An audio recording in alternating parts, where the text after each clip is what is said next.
So, what are we gonna do tonight, O.C.G? Well, the same thing we try to do every night, Bertrum. Take over YouTube. Please note, O.C.G is a fictional character. Any resemblance to persons alive, dead, or undead is purely coincidental. Shut up, Bertrum. Okay, shutting up. Ladies and gentlemen, boys and girls, welcome to Obsessive Compulsive Gaming.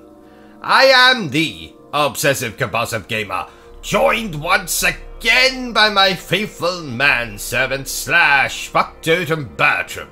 Say hello, Bertrum. Hello, Bertrum. And this is our live stream for Insert Game Title here. So let me just begin by saying that this stream was made for children. I mean, not made for children. So, Mum and Dad, if you decide to show this to your children, maybe mute the audio. Now, let's commence with the profanity-strewn livestream that contains references to sex, mutilation, and torture. Ha ha ha! I'm only kidding. There is no torture.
That time was lost, yet time continued onward.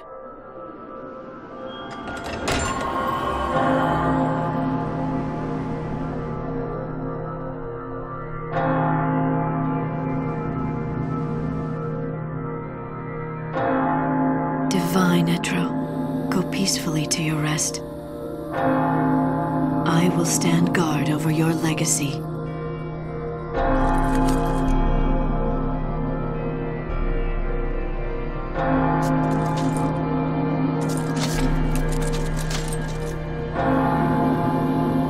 This endless realm is awash with sadness. Life and death lose all meaning under the rolling waves of chaos. Valhalla. The currents of time do not touch its shores.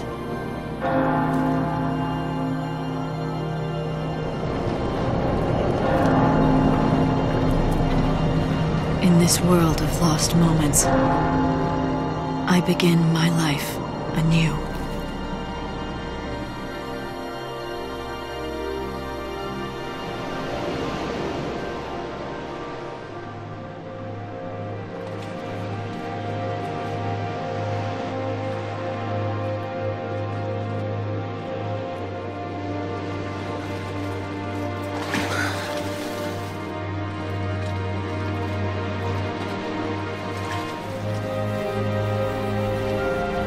This eternity, it was never your desire.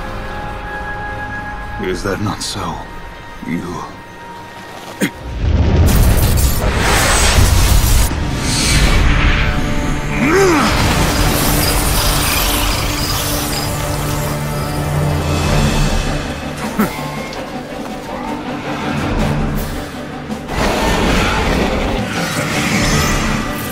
Warrior goddess.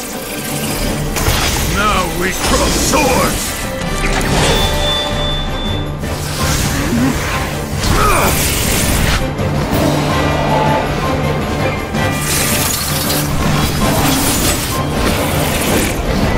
Lose yourself in battle and rejoice!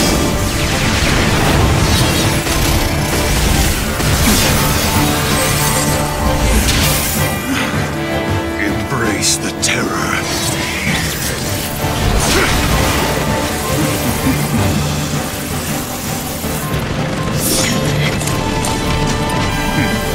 Husk of the wandering comet, I summon thee!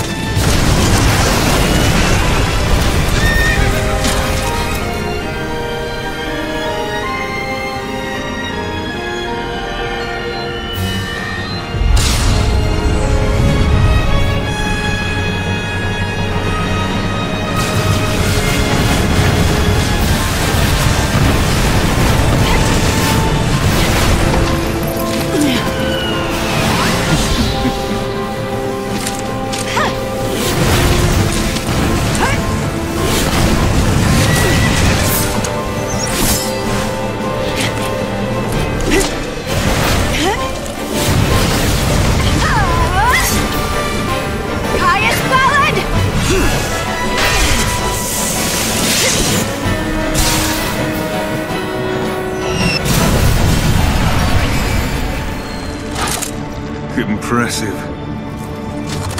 Save it.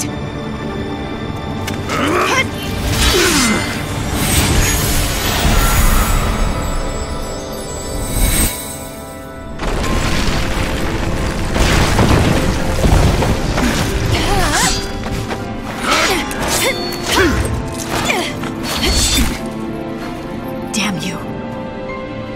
Enough. Let's end this. Glow. Cast your shadow over all. Wings of night!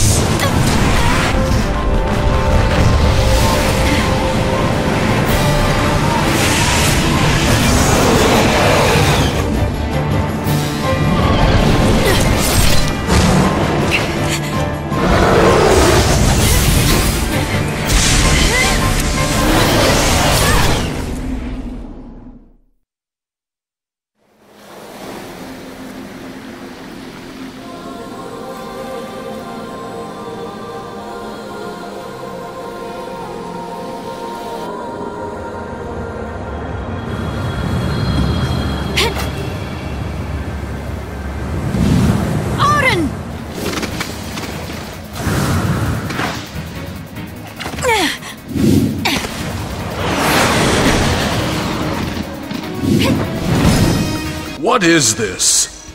I'm so glad you asked, Barry Burton.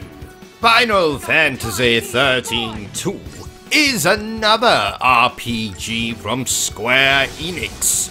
But that's not all, folks. it's also a shock horror Final Fantasy game, but not only that, a direct sequel. Oh, I think I just wet myself. There's tissues under my bed. Not for any particular reason, of course. Sometimes I need to blow my penis. I mean nose. Sometimes I need to blow my nose during the night. Yes. Final Fantasy XIII-2 was released in 2012 for the... It says here that it was released in 2011 in Japan. Oh, damn it! Final Fantasy XIII-2 was released for the PlayStation 3 and Xbox 360 in 2011. A year I remember fondly as the year I was struck by lightning. Were you standing outside during a storm? No, lightning actually punched me in the face. Oh, you mean the attractive protagonist of Final Fantasy XIII, not lightning. Yes? Why did she hit you? Well, I told her that Cloud Strife looks better in a dress than she does. Oh.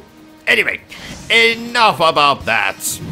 Final Fantasy XIII is the second game in the Fabula Nova Crystallis series of games. And before you bloody ask me what that is, Bertram, it is 7 Final Fantasy games that kind of, sort of, share the same mythology about crystals or some such nonsense. I knew that. You talked about it in the Final Fantasy XIII retrospective. Ah, so I did. So, at the beginning of Final Fantasy XIII-2, Lightning, confirmed man-beater and protagonist of the original game, has disappeared into an unknown world. So her younger and far less attractive sister, Sarah Farin, and No Christ journey through time in an attempt to find her. Who the hell is No Christ? Stay tuned and you'll find out, Bertram. Let's not waste time.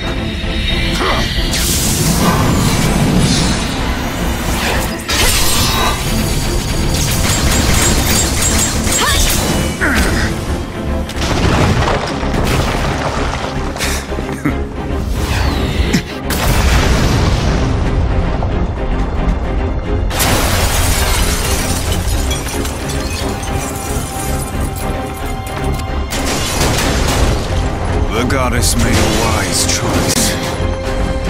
Powers of chaos bend to my will.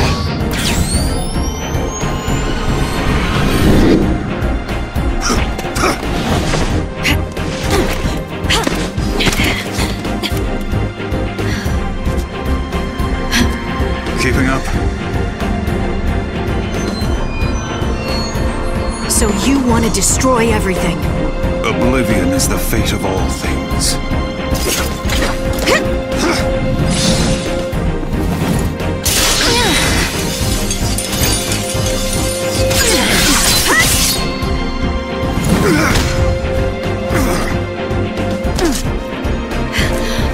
Now it's my turn. Come and die. We shall see.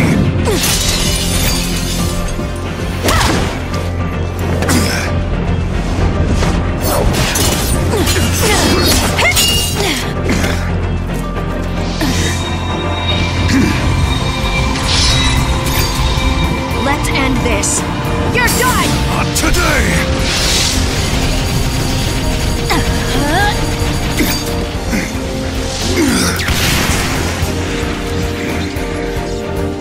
I must thank you. In these final moments, I have met my finest opponent. You're finished, Caius!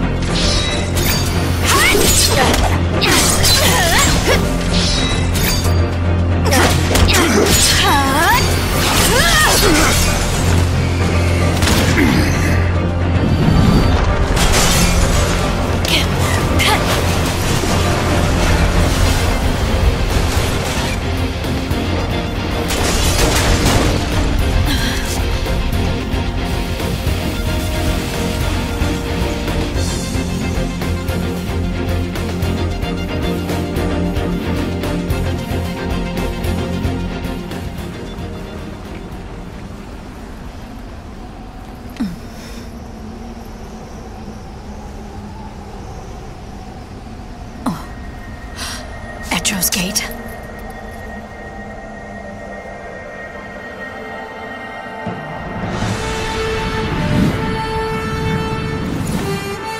Of course. The one from the vision. I know your name. Noel Kreis. What?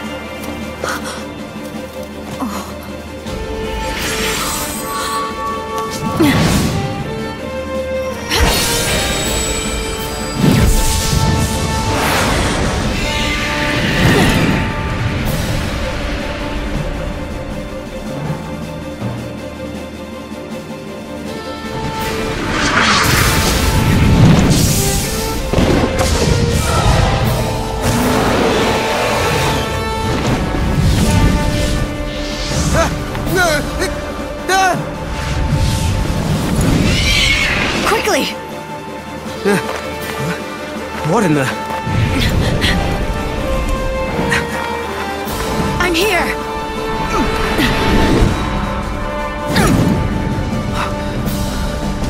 Where am I? Valhalla. Huh? You prayed for a miracle, and that brought you here. Or am I wrong? How did you know? From Valhalla, I can see everything. But who are you? Lightning.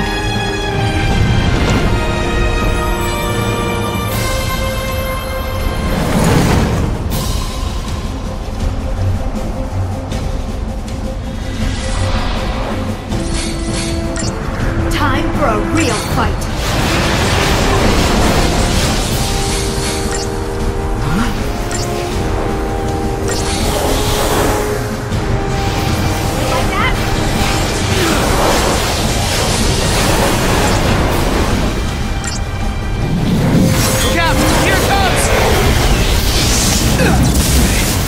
What now? Gonna get worse. He's holding back. He's testing us. Down with you!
How do we fight him?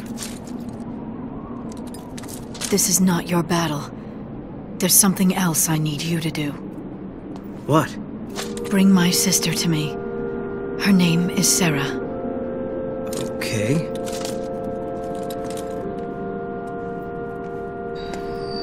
You'll need to use the portal. Your time-gazing friend should have told you how it works. That's a gate? But why me? Because you're the only one who can. You crossed the void and made it to Valhalla. You can find Sarah.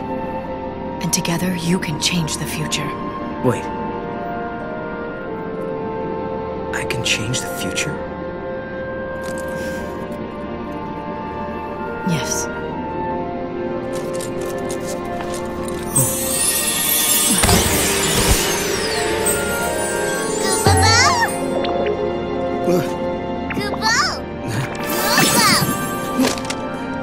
A good luck charm. Give him to Sarah. Right. You got it. I'll track her down. What's happening? Enjoying your little task.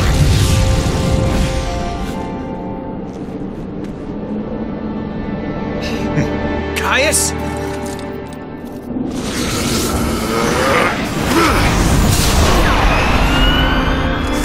Get to the gate. I'm counting on you. Okay.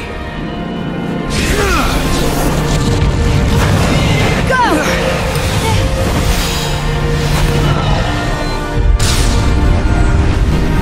Not this again.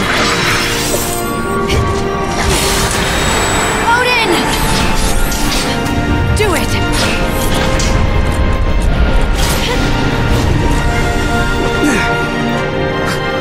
What the?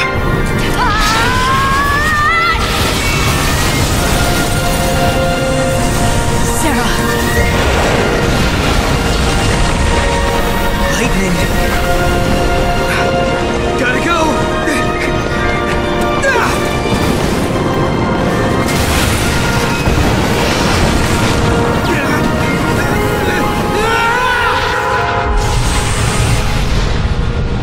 My hopes go with you, Noel Kreis.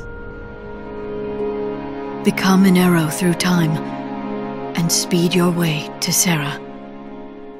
Be there for her, because I no longer can. Time flows without pause.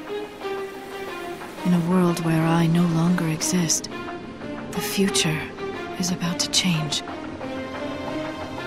Oh my god!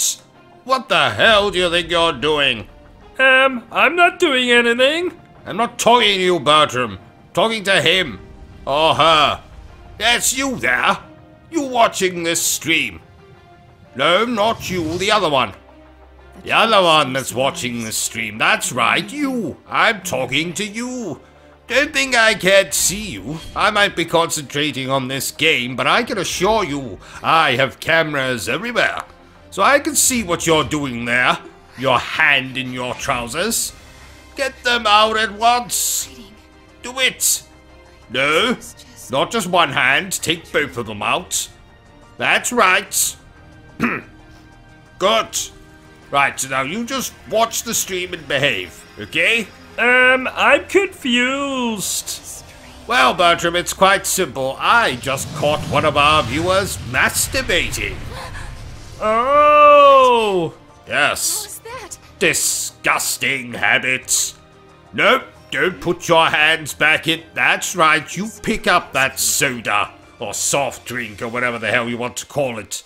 You just use your hands to pick that up. Oh, I meant to tell you, Bertrum, but my old fencing instructor Stan died this morning. Oh, poor Stan. Poor Stan? There was nothing poor about him. He had enough money to buy Wakanda and put a prostitute on every street corner. We don't mourn people who are more famous than we are, Bertrum. What about people less famous than us? Oh no. If you're less famous than us, then you're definitely not worth our attention. So who can we mourn? Each other, Bertram. And of course, when I say each other, I mean me. You can mourn me when I go, Bertram. Oh, I'll have a party when that happens. What was that? Nothing. I'm watching Two Girls, One Cup. It's gross. You know, I recorded my own version of that back in 2007. But my version was called One Tosser, One Teacup. You don't say. I do say. You know, I'm so glad we're playing this and not that garbage I was playing yesterday. What the hell was it called again? Ass to Mouth or something. Anyway, I put off playing it for a very long time. And I wish I just played the bloody thing because I found it about as enjoyable as ramming a garden gnome into my urethra.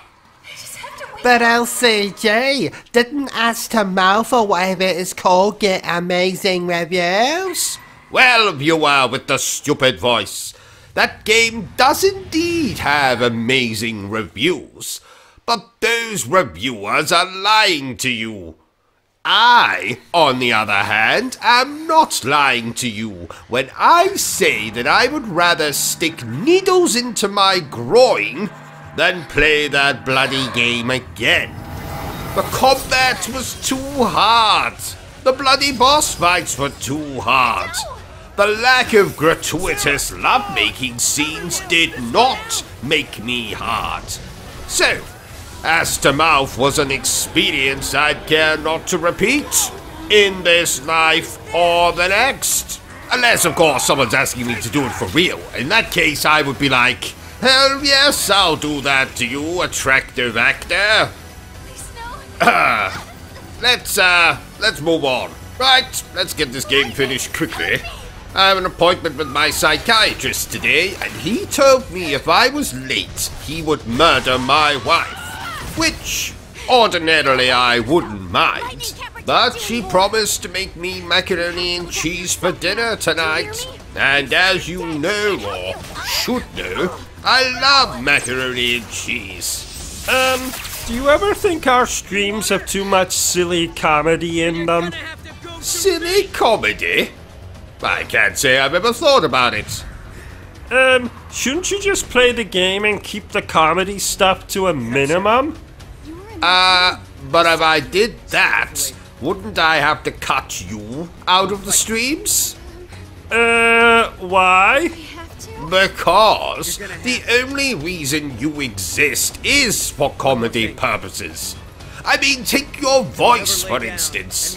It's ridiculous! No one actually talks like that. So clearly, you are here for comic relief. What about your voice? Well, what about it? Is it not equally as ridiculous and annoying? I never said your voice was annoying. Oh. Bertram, do you think my voice is annoying? Maybe just a little. Oh, by the way, I watched one of those murder mystery movie things last night, Bertram. Oh, how was it? Complicated. Frankly, it left me more dazed and confused than that time I saw a woman with 3 breasts, 5 ball sacks, and a chin larger than the Great Wall of China. I do enjoy a good murder mystery. You know, I was actually involved with a murder mystery myself once. Oh, really? Well, I was suspected of committing a murder, but it wasn't me. It turned out to be a midget in a bowler hat with a body odor problem. Don't look now, Bertram.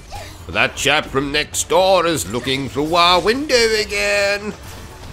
What chap from next door? You know, The one with the lazy eye and the hunchback. Derek? No, the other one. The one that's even uglier than he is. Malcolm?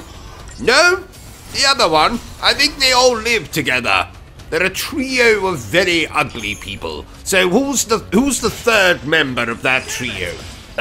Toby? Yes, Toby, that's it. Yes, I think he's looking through our window. I think he's looking for you, Bertram. Why would he be looking for me? Well, because you are romantically entangled, are you not? Well, not at this exact moment, we're not. No, I don't mean right now, because obviously we're streaming this game right now, but are you not usually attached by the penis? I mean, you know, attached in a romantic sense. You not usually hang out together. I guess so. Yes, so you're boyfriend and boyfriend, no? Well, I've never really thought of it that way. Well, maybe it's time that you do start thinking of it that way, Bertram. This could be your opportunity to fly the coop, so to speak. If you and this... what was his name again? Toby. If you and this Toby decide to get married or, God forbid, have children, you could leave this place and, I'd be completely alone. I'd have no one. And that would make me very sad. No, actually, Bertram, I actually think you and Toby should, break up. I think you should break up right now. Go on over to that window and you tell that ugly mother thumper that, tell him you found someone else. Tell him I'm your boyfriend if you want. I mean, you don't have to. There's no obligation to tell him that. But I mean, if you really want to, you can tell him that. I mean, I don't really mind either way. I mean, you can do what you want. But, oh, that isn't Toby at the window. That's Malcolm. Oh. Oh well, never mind what I just said then. Let's get on with the game. You know, I've been looking forward to playing this, Bertram. I bathed, I changed my underpants, something I never do. I lit some candles, I opened a bottle of wine. A crate of wine. A crate of wine. All we need is some scantily clad prostitutes, and this will be a proper party. Wouldn't they distract from the game, though? Oh, I never really thought of that. Yes, probably for the best that there's no prostitutes here. Right, I think it's time for a poem. Are you okay? Lady Demetresque, with the marvelous breasts, how I long to shag you where you rest. I will spill my milk upon your chest. As a lover, you're the best. It's not Shakespeare, I admit, but I think it sums up my feelings quite nicely. It was most, romantic, sir. Thank you, Bertram. I agree. I agree. Where do you think Lady Demetresque buys her clothes? Never mind that, Bertram. I want to know where she buys her tampons. And what size. Do tampons come in very fucking large size? No. I don't know. Well, find out, damn it. What am I paying you for? It wasn't just me. You don't pay me. Oh, that's right. But still, I want to know, Bertram. I have to know. Oh, I'll see what I can do. You know, Bertram, I do love me a bit of hacking and slashing. Oh, is that why you have a I Heart Jack the Ripper t-shirt? It is indeed, Bertram. Oh, I meant to tell you, but when I last washed that t-shirt, it came out pink. Don't kill me. Why would I kill you, Bertram? Pink just so happens to be my favorite color. Oh, really? No, not really. I am absolutely going to cut your bollocks off with a spoon when we finish this game. Oh no! You always know I like a game when I have an erection for the duration of playing it. Haha. How long have you had this particular erection? 10 hours and counting. Which either means I love this game, or there's something wrong with me. Oh, there's plenty wrong with you. Shut up, Bertrum. So, Bertrum, this game is from... A series that you love? A series that I love. And you also loved this game. And I also loved this game. Wait a minute. What are you doing, Bertrum? Why are you reading from my script? Well, I noticed that you didn't give me a lot to say outside of, oh my, or, oh. So I thought I would give myself more to do. You want more to do? Get me a bloody coffee. What do you think I pay you for? But you don't pay me. Shut up, Bertrum. I pay you with sexual favors as well, you know. Just get me a coffee. Right, if you'll excuse me, I'm off to call my fictional wife a myriad of dreadful names. Oh no, you're not getting off that easy. You'll finish this game even if it kills me. Oh, if only you would die, Bertrum. Then I could inherit that collection of mannequin heads you have. No, those are my friends. Stop lying, Bertrum. You don't have any friends. You have inanimate objects that you occasionally engage in one-sided conversation with. Pot, kettle, black? Oh. Touché. Fine. What's up, Noel? Forgive me, dear viewer, but we must get through this game quickly. I am currently being chased by a man in a gorilla costume through the London Underground. I'll explain later. Uh-oh, Monkey Boy is gaining on me. I'll just hide in this toilet. Good morning, sir. Nice penis. Sir, stop pointing your penis at me. Uh-oh, here comes King Kong. Well, this is awkward. Tell me, Monkey, is it true that you and Tarzan are more than just friends? Here you go. Thank you, Bertrum. What the hell is wrong with this coffee? I put poison in it. I'm sick and tired of you treating me like shit. Oh. Okay then. Right, let's cut the cow shit. This game is amazing. It's the most fun I've had since Chun-Li offered me a special massage. Special massage? That's code for suckle upon my Colonel Mustard. Oh my! Yes, oh my. Did you know, Bertrum, that Chun-Li wears dentures? I did not. Yes. 'Twas slightly awkward when they fell out. I've still got them. In a jar. In the bathroom. Oh my! Yes. Oh my. Though this game looks quite simple, I can assure you, dear viewers, that this tale has more twists and turns than watching an M. Night Shyamalan movie whilst riding a roller coaster.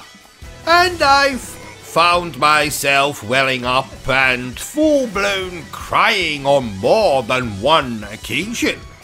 So not only is it twisty like a roller coaster, it's also an emotional roller coaster. Haha. So what else can I tell you about this game? Oh yes! Now as you can see graphically and musically, this game is beautiful. And for the idiots amongst you, musically is a posh way of saying music. Oh, I knew that. No one cares, Bertram. Now you know why I poisoned you. That's a good one. Poisoned me. I suddenly feel quite unwell. Oh, good. Wait a bloody minute. Did you actually poison me, Bertram? Uh-huh. Oh. So, Oh, dear. Whatever happened to Bubsy? You know, the Bobcat from those old games like Bubsy 3D? Nice to meet you. Oh. Likewise. Well, the last I heard, he was sentenced to be anally probed by aliens for eternity. Oh my! Yes. Oh my. You know, Bertram, the Mega Man games annoy me more than a prostitute with her hole sewn shut. Wouldn't want to show you up right now. We weren't even talking about Mega Man. See you guys. Oh, I know. I just wanted to make that joke. Oh! And for you fellow homosexuals out there, let me reword that joke so you feel included. The Mega Man games annoy me more than a male gigolo with his hole sewn shut. Oh, and speaking of homosexuals, did you know that Ricky Martin came out as a homosexual years ago, Bertram? Though, frankly, anyone who sings about women as much as he did is clearly taking it up the poop chute in his spare time. Lucky bastard. Remind me when we finish this stream, Bertram, to phone Ricky and ask him for his preference in lubricants. I will do. Why do you never play the Nintendo Switch, O.C.G? Because the Nintendo Switch is essentially a glorified doorstop at this point for me, Bertram. I only bought the bloody thing to play Bayonetta 2 and 3. But what about Zelda? Zelda can suck my Colonel Mustard. Breath of the Wild and that other garbage Zelda game are overlong, boring pieces of dinosaur excrement. No, actually, not dinosaur excrement, because I would rather play with that than these boring Zelda games. What the hell was I talking about? Oh yes, don't play the Nintendo Switch. Let's show Nintendo how much we hate them. I love Nintendo. And that's why I hate you, Bertram. Well, that and you tried to assault my grandmother in a touchy-feely kind of way last Christmas, which is doubly sick considering the old bitch has been dead for years. Then why was she at the Christmas party? Because every party needs decorations, and I forgot to buy any, so I thought, why the hell not dig up grandmother and drape her over the front door? Ha ha!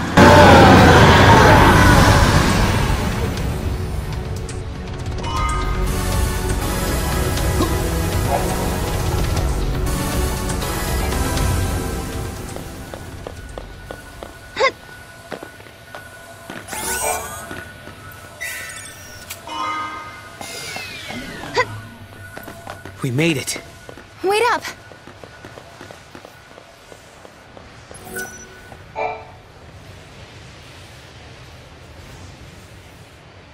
What is that place? Noel, do you know? Yeah. Wait, what happened to Cocoon? It's not there. Well, you're looking at a different time. That's the world I come from. In my world, Cocoon doesn't exist. When I was born, the sky was already empty. Tell me, how many years has it been since Ragnarok appeared and Cocoon fell? Well, it's 3 AF, so that was 3 years ago. For me, all that happened 700 years in the past. I was born and raised in another time. 700 years in the future. Yes, I knew it. I knew you weren't from this world. I'm the last of humanity. Hey! Sarah, I can take you there. We can find Lightning together. I know she wants to see you. You're full of it! Yeah, that's impossible! Lightning's gone, man. Godot.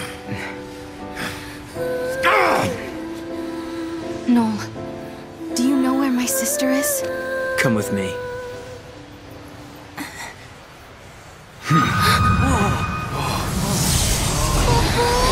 What's happening?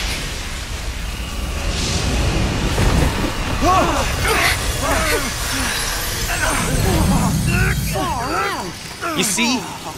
It's a time gate. What do you mean? Wow. Time gate. What the? It's like a portal. Lightning is in a place called Valhalla. She's waiting on the other side. I couldn't turn my eyes away. I knew the answer lay beyond that gate. The answer to my doubts and dreams. On the broad plain beneath Cocoon, my sister once celebrated my marriage to Snow. I remember her smile like it was yesterday. But sometime when I wasn't looking, she disappeared. She was gone as if she'd never been there in the first place.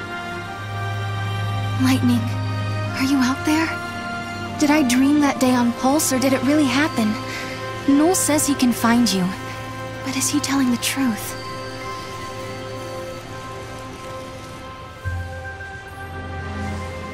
Noel's world was a terrible place where Cocoon did not exist. He had traveled back in time to change that bleak future, or so he told us. Listen, when different eras overlap, all kinds of crazy stuff happens. Objects from different times get mixed up. If you want to open a gate and travel through time, you have to find one of those objects. They're called artifacts. Artifacts? The keys to the future. They're anachronisms, relics of a different world. Basically, things that don't belong in your time. If we can find one, we might be able to use it to open the gate. Then we could cross time and travel to Lightning's world. Could Noel be telling the truth? Beyond that gate, in a place called Valhalla, is Lightning alive and waiting for me? Can I dare to hope again, after all this time? Oh, how I want to believe. I want my sister back. Development for Final Fantasy XIII-2 began in early 2010 and lasted for around a year and a half. Oh, that's not very long. Neither is this game, Bertrum. And let's not forget they were probably able to reuse a lot of character models, locations, and asses.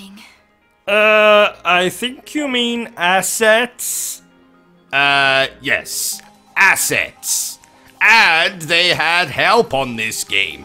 Square Enix called upon Tri-Ace to assist with the game's design, art, and programming. Sarah, wait up for me. Who the hell is Tri-Ace?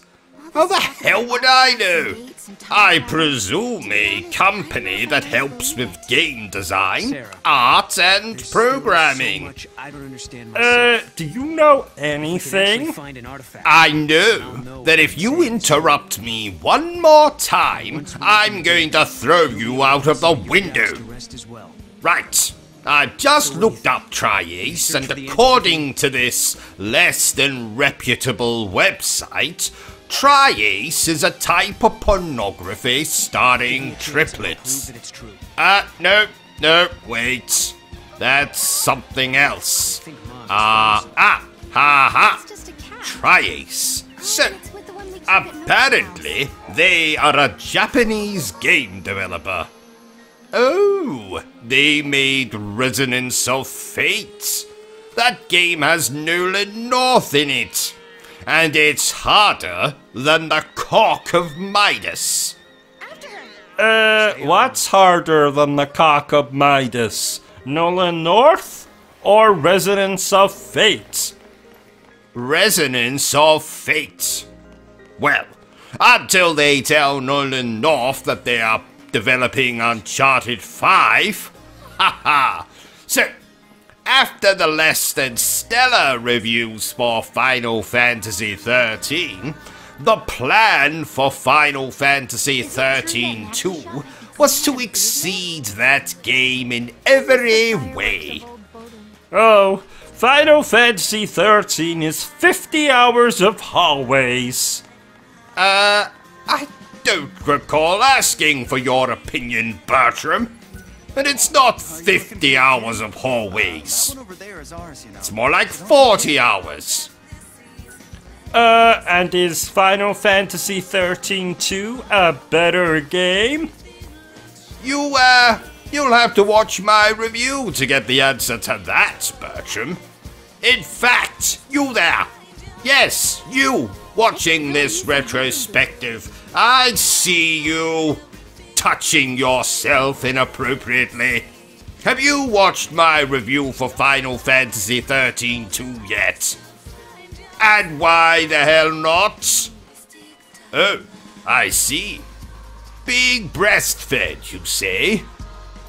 Aren't you 35? Oh, I see. Well, my congratulations to you and your mother. I didn't think it was legal to marry your own mother, but what do I know? Bertram said I don't know anything. Anyway, when you get a moment, go and watch my review. It's hilarious. Haha. Now, what was I talking about before we, oh yes, the development. So, as a response to the wankers who said that Final Fantasy XIII was too linear, didn't have enough towns and exploration, didn't have enough side quests, Final Fantasy XIII-2 says, hold my chocobo. You want towns? Here you go. You want a cornucopia of side quests? Well, I don't know what cornucopia means, but here you are. You want non-linear exploration? Take it! Right, I'll take my chocobo back now. Why is he crying? What did you do to my chocobo, you sick bastard? But those guys, they really but does all of that make Final Fantasy XIII-2 better than Final Fantasy XIII? So it hasn't been all. I told you, Bertram, you have to watch my review. Oh! Now, the developers not only wanted to make Final Fantasy XIII-2 a better game than its predecessor, they also wanted the story to be darker and more mysterious. Speaking of the story, it was originally conceived to take place 900 years after Final Fantasy XIII. God knows what that would have been about. But eventually it was decided that the plot would focus instead on time travel. Sarah, who had spent most of the last game encased in ice, was promoted in Final Fantasy XIII-2 to main character, with most of the original cast relegated to glorified cameos. But, we'll talk a little more about that later. Look, the Moogle's reacting to the kids. Yeah, I don't think he's just looking for playmates. I can see Cocoon.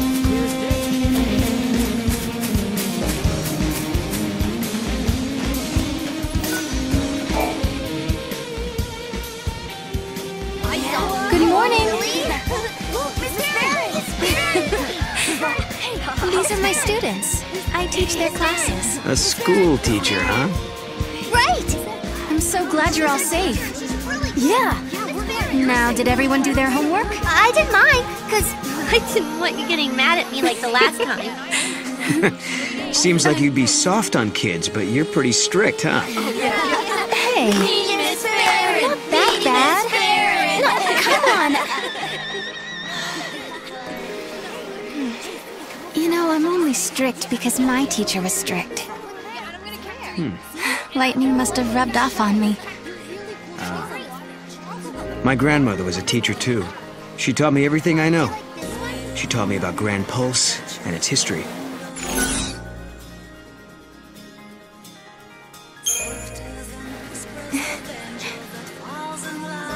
What was your grandmother like? I was always her favorite. She kind of spoiled me. She lived until she was 50, so she had a lot to teach me. 50? But she was still so young. Lifespans were longer during this age. If my grandmother were still alive, I could have learned so much more. I could have handled things better. That's the kid I was looking for. I knew my eyes weren't playing tricks on me. It's Mackie! I better get out of here. Hey, what's he got there? Let's follow him.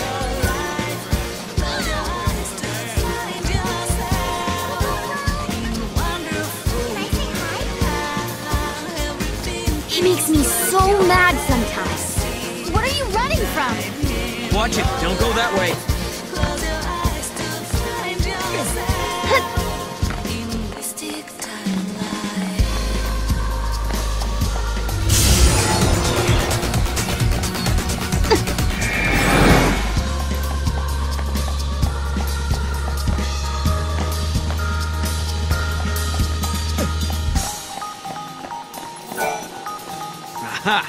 There, now we've got you.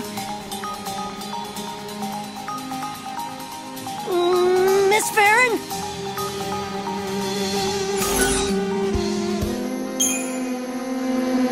Listen up, mister, and you listen good. Start talking or your homework gets tripled. No! Please! Please! Anything but that! Not exactly making friends, are we?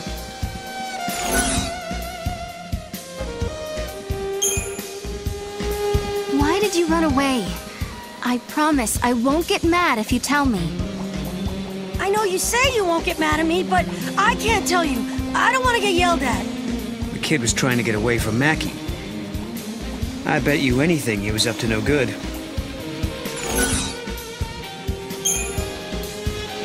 I hope you're not misbehaving. It makes me sad when my students don't behave. I'm sorry, Miss Farron. Yes, I'll own up. The truth is, I sold something for Mackie. And that's why he was chasing you? What did you take? This necklace. It belongs to you, doesn't it?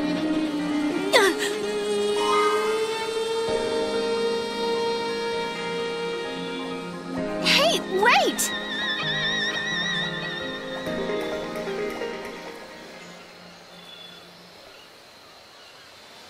What was he doing with this anyway?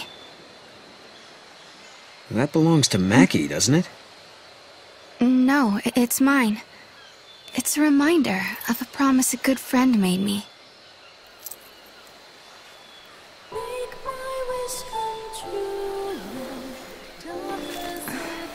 Sarah, I believe you.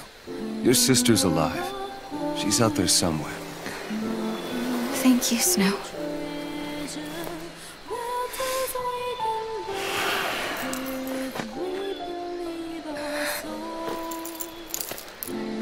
Here, you hang on to this for a while. When I come back, it'll be with Lightning. Then there's no way she can say no to us getting married. Okay. Okay. And that was the last time I saw Snow. The memories I had of Lightning standing on the plain beneath Cocoon. He was the only one who believed. Believed them enough to do something.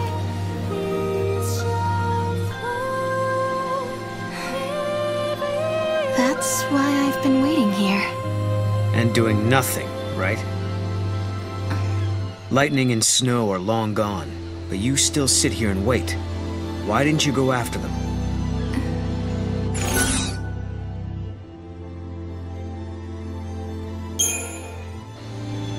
I have faith in Snow. He is a hero after all. And has that faith been enough? Neither of you want to be apart, yet here you are alone. Don't you think I know that? Sorry, I shouldn't have said that. But you tell me, what good is a hero if he's never around?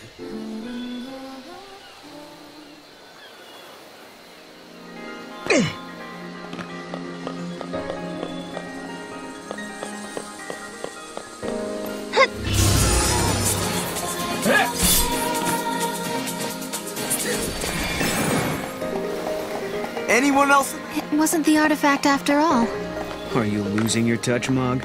Kupo! It's not his fault. Come on, let's head back.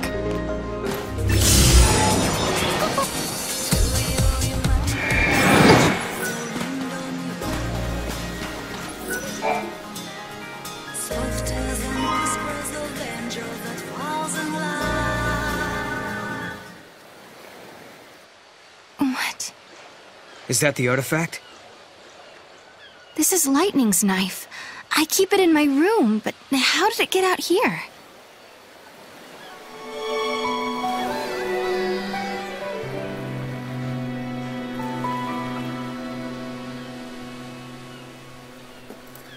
Hey, look there.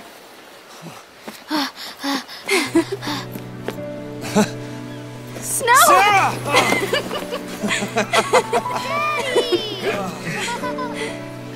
Come on. Okay.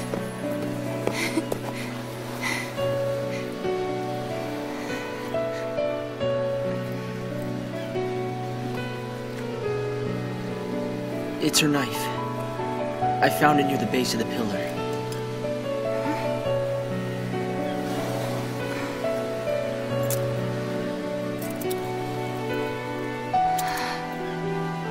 Snow. Sarah, I'm sorry. She must be inside the pillar.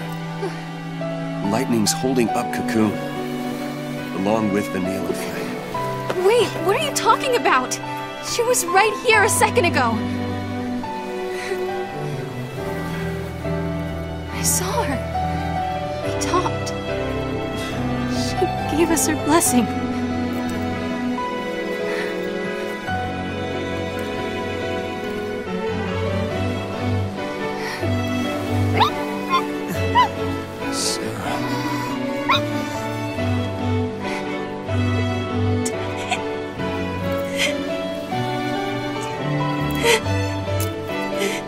I won't forget that moment.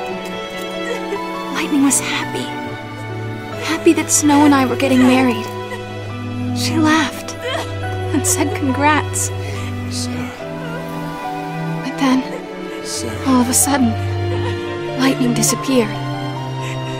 She was gone, like she was never there to begin with. No one else remembered her smiling and laughing. No one but me.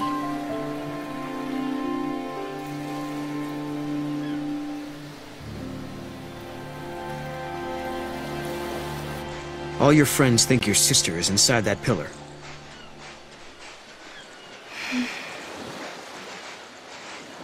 I was scared. People said I was dreaming. They said I was just making up stories so that I didn't have to face the truth. Listen, Sarah. Your memories are the truth. Lightning is alive. The question is, why are you the only one who remembers?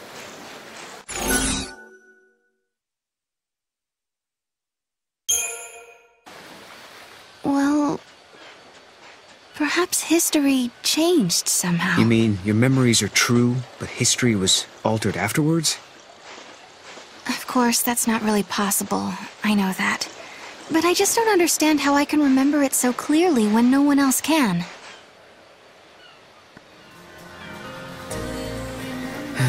No artifact yet, huh? No, instead, my things are showing up in places they shouldn't be. I wonder if someone's trying to mess with us. I doubt it. No one here would do something like that. I guess not. Unless they think they're doing the right thing. It might not be a person at all. I mean, with time and space being warped everywhere, anything could happen, really. Right. And that's how your things ended up out here? It's not a bad theory. Okay, so maybe we should ask if anyone else is missing stuff. Let's head to the house and find out. Oh, did you hear, Bertram? Apparently Barney the dinosaur is now a raging drug addict. Oh my! You take drugs, don't you, O.C.G? I don't think an omeprazole and the occasional drop of heroin in my coffee classes as taking drugs. Don't you also take Viagra? Yes, I do. But not for the reasons you might think. You have seen my mutant of a wife, after all. Then why do you take Viagra? Well, you see, ever since this bloody pandemic started, I have been so paranoid to open doors with my hands. So, instead, I pop a Viagra and let my Colonel Mustard do the work for me. You open doors with your erection? Well, you don't have to put it so graphically. What if you have to pull the door open? Ah, well, no fear there. My Colonel Mustard is very flexible. Sturdy, too. Oh my! Quite. I must say, Bertram, this game we're playing is as pretty as a picture. Any picture in particular? A picture of my Aunt Violet showering, touching herself in secret places. What? A picture of Rip Torn eating a toasted bagel with mayonnaise leaking out of the sides. Ha ha! I think Rip Torn is dead. Oh, haha, even better. What? Nothing. Do you know who else is pretty as a picture, Bertram? Lena Headley, who you might remember as Cersei from Game of Thrones. Did you know, Bertram, that her son in that show was played by Peter Dinklage? I think he was her brother. Bollocks! No man could be that small. He was clearly playing a child, wasn't he? I'm afraid not. Good Lord! Good Lord! Whatever next? An all-female version of Ghostbusters? That's already been done. Back in 2016, in fact. Oh, good Lord. Good Lord. Let's move on before I say good Lord again. You just did. Shut up, Bertram. Did I tell you I had to hide in a toilet last night to get away from some of our fans, Bertram? Oh, I used to do that. You used to do what? Hide in toilets? Oh, because you were being pursued by our fans? No. I used to play a lot of hide and seek with my drunk Uncle Rupert. Oh, I see. Yeah. If he found me, he would tickle my belly button and stick his finger up my... Yes, that's nice, Bertram. Moving on. Get me a coffee, Bertram. We don't have any coffee. Okay, then get me a Coca-Cola. We don't have any Coca-Cola. Okay, a glass of water will do. Again. Then what the hell do we have? A 6-month-old bottle of gin with remnants of a cheese toasty at the bottom. I do so enjoy a glass of gin with my lunch. Well, I suppose that'll have to do. Are you sure? Yes, yes. Desperate times, desperate measures, and all that bollocks. What's this game about? Well, it's the age-old story of good versus evil, right versus wrong, Xbox versus PlayStation. I prefer Xbox myself. And that's why I hate you, Bertram. Well, that, and you always use all the bloody toilet paper up. Last night, I had to wipe my arse with a toothbrush. A toothbrush! And it was my bloody toothbrush. I didn't realize until this morning. Oh, yuck! It was yuck. Very bloody yuck. The most yuckiest yucky thing I've ever done in my yucking life. Oh.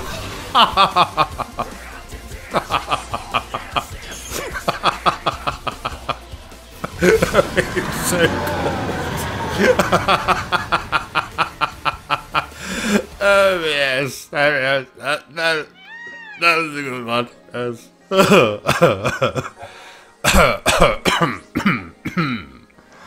Yes. Oh.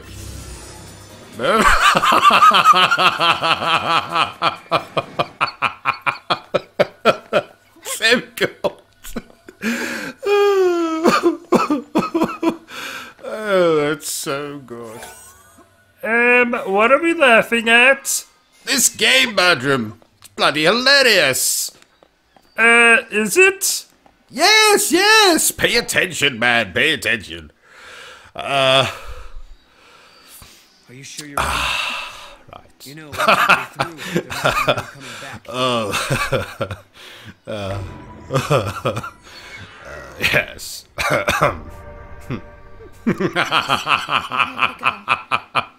It's not a dream or a lie. I know my sister is alive out there.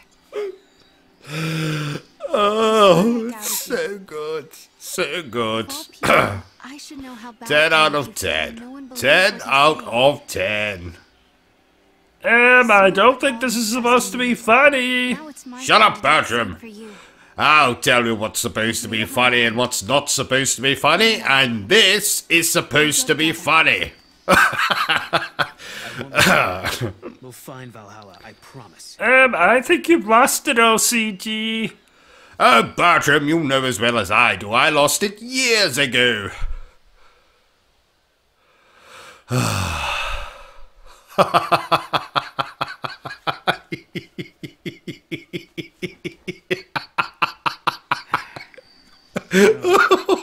not gonna say goodbye? So cold. There's we already have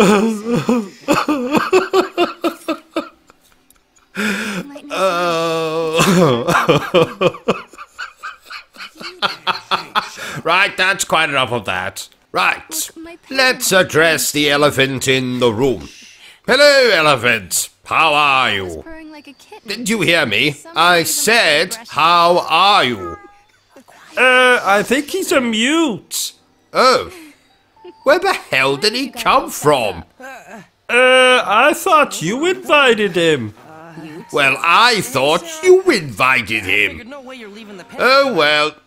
I guess that's another mystery we'll never solve. Like, who left the penis imprint in the tub of margarine? So, is this game any good? Well, you'll have to ask my 26 pairs of soiled underpants. In fact, I'll do it for you, dear viewers. So, 26 pairs of soiled underpants. Is this game any good? Uh-huh. Yes. Oh, you don't say. You can go. Uh-huh. To come back in one piece. Oh. Promise. Is that right? I Right. believe maybe a miracle will happen. Yes. The future will change. Yes. You make the first step. You know what you're doing, right? Oh. Oh, I see. Open a gate myself. Guess we'll just have to find out. Hey, Then he. Sarah? Protect her. But then. And they? I vow never to let her come to harm. Oh. Godot. Yep. They confirm that this game is indeed very good. Did you notice I got my hair cut? No. Oh, you never notice anything. I resent that. I am very observant. Really? Did you notice that you forgot to put your clothes on today? What? Oh, yes. So I did. Haha. Well, then just sit there like a turkey, Bertram. Get me a robe. Oh, right. I was wondering why I got some funny looks when I took my nephew to school this morning. Oh, I avoided the trailers and gameplay for this game, much like I avoid a violent-looking fat woman at an all-you-can-eat buffet. Why have you not watched the trailers and gameplay, OCG? Well, so I could avoid spoilers, Bertram. Oh, so you don't know that your character dies, roughly? Finish that sentence and I will castrate you with a plastic spoon, Bertram. Did you know I was pregnant once, OCG? No, you weren't. Yes, I was. No, you weren't. Yes, I was. No, actually, I wasn't. Because that would be impossible?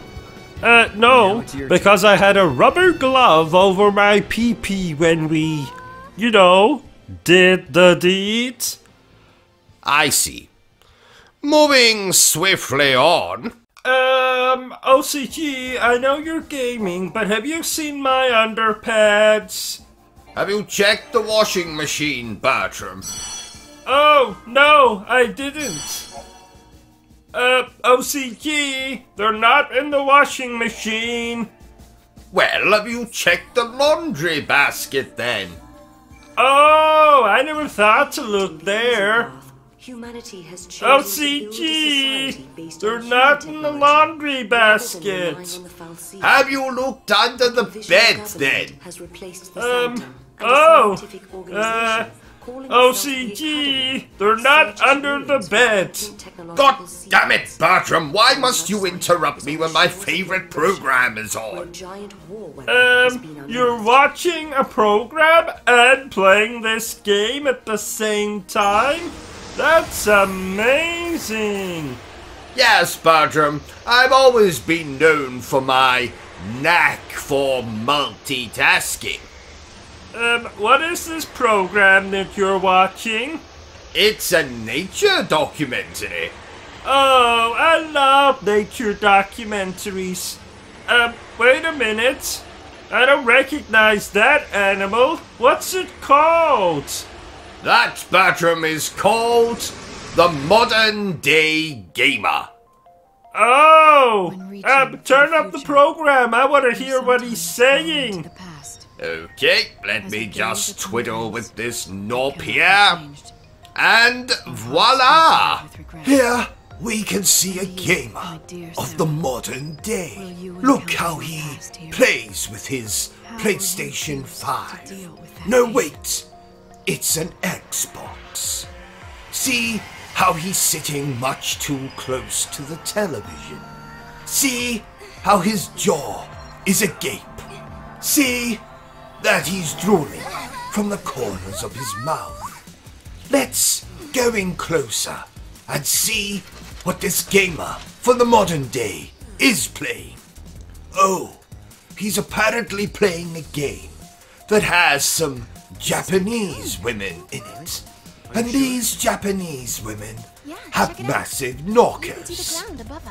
I can fully understand why this gamer for the modern age has his jaw agape and drool coming out of the corners of his mouth. let's attempt to ask this gamer for the modern age a question. I say there, gamer for the modern age. What exactly are you doing? I'm gaming, ain't I? I see. And what is it that you're playing, Mr. Gamer, for the modern age? I'm playing a video game. I see. And how is the video game that you're playing in this, the modern age? It's alright, I guess. I see. I shall leave you to your gaming. Look now, dear viewer, how this gamer for the modern age hasn't even looked at me when I walk away from him. It is obvious he is far too engrossed in the game that he's playing. Look now, dear viewer, how this gamer for the modern age is scratching his nuts through the fabric of his shorts. Now, I believe that this gamer for the modern age is reaching for a beverage. What is this beverage? Let's go in and have a closer look. Ah, I can see it's a can of Monster that's now being gulped down by this gamer for the modern age. Now, I think, having quenched his thirst on that delicious can of Monster, the gamer for the modern age will require some sustenance. Let's see what he will choose to sustain himself upon. Is that a bag of Watsits I can see? Yes, it is. The bag of Watsits is being carefully ripped apart by the gamer for the modern age. See how he has emptied the contents of the packet of Watsits into a bowl. And for those of you who don't know what a bowl is, it's something rather similar to a bowl. Now, the modern gamer is picking up several Watsits at the same time. This shows a miraculous use of the ligaments in his fingers.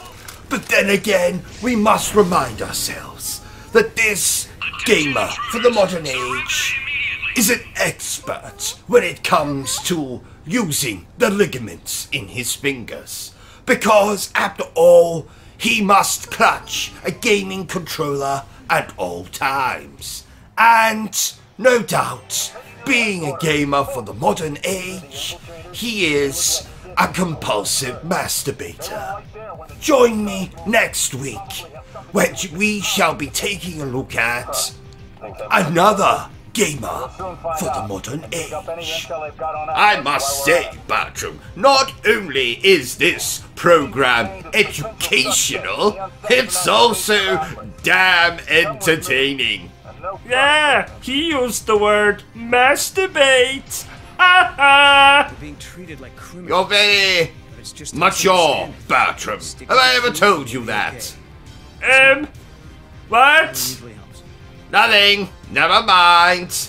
Let's get back to the game, shall we? You know, Bertrum, this game excites me more than watching Ava Green get her kit off in that awful sequel to 300.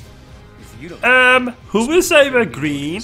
Who is Ava Green? Don't you know? No. Which is why I asked, who is Ava Green? She is the future Mrs. O.C.G. Oh, are you going to ask her to marry you? Yes, something like that. I am most definitely not going to kidnap her and take her to my secret lair under the Paris Opera House, where I will brainwash her with organ music until she loves me. No! Sarah, what's he talking about? You're weird. I'm not weird. I'm sick. There's a difference. I watched that movie, The Notebook, last night. Do you know, I haven't cried that much since my wife introduced me to bloody yoga. Oh, yoga? Ouch. She must really hate you. Oh, she does, Bertram. She does. I think it has something to do with the fact I tried to murder her on our wedding night. Oh my! Yes, she said I could have at least waited until after we consummated the marriage before trying to kill her. Oh, women. Amen, brother. I can't believe I just said that. Did you know, Bertram, that I was spit roasted once? What? Really? Oh, yes. Back in my university days. Good times. Oh, how kinky. Kinky? Oh, no. Haha. It wasn't that kind of spit roast. You see, myself and a few of my fellow students were on an expedition in the jungles of Peru when we were suddenly kidnapped and almost roasted alive by a group of natives. That's where the spit roast came into play. Oh! However, did you escape? Ah! Escape is my middle name, Bertram. I thought your middle name was Buttercup. Touché. Basically, we were rescued by someone with a whip. Indiana Jones? No, a dominatrix, I think. Oh! Speaking of dominatrixes, dominatrixi? What the hell is the plural for dominatrix? Oh, never mind. You'll never guess who I met in my favorite brothel in town. The Pope? No. I don't think you'd find the Pope there. There isn't any children. No, I met Harry Potter. Oh, I love Harry Potter. Indeed. I can see your erection from here. I don't love him that much. Oh, ladies and gentlemen, it has suddenly occurred to me that I've left my wife in the oven.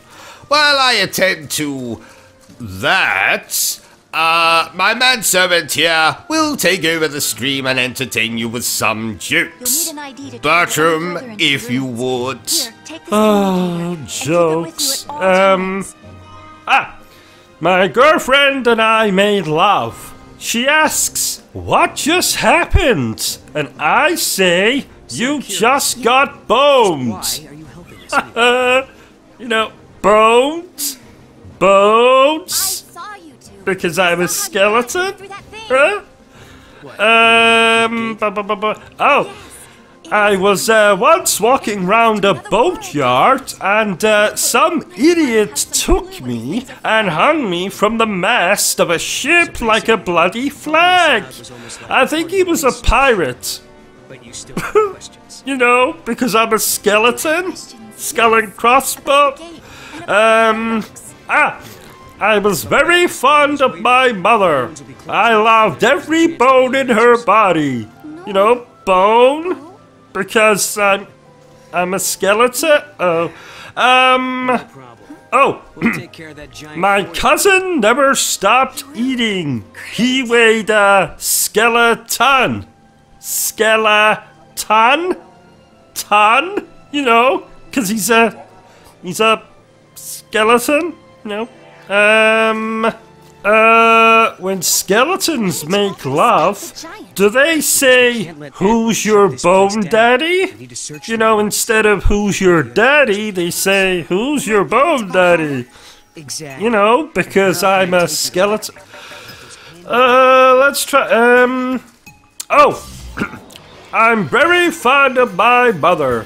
I loved every bone in... Yes, I know I've told this one, but it's different. Listen. I'm very fond of my mother. I love every bone in her body, especially mine. What? Nothing? Really? What's fat, ugly, and has no sense of humor? O.C.G. What was that? Nothing.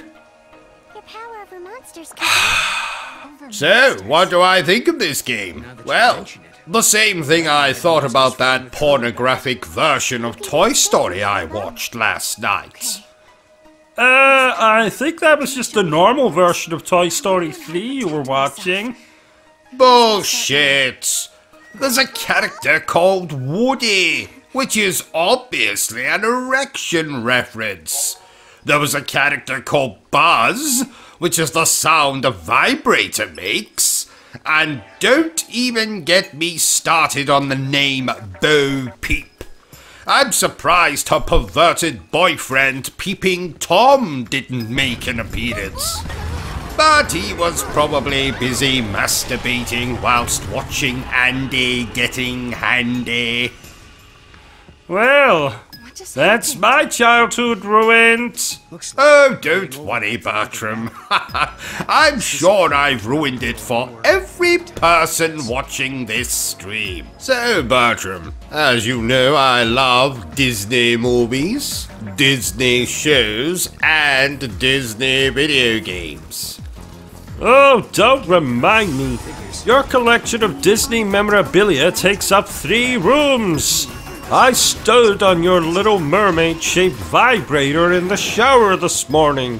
We eat venison every night because you say it reminds you of Bambi's mother, and you keep a bloody hunchback in the basement because it reminds you of your favorite Disney film.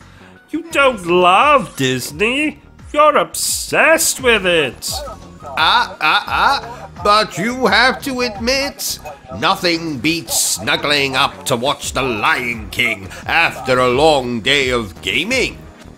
Oh, if only you didn't try to slip your hand inside my underpants every single time we snuggled up.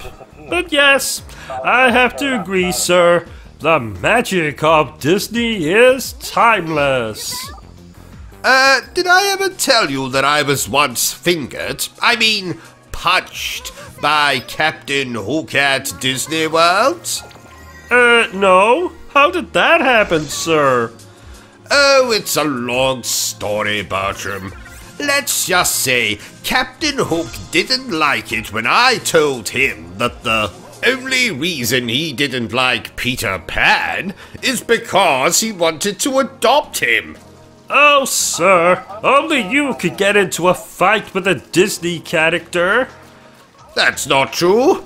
I once witnessed Walt Disney himself knocking 7 shades of shit out of Mickey Mouse. Oh my!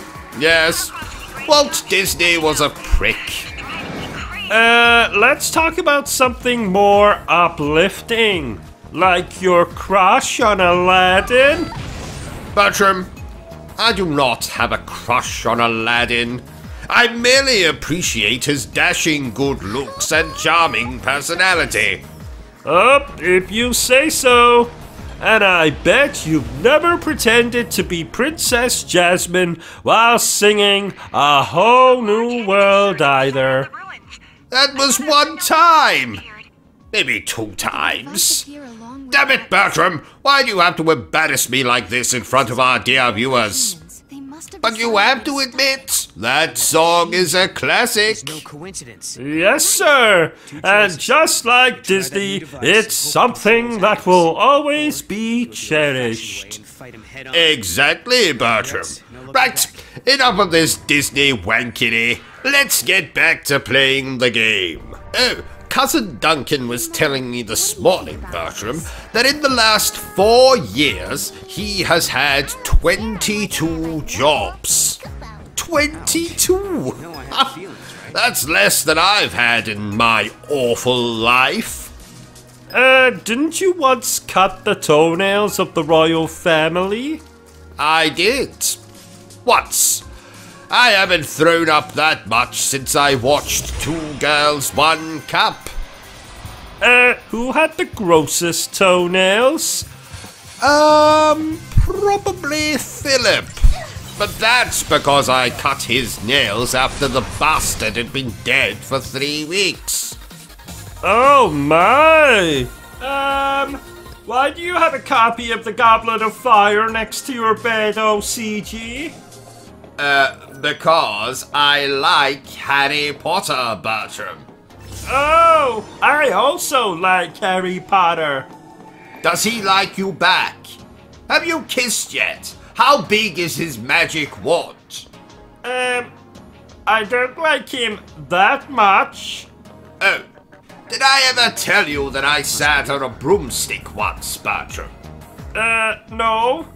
I spent 6 weeks in the hospital. What? You see, I didn't realize that you're supposed to sit on the broomstick horizontally. I sat on it vertically. So it went up your... It was practically sticking out of my mouth.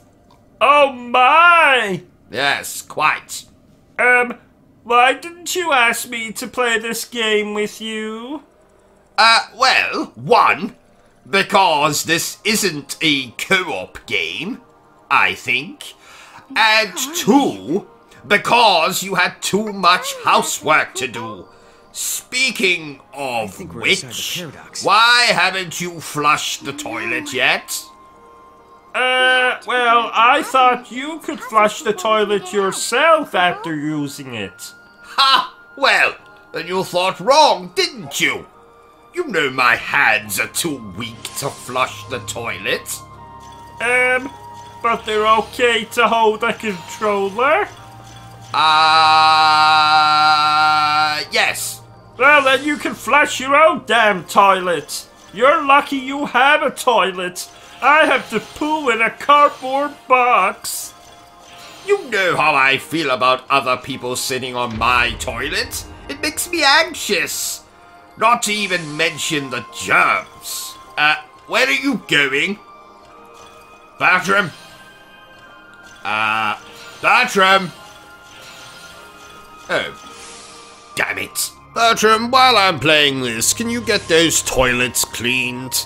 I found a grey pubic hair on my toilet seat last night, and I've no bloody idea where it came from.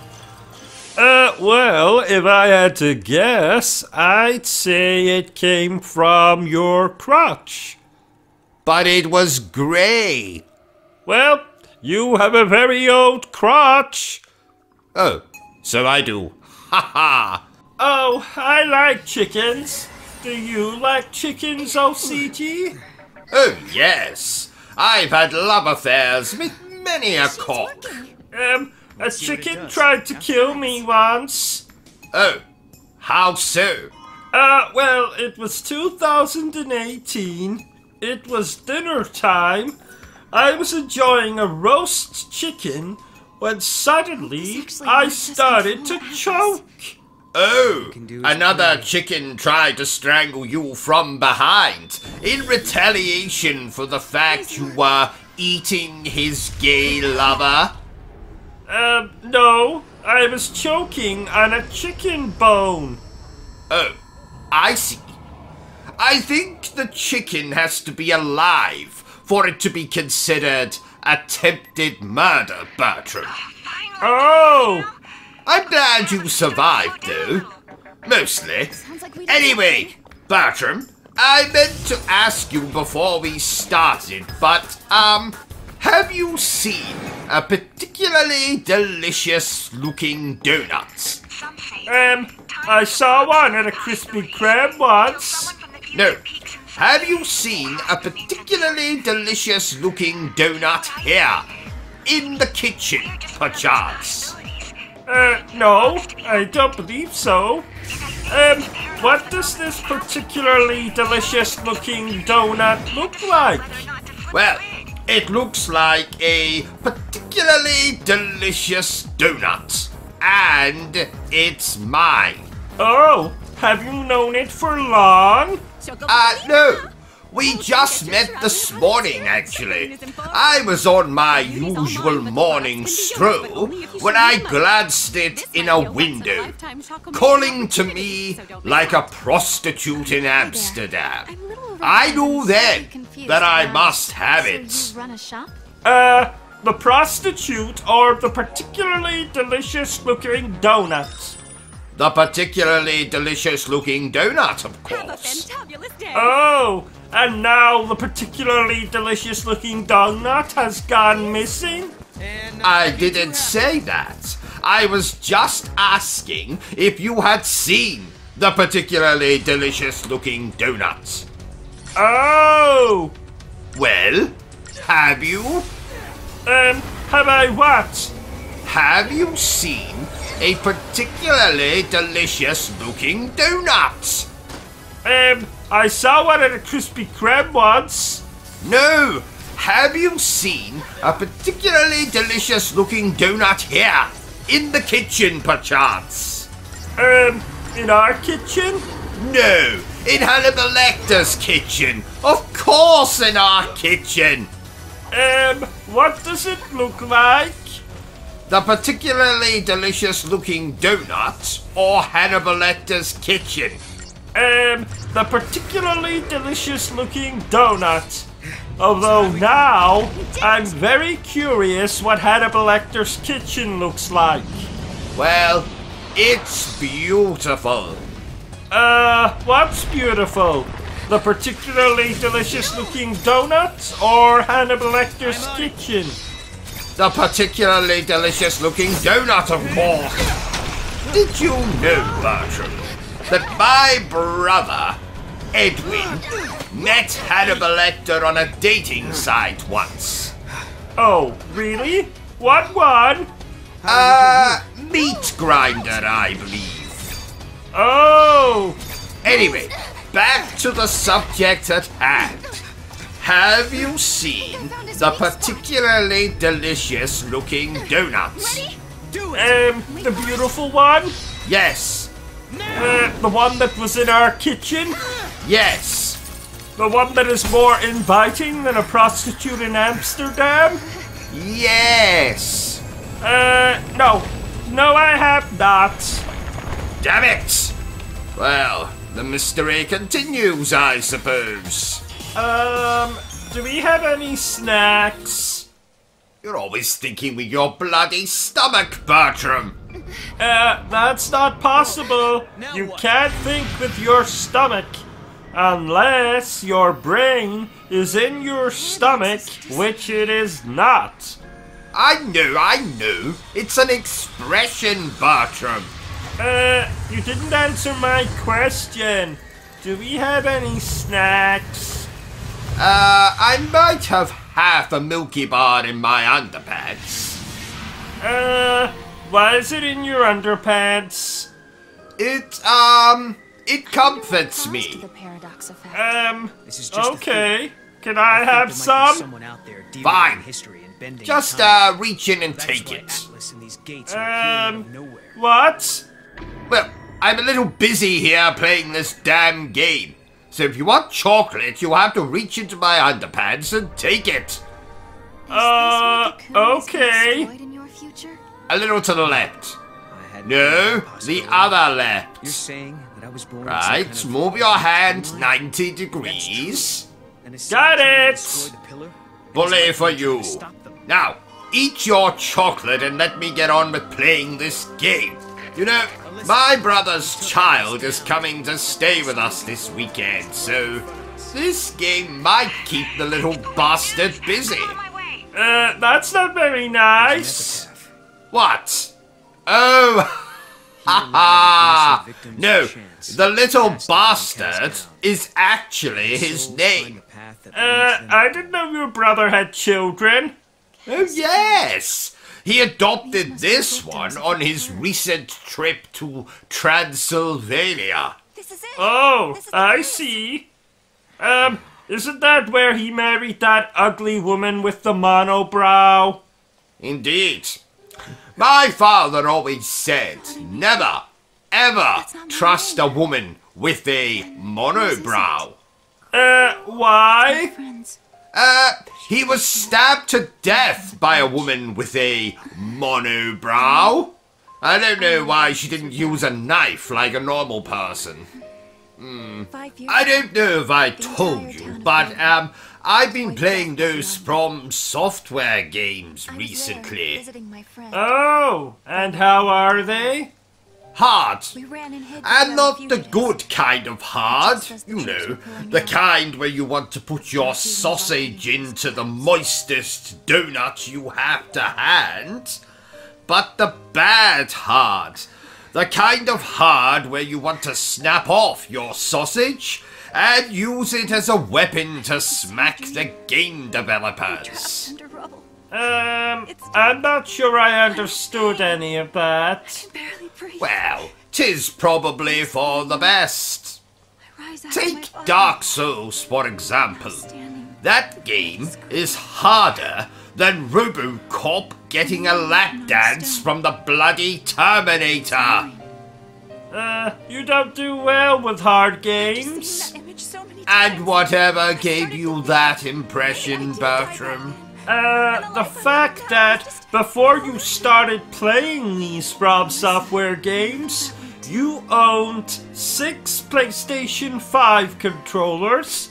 All of the windows in your gaming room had actual windows, and you had a full head of hair, O.C.G. Now, there are 3 controllers in bits, 2 that have been set on fire, and 1 that has been forcibly rammed up my backside. Well, I did warn you about trying to give me advice during boss fights. Also, every window in the gaming room has been smashed, and you now look like you're cosplaying as Professor X. Oh, it'll grow back. True, but the windows won't. It was too hot in here anyway. On the plus side, none of those games have particularly interesting stories. So, I was playing John Carpenter films in the background. I've never heard of that genre. Well, that's because John Carpenter is a person, Bertram. Nay, the man is a god. I've never heard of this god. Halloween. The Fog. Memoirs of an Invisible Man. Granted, no one has probably heard of Memoirs of an Invisible Man. I have. And who the fuck are you? I'm your next door neighbor. My name is... Oh no, you have rendered him unconscious. Oh, just throw him in the basement with the others. Now, Bertram. Okay, but eventually people are going to start asking questions. Have you ever been to New York, O.C.G? No. Have you? Oh, yes. I took my girlfriend to New York. I never knew you had a girlfriend, Bertram. I didn't think you had the lung capacity to inflate a blow-up doll. Ha ha! What's your girlfriend's name? Made in China? Ha ha! Yes. How did you know? Oh, that's a lovely name. OCG, I've just noticed this, but, why are you naked? Well, because, apparently, as I have been sitting here playing this game, the Invisible Man climbed in through a window in the study, somehow snuck up behind me, and relieve me of my clothes. Without you noticing?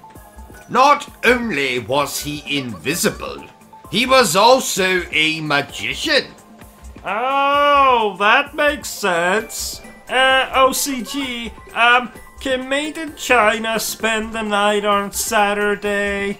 I suppose. I'll get out the bicycle pump. Ha ha ha! She's not a sex doll! Oh, I'm sorry, Bertram. I apologize. She is what is called a real doll. She's very realistic and has a vibrating lady garden and everything. I retract my apology. What are you doing, OCG? I am writing a strongly worded letter to the developers of a game I played last night. I believe they are called Angry Game Studio, which is a hell of a coincidence because I am very angry as I write this letter. I don't know if anyone told you, OCG, but it's 2022, not 1822. People don't write letters anymore. They just leave foul-mouthed tweets on Twitter, or send foul-mouthed emails. There's a lot of foul-mouthage. Shut up, Bertram. I need to concentrate on this letter. What does the letter say?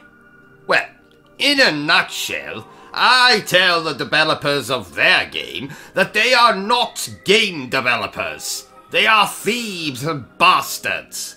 But mostly, they are thieves.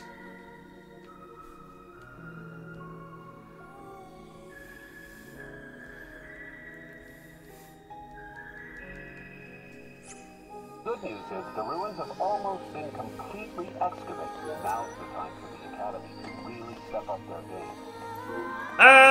What did they steal? Oh, nothing much. Just everything from our own video game.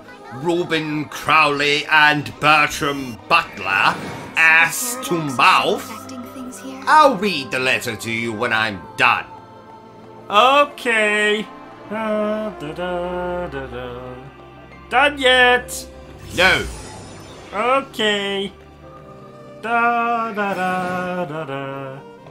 yet? No. Okay.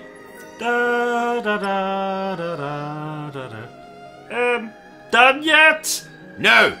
Actually, yes. Oh, yay! So go on, read it. Now, bear in mind this is a work in progress. What's that drawing at the bottom of the page? Oh, that's my score for their game. Okay. It looks like two very hairy bollocks. Exactly. Dear Angry Video Game Studio, my name is Robin Buttercup Crowley. Your middle name is Buttercup? Shut up, Bertram. Okay then. But you can call me the Obsessive Compulsive Gamer. I am writing this letter to tell you that you are a pack of thieves and bastards. But you are mostly thieves. Then there is an exclamation point here. Oh! Your game is nothing but a derivative piece of monkey excrement. Everything about your game has been ripped off from superior work. My work. There is one glaring difference between our two games, however. I have a magnificent lead character who is based off of yours truly. Whereas in your game, you have an ugly chap with a porn star mustache. His mustache does porn? No. Porn stars have his mustache. Why do they have his mustache? Can't they grow their own? Shut up, Bertram! With all this jumping Now back and let's forth, skip I ahead a don't know bit. which anymore. Blah blah blah, blah blah blah. Yes. But the So, past is what makes your us who we game are. is derivative. Defines us as people. Ugly, The future old-fashioned, That's the thing. but at least it is shorter than Peter Bloody Dinklage. Any longer, and I might have been forced to kill myself with the only thing I had to So hand. Sarah, A feel dildo. like you're wasting your time. Even if we don't arrive in Don't Valhalla, there's ask, still value in every Bertram. path we take. Just don't Guess ask. you're right. If you disagree with anything I have said, Anger Studio or whatever your name is, then I invite you to kiss my... Just be honest with And yourself. then I have drawn an Be arse. sure to arrive. Oh, that's a very realistic arse. Thank you, Bertram. Get me a coffee, please. All of this complaining is making me thirsty. Sarah, But we don't have any coffee. that was a past Fine, you then never should go have and had to get deal me a with. gin and tonic. But we don't have any But now, gin. because of your courage, Or the tonic. timelines have one Blast! less knot to And what do unravel. we have? If I We have could, this funny I would liquid thank you that for comes what out you've of the accomplished. tap. Do you mean water? Not just yet. Yes, that. Then get me a glass of water. We don't have any glasses. Blast! Then just put it in a bowl. Let me guess. We haven't got any bowls. Yes. How did you know? Call it a lucky guess. OCG, there's a weird noise coming from the toilet. We've been over this before, Bertram. When the excrement leaves your body, sometimes it can cause a splash in the toilet water. Now, of course, this depends on the size of said excrement, of course. No, not that. It sounded like a woman shouting, "Help me!" Oh, maybe the toilet is haunted. Oh, don't say that. Keep quiet, Bertram. I am trying to play a game here. Tell me, how long have you been here? Well? Oh, I'm sorry. I didn't realize you were talking to me. I'm not talking to you, Bertram. I'm talking to this brick wall over here. Oh. Speak, brick wall, speak! He's not very talkative today. Do you often have conversations with the brick wall? Oh, yes, yes. We talk about everything from quantum physics to the latest episode of South Park. Been away that long. Oh, wow. right? That's when we saw you Excuse off, me a moment. Look at you now. Hello? Dr. changed Baxter? Bertram through here. in a short time. I think OCG So no has one's lost telling the truth it. about time travel and all He's that talking to a Don't tell the brick townsfolk wall. about it, though. Who are you talking to, Bertram? Get some rest. The toaster? Well, you tell that bastard that he owes me money. Will do. Please come quickly, Doctor. Damn brick wall. I haven't met a worse conversationalist since my third wife. She was hard to have a conversation with. Bloody impossible. I eventually gave up and flushed her down the toilet. Oh, that's what the noise is. Oh, yes. She must be lodged in a pipe. Why did you want to flush her down the toilet in the first place? Well, she stole the last wagon wheel. Isn't that a little extreme? You know how much I love wagon wheels, Bertram. True, true. You know, this game came out just before my birthday. Oh, happy birthday. But it's a little late now, Bertram. Oh, did you do anything nice for it? As far as I can remember, I took an overdose of pizza. birthday cake, red wine, and binge-watched every single video on our channel. I am bloody hilarious, Bertram. Did you know that? I did. I'm on the job. All's good here.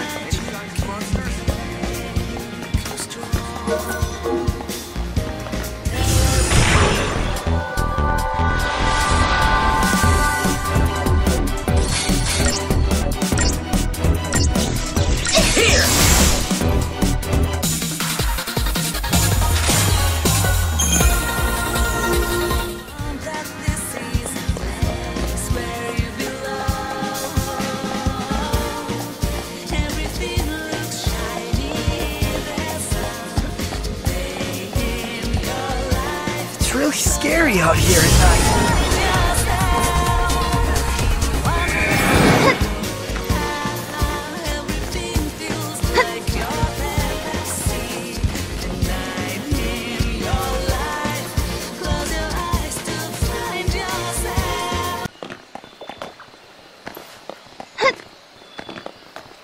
Bring on the arrows and ammo!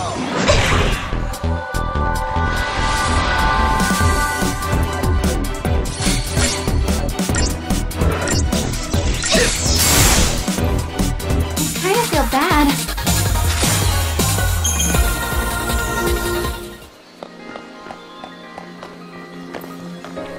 We're on a mission to protect the town. We need more recruits.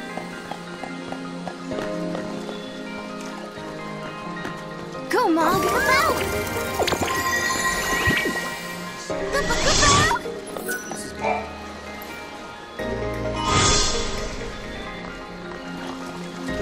That's pretty amazing. I see.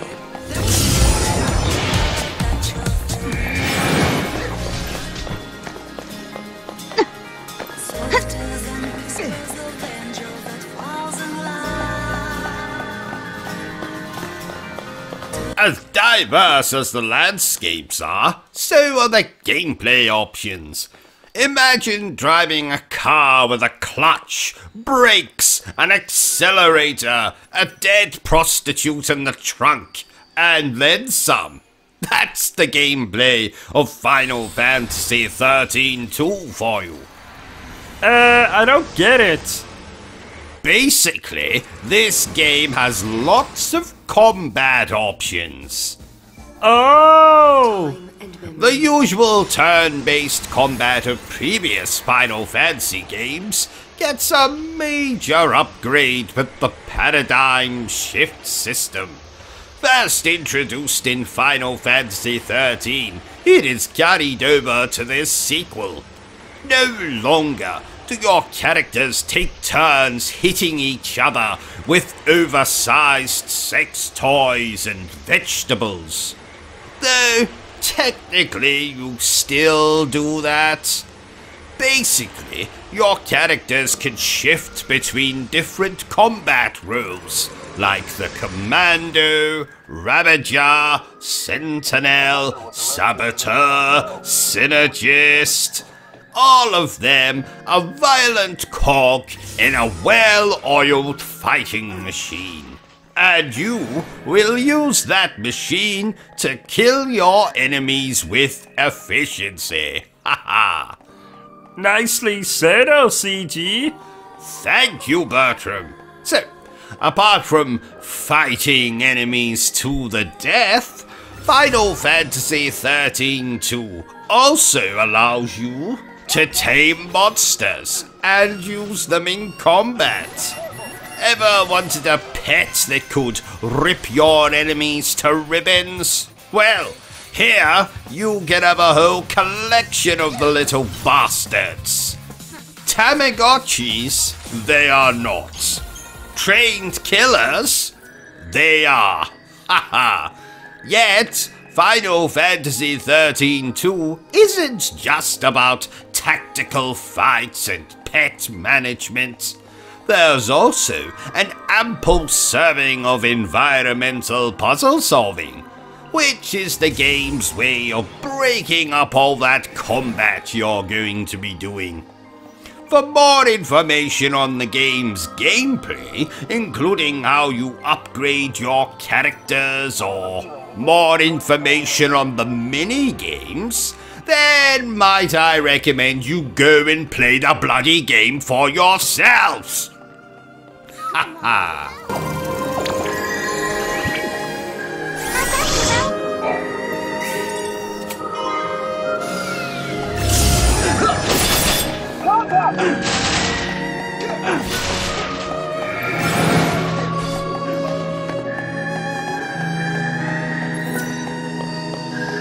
Once my assignment is over, I'm going to post the soaking up.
Did you know, Bertrum, that I met Mega Man myself recently? Yes, I mean, the chap's in his 40s now, you know, has a glass eye, walks with a bit of a limp. So I decided to follow him, see where he went. Luckily for me, he visited the local gentleman's toilets. And when he was urinating in that hole-in-the-wall thing, I thought I would just have a little peek, see what Mega Man is packing. But as it turns out, Bertrum, he's not so much a Mega Man. Okay, for the last time, Bertrum, you are not a monkey. Therefore, you are not allowed to throw poo at me.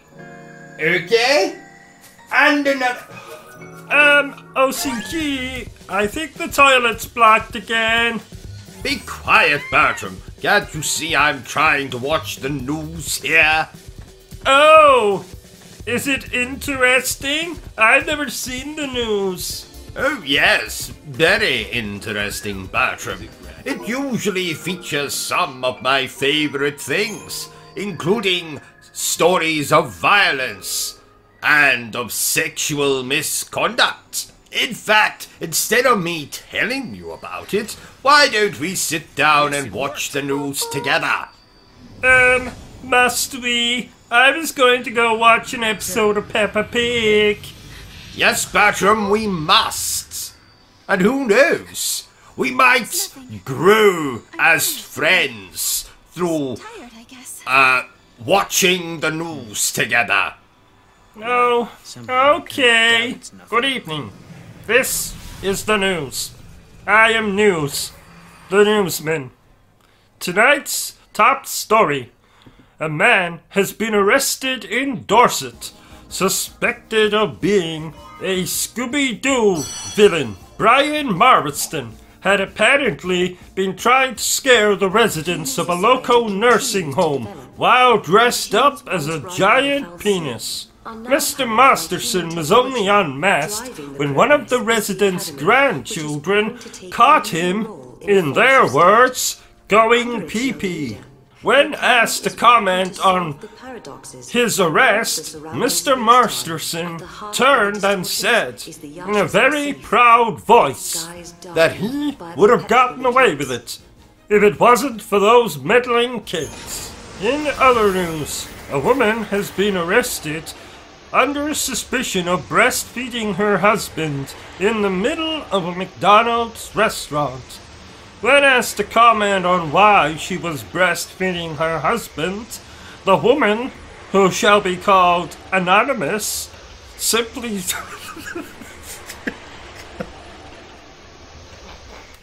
How unprofessional, Bertram. I've never seen a newsman laugh at one of his own stories. Yes, indeed. Apologies for that, ladies and gentlemen. It might have sounded like I was laughing at the news story of the woman breastfeeding her husband, but it was, in fact, technical difficulties. So, when the woman was asked to comment on why she was breastfeeding her husband, she simply stated that McDonald's did not have any milk, and her husband is partial to a glass of milk. Now, let's hear about today's weather from the Weatherman. Go ahead, Weatherman. Right, we can turn this off now, Bertram. This must be the eclipse. Don't you want to hear about the weather? Oh, no, Bertram. Let's just do what we're supposed to be doing and concentrating on this game. Isn't it amazing that somehow the game has been playing itself while we did this whole comedic skit bit? Something's wrong. Yes, Bertram, remarkable. In fact, I suppose now's as good a time as any, but I've actually employed some help who is actually going to play the video games just whilst we go off on these kind of tangents where we do comical skits and the like. Oh, you haven't introduced us? Well, that's because, well, you see, the thing is, Bertram, in order for me to employ this individual, I had to somehow convince them that I was living completely alone. So you didn't tell them about me? No, Bertram, sadly not. So, when this new employee of mine, comes over to play the video games, you know, while we go off on our comedic skits, if it wouldn't be too much trouble, I would like for you to go into the closet and close the door. And not make a peep, not even stick your head out until said employee has left. Does this employee have a name? What are you talking about, Bertram? I've already told you their name. Have you? Yes! Employee! Oh! You know, Bertram. Once you get used to it, like impulses and Yes, O.C.G? I have absolutely the worst job in the world. Really, O.C.G? Yes, Bertram. Now let me tell you why. I spent all day playing video games. Every single second of every single minute of every single hour of the entire 24-hour day, I spent playing video games. Doesn't that sound like a bloody nightmare? No, not really. Well, it is. 'Tis an absolute unmitigated nightmare. While all of my beloved viewers... You mean all 4 of them? Shut up, Bertram!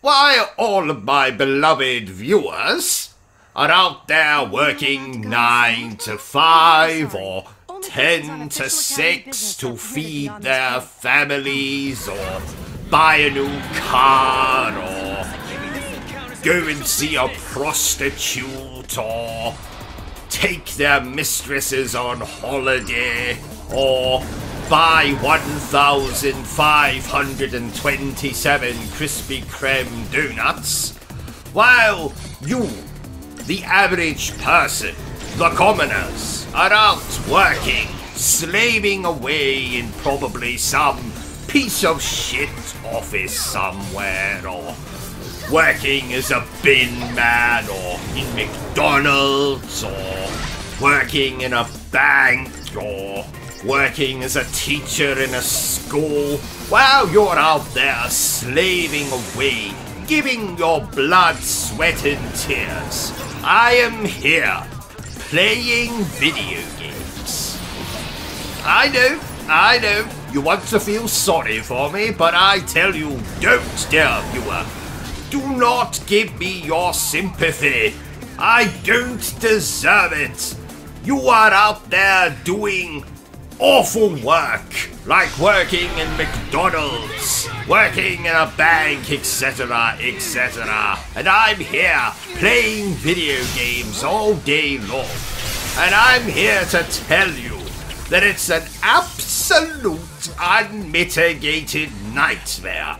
If you think your job is bad, then I want you to just think of what I do all day long. 7 days a week, 365 daes a year. I am playing bloody video games. Are you being sarcastic, O.C.G.? No, Bertram, I am not being sarcastic. I'm telling you right here, right now, that I have the worst job in the world. Even people that clean toilets don't have as bad a job as I do. Even nurses who work in nursing homes and clean up after old geriatric people that shit themselves while watching daytime television. I'm telling you that even as bad as that job is, mine is 1,000 times worse. I have the worst job in the world. I sit here all day long playing video games, while you're out there earning money for your bloody children and your bloody relatives and saving up to buy a new bloody car or whatever you're doing. I'm here playing video games, sitting on my fat backside in front of my rather large television, or monitor if you're a PC gamer. So I'm sitting here in front of my large television monitor, if you're a PC gamer, doing absolutely nothing but playing video games, drinking gin, eating as much as I'm content to do so, from the relative safety of my home. And you're out there working. And I just want to tell you, dear viewer, that I have the worst... I'm sorry. I couldn't keep it going, Bertram. I couldn't hold it in. I knew you were joking. Of course I'm joking, Bertram. Worst job in the world. I have the best job in the world. And all you stupid people out there, you all have the worst jobs in the world. You all want to be me. You all want to be in my shoes and do nothing but play video games all day. But you can't, because you all have fucking children and fucking families and mistresses and holidays and all that bollocks. I get to sit here and think only of myself. Andy? Yes, and you. I occasionally think about you, mostly how I'm going to throw you out of the window, or how I'm going to poison your dinner, or how I'm going to make your sleeping arrangements even more uncomfortable than they are. But yes, you do occasionally enter my mind, Bertram. So what have we learned today, OCG? That you all suck, and I'm the best. If you say so. Wait a minute. This game doesn't look like Crash Bandicoot. Well done, Bertrum. Have a gold star and a complimentary pat on the head. This is indeed not Crash Bandicoot. But you promised we could play Crash Bandicoot. I did no such thing. Yes you did. Right before you got abducted by aliens, and then sued them for prodding your backside in a very inappropriate way. Abducted? Aliens? Very? Bertrum, could you have been dreaming? Oh yeah, I was dreaming. Well, that explains it. Do you remember when you got cursed by that gypsy woman and your pee-pee fell off? What was her name again? You know, the ugly bitch that cursed you. Wasn't it your mother? Oh yeah, it was. So, are we gonna play Crash Bandicoot now? In the name of Isaac Newton and his shriveled genitals, we discussed this already. I never said we would play Crash Bandicoot. Yes you did. Right before you were abducted by aliens. Yes, you dreamt that, Bertrum. Remember? Oh yeah. Is this game scary? Well, I would say it's more silly than scary. Oh, well, at least that begins with an S too. Good job seeing the positive side, Bertrum. In a way, I'm glad it's not scary. I don't really feel up to washing any more of your soiled boxer shorts. I resent that. I actually wear Y-fronts. Damn it. What the hell am I supposed to be doing in this game? I went to hell once. No, you didn't. Yes I did. No, you didn't. Yes I did. No, you didn't. Yes I did. No, actually, I didn't. I thought so. If you were to make a video game, what would you call it, OCG? I would call my video game Jesus Christ in Nail Me to the Cross Again and see what you get, motherfucker. Oh, haha! Yes, I am bloody hilarious. Offensive too. Very. I once gave Gordon the Goofy Gorilla an enormous wedgie and drew a penis on his head while he was sleeping. Oh, whatever happened to Gordon the Goofy Gorilla? Well, I believe he was shot by the hunter out of Jumanji. Oh no! Don't be too sad, Bertram. He was turned into a wonderful rug. Oh, that's not any better. Now people can walk all over him. People were always walking over Gordon, especially that wife of his, Petra, the professional prostitute.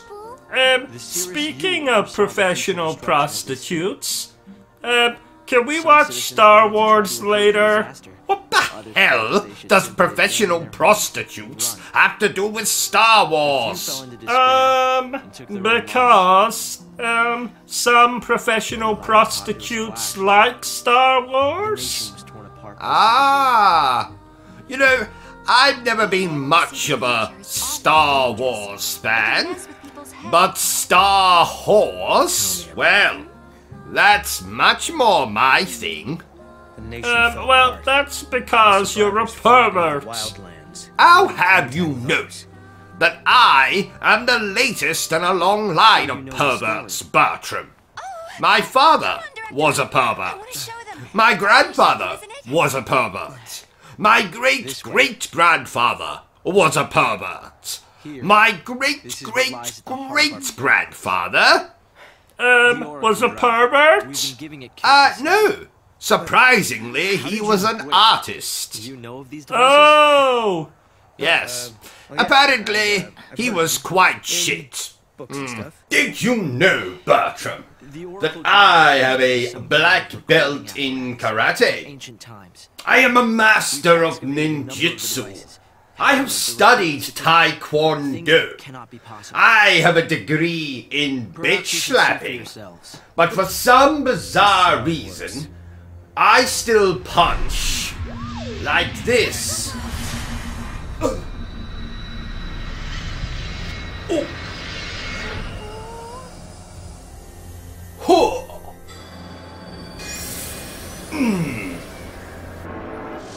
I'm like a geriatric with constipation. Look again, Bertram.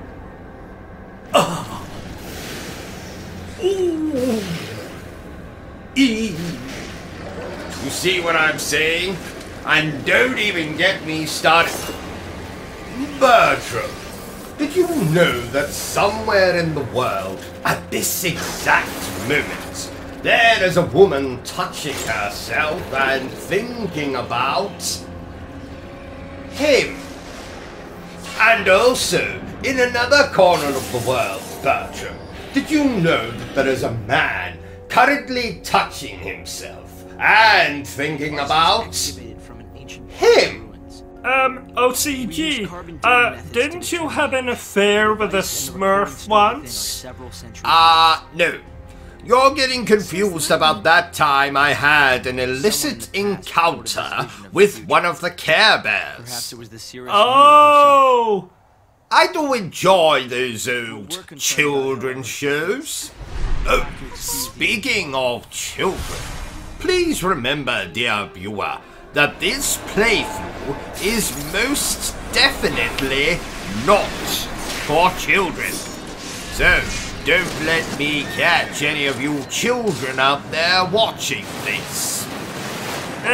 What if you can't tell they're a child? Do you mean if a child is wearing a false mustache? Yes. I don't know.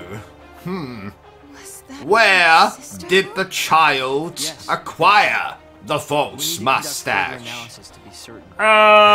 They bought it from a man selling false mustaches on the street.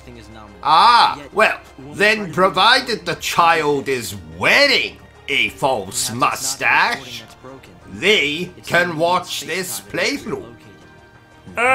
What if they're wearing a false beard? I'll get back to you on that one. I must say, Bertram, this game is pretty as a picture. What picture? Most likely a picture of Ava Green. With clothes on or off? Oh, definitely off. Oh yeah, that is a pretty picture. You don't have a copy of that picture by any chance, do you? I have 1,246 pictures of Ava Green, and you can't have any of them. Oh! What would a video game based on us be called?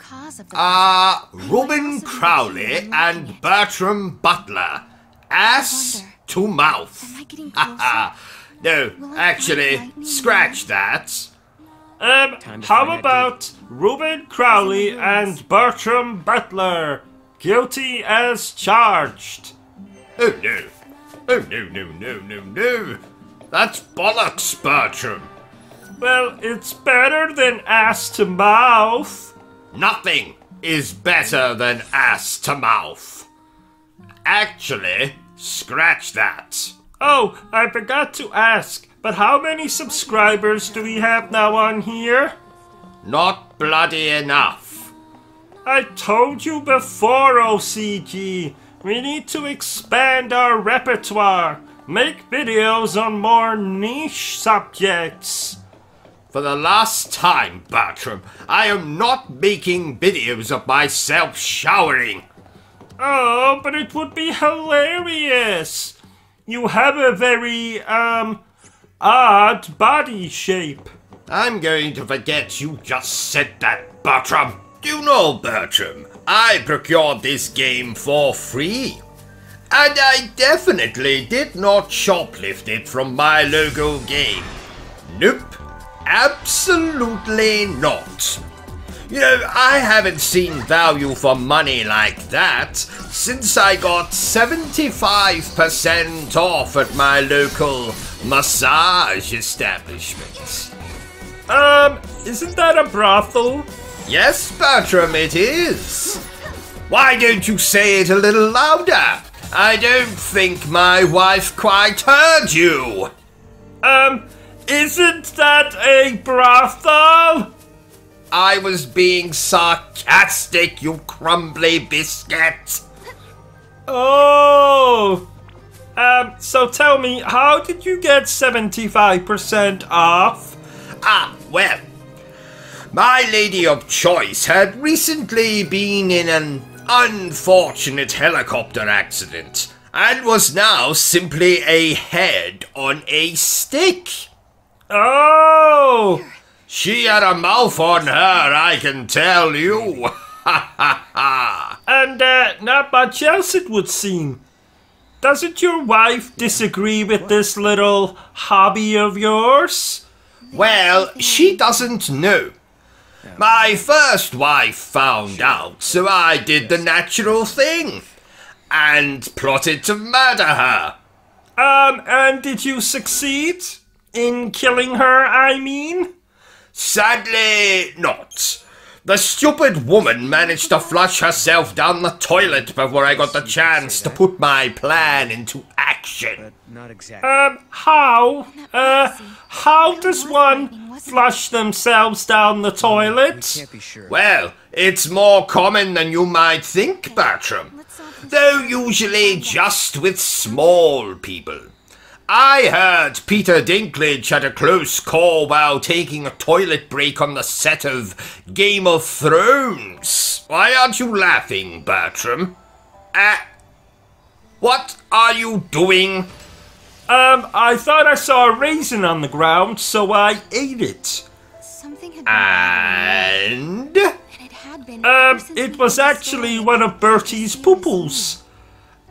Remind me again. Who is Bertie? My mouse. I hope that's not a euphemism. I don't know what that is. Well, it's a... You know what? Never mind. Oh yes, Bertie, that thing you keep in your pockets. That thing is called Bertie. It's like Bertram, but it's not. Thank you for educating me on that, Bertram. Could you and your mouse please pay attention? How are you supposed to laugh at my jokes if you keep getting distracted with raisins? It was a poo-poo. At least I think it was. You leave the thinking to me, Bertram. I'm the brains in this operation. Now, if you'll excuse me, I'm just off to stick my fingers in a wall socket. I've run out of coffee, and I need a little boost. Ow! That hurts. Ow! That hurts. Ow! That hurts. You heard him, dear viewer. He's the brains of the operation. Shut up, Bertram, and telephone me an ambulance. I appear to have electrocuted myself. What about the stream? Oh yes. Well, let's finish the stream first. Is this a horror game? This is as much a horror game as I am a relatively normal human being, who most certainly does not keep his wife in a cage in the basement. Now, most horror games these days have you running away from a wanker in a Halloween costume. I had to play hide and seek with a wanker last Halloween. But you played that with me. Oh! Wanker indeed. Ha! Well, at least you're a well-dressed wanker. Yes, 'tis true. 'Tis true. So, to answer your question, Bertram, this is not a horror game. There is a distinct lack of blood. Oh, that's a shame. You do love blood. Yes, quite. Ever since that chap with the pointy teeth gave me that unattractive love bite on my neck, I've had such a craving for the stuff. Oh no! You're turning into an umpire! I think you mean a vampire. Oh! And never mention anything related to sports in my presence again. The only thing I hate more than games that don't let you customize your genitals is sports. Noted. Before we carry on with the playthrough, here's a message from our sponsor. We have a sponsor? Why did she react the We way she do. did? I promised Edwin I'd let him say a few words. That is one gigantic Edwin? monster. As in your perverted brother, Edwin? The man who holds the Guinness World Record for the longest sustained erection? 36 years and counting. Yes. So, without much further ado, may I present my brother, Edwin Wagster. Oh, thank you, brother. I'll spank. Oh, I mean, thank you later. So, dear viewer, I'm going to tell you my foolproof strategy to conquering any beat-em-off, I mean beat-em-up game. Are we ready? That's what she said. Ho ho ho. Now, to conquer any beat-em-off, I mean beat-em-up game, all you have to do is treat your controller like a beautiful woman. Yes. Hit random buttons and magic will happen. Now, if you'll excuse me, Mustache, I've got a date with a juggler, and I hear he has a lovely set of balls. Ho ho ho, oh my, oh no, oh my! Ha ha! My brother Edwin, ladies and gentlemen. Oh, he scares me. Oh, don't worry, Bertram. Just, never turn your back on him and your rear will be safe. What? Oh, nothing. Oh, I forgot to tell you, Bertram. Edwin will be coming to stay with us for a while. Why? Oh, I don't know. Something about him being on the run or hiding or some other nonsense. I said he could sleep in your bed, Bertram. Oh no! Oh, yes. Oh no! Oh, yes. Oh no! Oh, you know, that's quite enough of that. Why does your brother have a different surname than you? Well, you see, because Edwin took his wife's surname. What? He's married? Who the hell would marry him? Well, he's not married in the conventional sense. You see, Edwin was the first man in history to marry his own scrotum. His scrotum has a name? Oh, yes. Wilhelmina Wagster. Willie for short. Oh, I'm sorry I asked now. I meant to tell you, OCG, but you offended me earlier when you said, something offensive about me. Oh, I'm sorry, Bertram. I'll tell you a joke to make you feel better. No, there's really no need. I insist. So, what do you call a Terminator prostitute? I don't know, OCG. What do you call a Terminator prostitute? Maybe. I'll bareback. You're not listening. Humans aren't strong. They die easy. I don't get it. You know, instead of I'll be back, Anyway, thanks it's for the help. I'll bareback.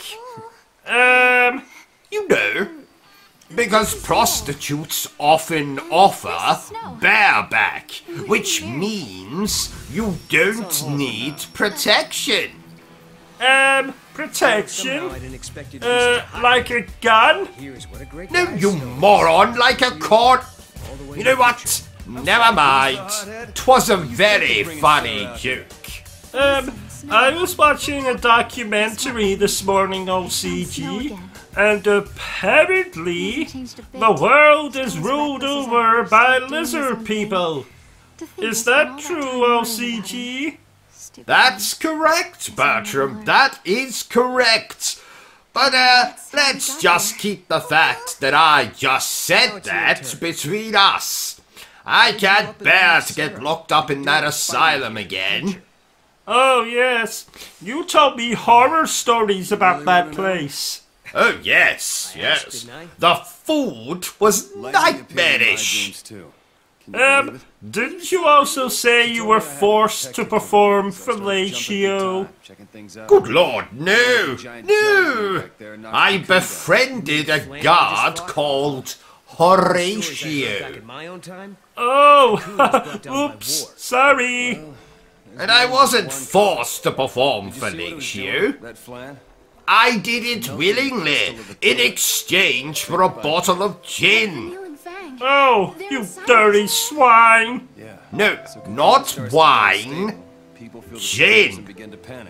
Gin. G-I-N. I can't believe lightning is Gin. in your dreams as well. Not wine. She told you to Gin. protect Cocoon. Nothing like wine. Not red wine. Not white wine. Just gin. Gin. Are you understanding me, Bertram? I am talking about gin. Bertram, you've fallen asleep again, haven't you? Bastard. Do you like retro-inspired platformer games, OCG? You know, games like Shovel Knight and, Curse of the Moon? No. And let me tell you why, Bertram. So, here is OCG's guide to why all retro 8-bit platformers are absolute arse. Or bollocks. Whichever you prefer. Number 1. Knockback.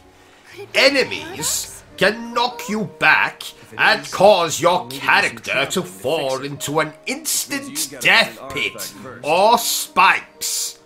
Knockback can go to hell. Number 2. Is there a reason why you can only Bosses with seemingly infinite life bars. You have to beat on these bastards harder than an obsessive compulsive masturbator. The boss fights can go to hell. Number 3.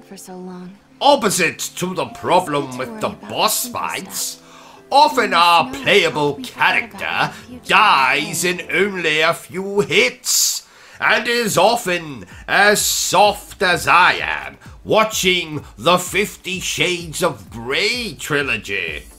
Oh, that's an erection joke. You're absolutely right, Bertram. Well done, you.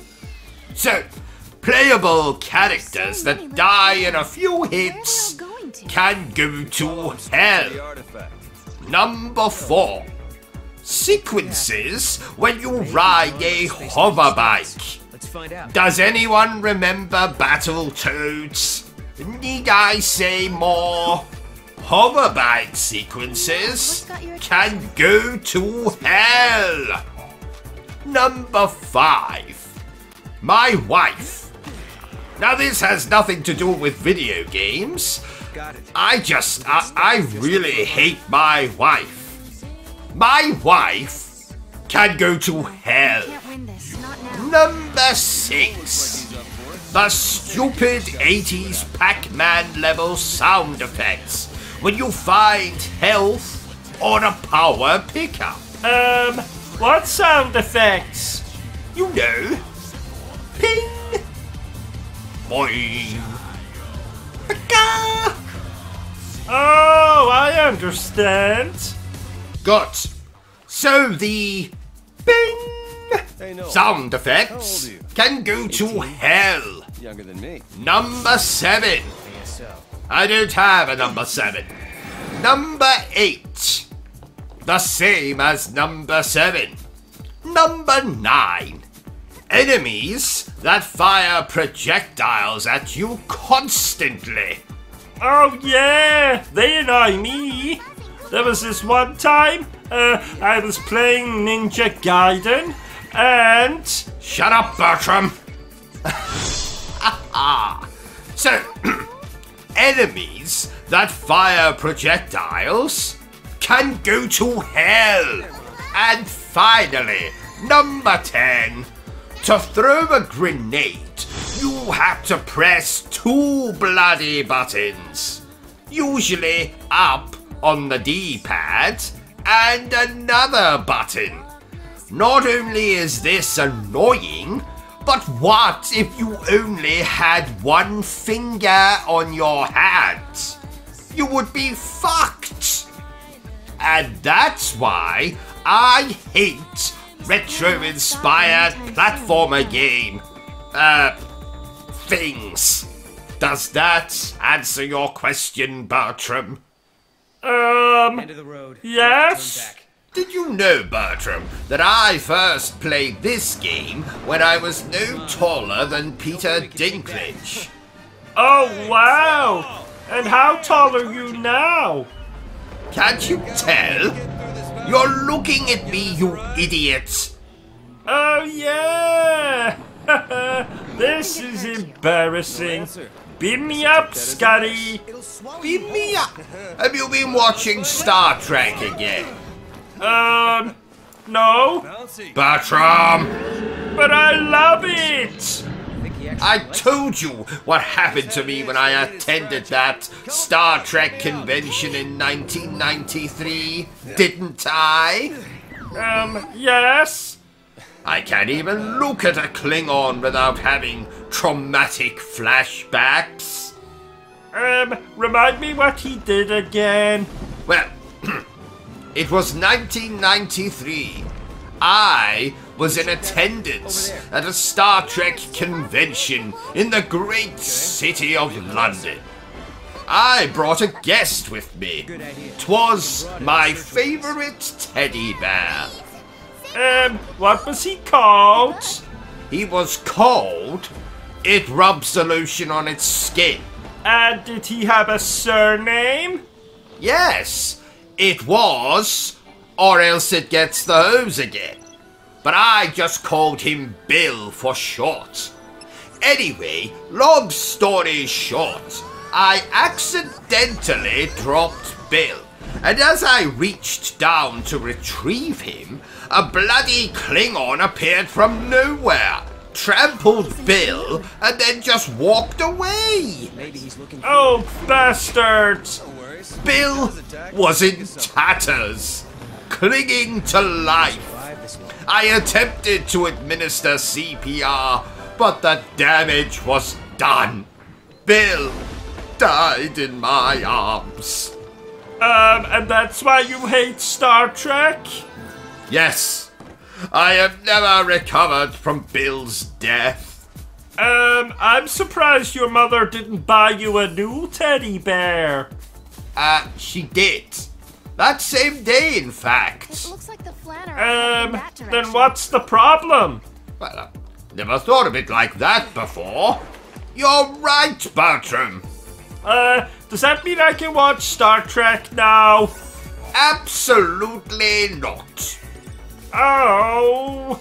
Oh, ladies and gentlemen, it would appear that a vampire has just crawled into my room and bitten me, somewhere out of sight.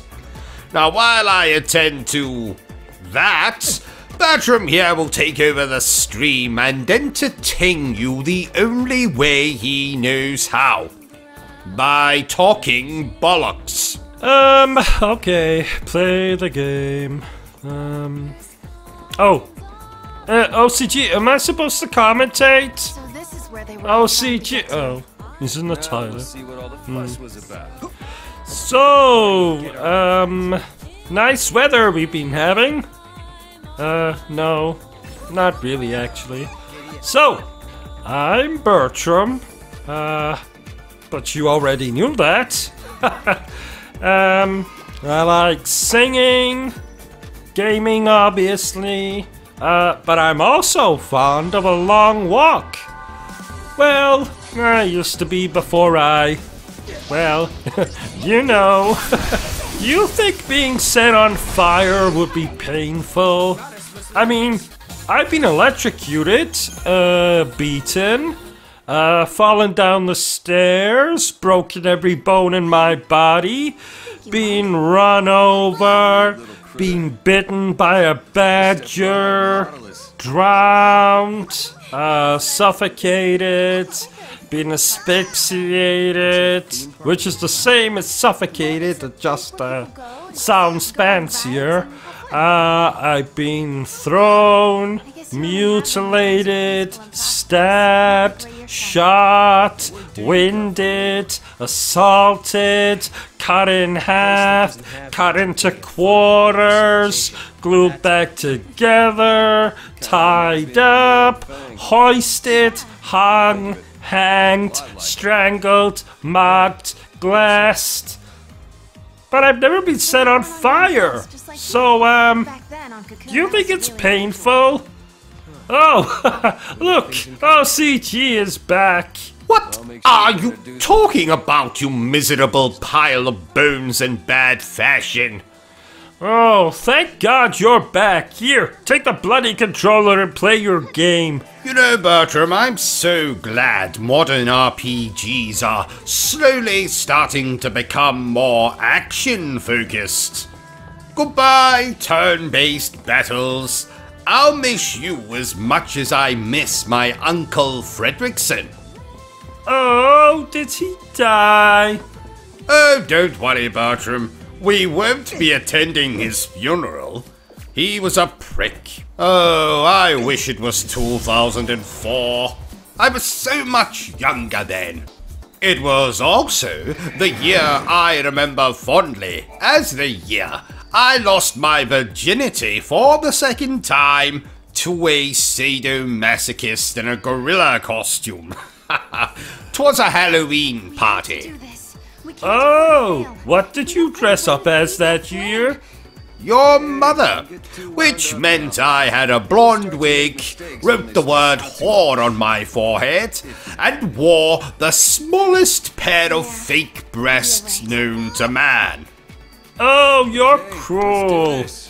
Haha, it took you this long to figure that out, Bertram. So I said to him, "Look here, Governor, I in absolutely no way wish to have sex with your wife. For two reasons, actually. Number one, she's not incredibly attractive. Number two, the woman is a bloody zombie. Now, personally, sir, I don't know about you, but I prefer my women to have a little more meat on their bones. And do you know what he said to me then, Bertram? Just wait till you get a bloody load of this. He said... Bertram, what are you doing with that copy of Resident Evil 2? I was going to play it. Oh. I was going to play it. I'll make the jokes around here, Bertram. Put that disc down before you cut your own throat with it or something. Oh, that only happened once. Now, forgive me if I sound distracted, dear viewer. I am currently spying on my wife as she takes a walk in the garden with a man that I believe to be her lover. I think they're kissing. Be quiet, Bertram. If they hear you, the game is up. Sorry. What are you doing now? Eating a sandwich? Fine. Do it quietly. I can't see bloody anything. Where are your glasses? You stood on them, remember? Oh, that's right. I don't know why I'm happy about that. Because you take pleasure in my pain, apparently. Wait, what's my wife doing now? I think she's urinating. That woman has absolutely no pride. Keep your eyes peeled, Bertram. Bertram, are you now urinating? I forgot to go before we left. What's wrong with you people? We are gentlemen. Gentlemen do not urinate outdoors. Damn it! Now I need to go. Forgive me, dear viewer. Wait. I think they're kissing now. Let me see. Let me see, you idiot. They're not kissing. Can't you see that machete? The chap has obviously stabbed her. We'll make you a deal. Should we help her? No. Let's not do that. You know, Bertram, I was abducted by aliens once. Yes, quite a few years ago now. And let me just say that the anal probing that everyone seems to have a problem with, it really wasn't that bad. And I'll tell you another thing. Bugger me with a monument. O.C.G. Yes, Bertram? Why are you dressed like that? Still okay back there. Well, Bertram, I thought that since we're going to be talking about Teenage Mutant Ninja Turtles today, I thought that I would dress myself like a teenager. Why? Do you not approve of my attire? You look like someone's very uncool uncle. Shut up, Bertram! Anyway, did I tell you about the story of the turtle and the hare, Bertram? I don't think so. Well, you see, the turtle, my dear manservant, turned out to be a serial killer. So he cut up the hare, put parts of his body in the microwave, and cooked him. Isn't that a lovely story, Bertram? Didn't care. Not really. Who he hurt. What are you doing? Well, isn't it obvious, Bertram? Can't you see that I have clearly died, and I'm waiting for the Grim Reaper to come and take my soul to heaven? Really? No, not really, Bertram. We're still waiting for this bloody lighting technician to get here. When did you say he should arrive? He was supposed to be here 6 hours ago. Lighting technician? Yes, you know the one you were supposed to call today. Today? You did call the lighting technician, didn't you, Bertram? Of course. Just give me 1 minute. Bertram? Bertram! Where are you going? Get back. I bet he didn't call the light technician. I bet that's exactly what's going on here. Why am I talking to myself? So, Bertram, you previously asked me in our last session, how does one spot a zombie? So, I've done a little bit of research, just for your benefit, Bertram, and I have here 3 ways that you can conclusively identify if someone is a zombie or not. Number 1, they will have a bad use of the English language. Now please, Bertram, do not confuse a zombie with a drunk Scottish person. I mean, I can see how it could be confusing, but they will often speak, how can I demonstrate? They'll make lots of, noises. Now, would you like me to repeat that, Bertram? They'll make lots of, noises, often combined with this gesture, or perhaps this gesture, or this gesture, maybe even this gesture. But the thing that will give away that it's a zombie will be the... Okay, number 2. They will have awful personal hygiene.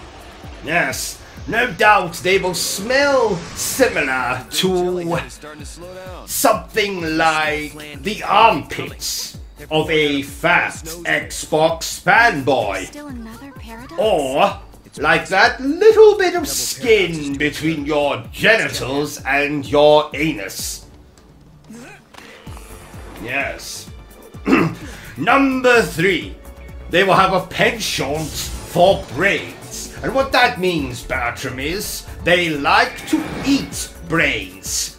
So you'll be perfectly safe should a zombie apocalypse ever befall us. So, they will make noises like, they will have bad hygiene, and they like eating brains. So, I hope you took that all in, Bertram, because there'll be a test next, You know, Bertram, I consider myself to be something of a psychic. A psycho? No, Bertram, not a psycho, a psychic. It means that I can read people's thoughts, predict the future, that kind of thing. So, for example, I know that in exactly 3 seconds, I am going to urinate in my underwear. Let's see. 3, 2, 1. And there we are. Psychic, just like I said. And another thing. Oh, shit. Do you remember Rayman, Bertram? Oh, I don't like Rayman. Why? He stole my last chocolate bar. Bertram, have you been drinking the bleach again? You know as well as I do that Rayman is not real. Therefore, he could not have stolen your last chocolate bar. But I saw him. It was the middle of the night, so I couldn't get a good look at him, but he was standing by the fridge, and he was completely naked. That was me, Bertram. It was? Yes? Why were you naked? Well, you see, I often like to take raw meat from the fridge and rub it against my body. I see. Have you been drinking the bleach again? Shut up, Bertram. The point is, Rayman is not real. He is a video game character. Ooh, that reminds me. Lara Croft is coming round later to clean the conservatory.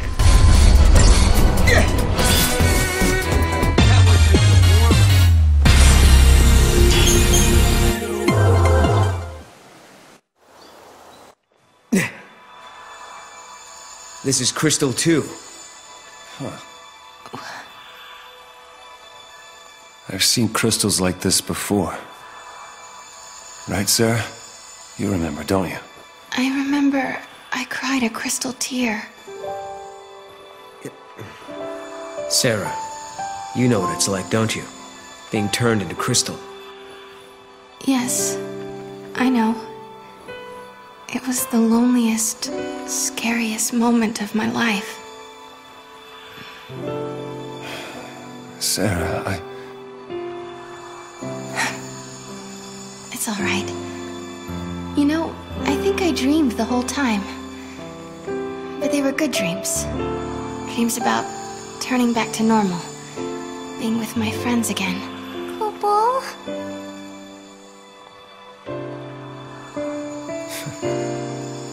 I hope that's true. I hope Fang and Vanille are dreaming right now. I hope they're happy in there.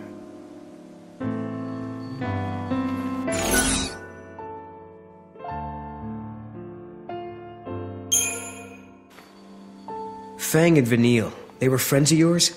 And now they're sleeping inside that crystal pillar? Yeah. They've turned to crystal.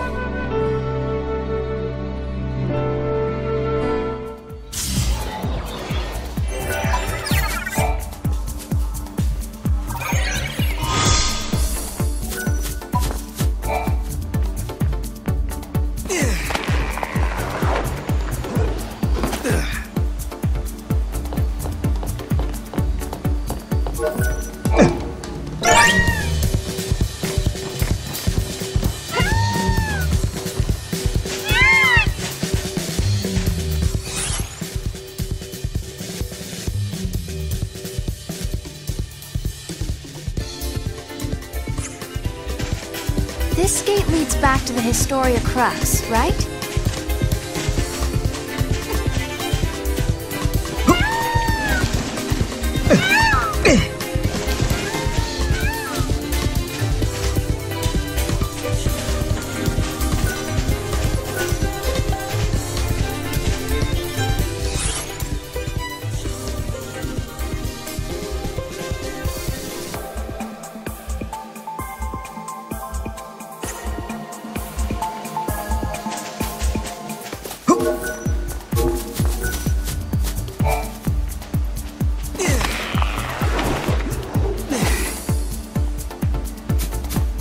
From my own history,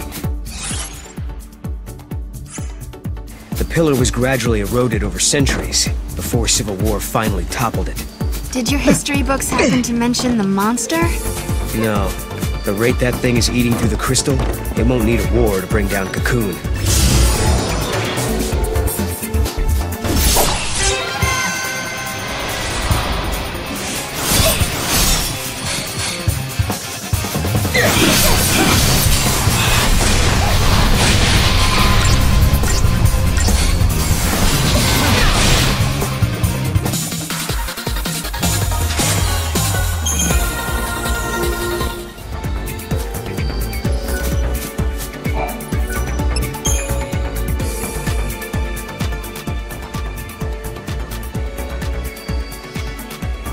I wonder where this one goes.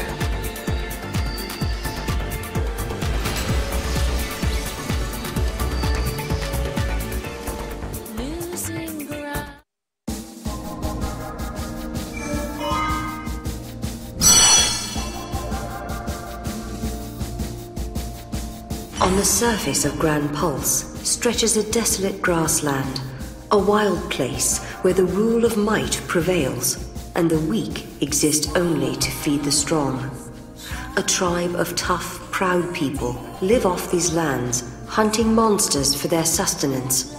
But now, the hunters are whispering of a fearsome newcomer to the prairie that threatens to upset the precarious balance of their lives.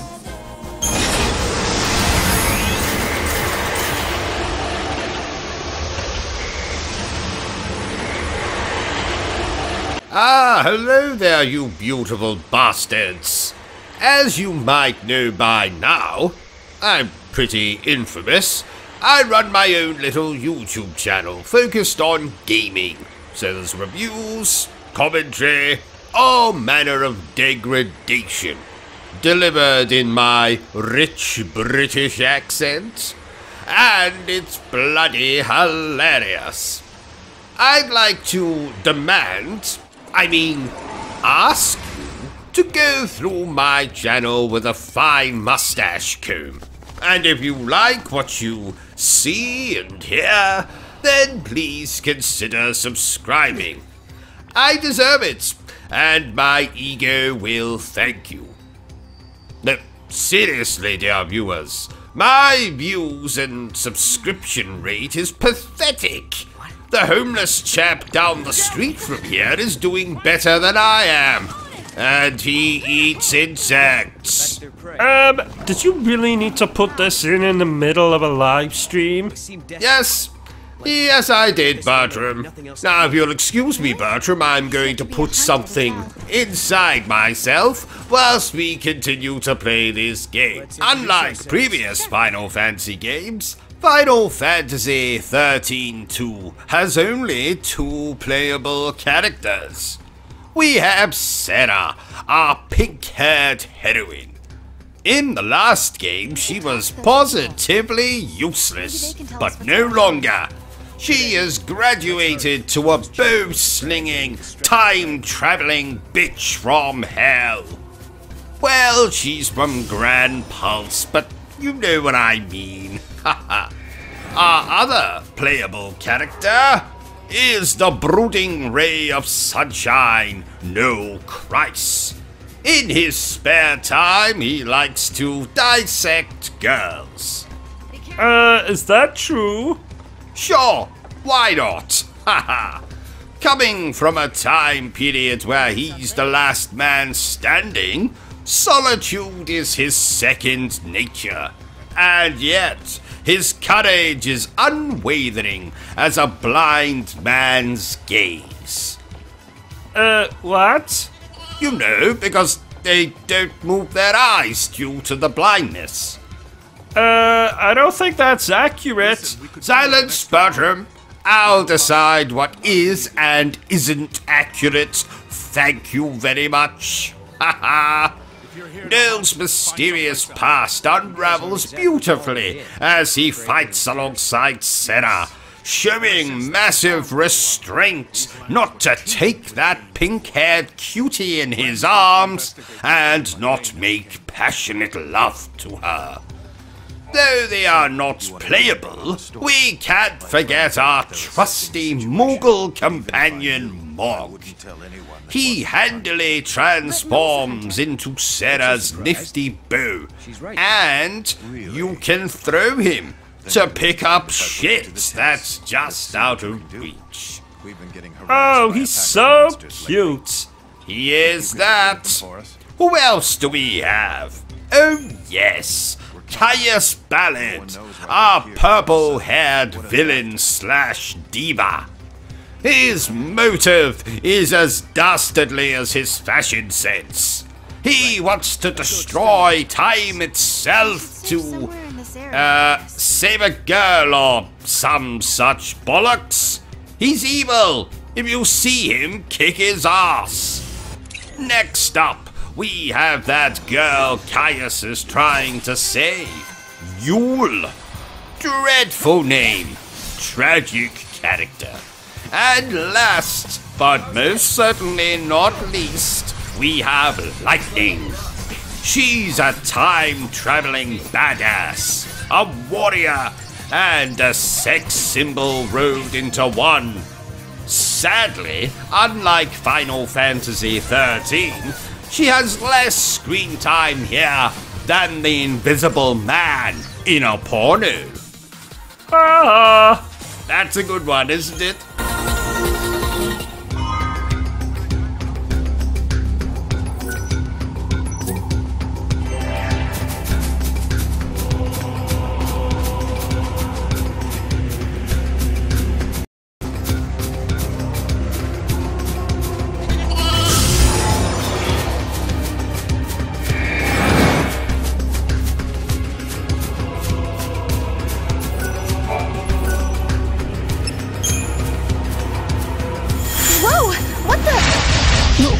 Okay.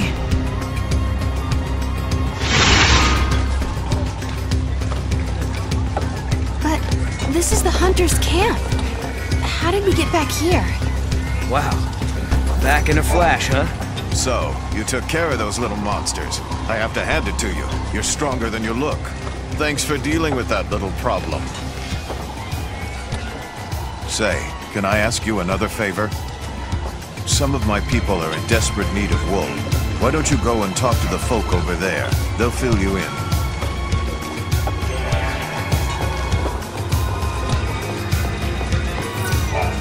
I heard you took care of our monster infestation problem. I'm impressed. Now that you've proven yourselves, I have another favor to ask of you. I need help collecting wool from the sheep wandering the plains. I appreciate whatever you can do to help. You'll come across some sheep bigger than the others. They're the ones you want. They have the best wool.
Thank you so much. The quality of this wool is amazing. Here is a little something for your trouble. Only the best hunters can run around these plains without a care in the world. Maybe, just maybe, you two can save us from the peril hanging over our heads.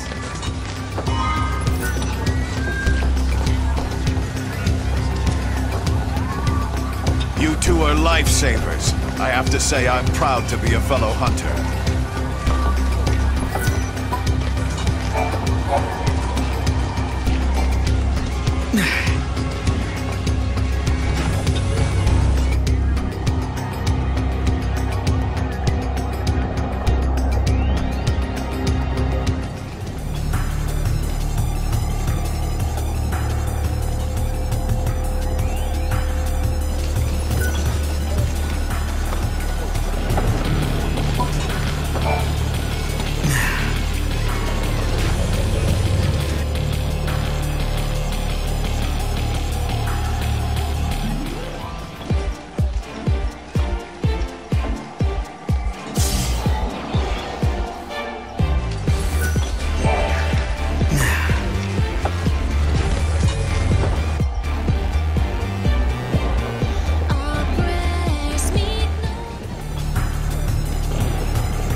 Okay, Bertram. Number 4 on the list of all things that Japanese video games must contain. Number 4 is female characters with heaving bosoms. And you might be asking yourself, but why? Why must a Japanese video game feature such characters? And it's quite simple.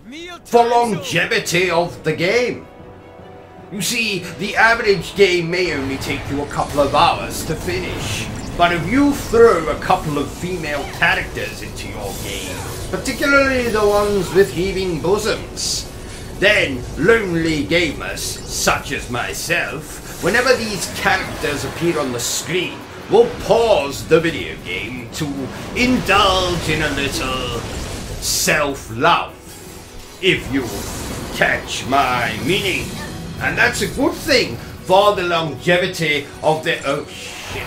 Are you playing this game online, O.C.G? I have absolutely no desire to play online, Bertrum. Frankly, I'd rather put my penis in a very sharp cheese grater. Why, O.C.G? Only homicidal maniacs, or children, or homicidal maniac children play games online, Bertram. Oh, what a dangerous world we live in. Quite. Just the other day, a child called me a "see you next Tuesday." This'll fix the paradox. What an odd insult. Was he on drugs? Probably, but you don't understand. He called me a C-U-N. Oh, I get it. Well, you are. What did you say? Nothing. Does this game have zombies in it? No, Bertram. It has 1,000 bloody ballet dancers doing the splits while singing "The Winner Takes It All." You can see, can't you? So you should be able to tell if this game has zombies in it or not. I was bitten on the pee-pee by a zombie once. I know I'm going to regret asking this question, but, how did a zombie bite you on the pee-pee, Bertram? I think it was a zombie prostitute. Well, that makes perfect sense. We've all been there. Oh, did a zombie prostitute bite your pee-pee? No. She stole my wallet and then flushed my trousers down the toilet. Oh, I see. Speaking of prostitutes, I visited a dominatrix once. Wasn't a lot of foreplay or intercourse, and can you believe she didn't even have any biscuits? Oh, bitch! I was a guest in her brothel, and I wasn't even offered so much as a glass of milk or a digestive. Well, that will be the last time I'll be visiting her. Because she was so inhospitable? No, because a grand piano crashed through her ceiling last week, killing her. Oh! I'm afraid the time has come, Bertram. It's time to tell the good people of Britain why I wear these sunglasses. And sadly, the truth is I wear these sunglasses because I am blind. Really? No, not really. The actual reason I wear these sunglasses is because I have lasers inside my eyes. And should I remove these sunglasses, you would be destroyed with said lasers. Really? No, not really. Splatterhouse indeed. I tell you, Bertram, if you want to see what an actual splatterhouse looks like, you only have to come round to my parents' house at Christmas. I've never seen such a bloodbath. year after year, inevitably some relative of mine gets drunk, and another relative will take them out with a turkey baster. I don't think I've actually told you this, Bertram, but my great-great-great-great-great Aunt Delilah circumcised my great-great-great-great-great-uncle Humphrey with only a wooden spoon. Yes, remarkable. Who knew you could circumcise someone with a... I hope the actors in this game were paid a lot of money. No, I don't think so. Some of the actors in this game are women, Bertram. Women don't get paid, do they?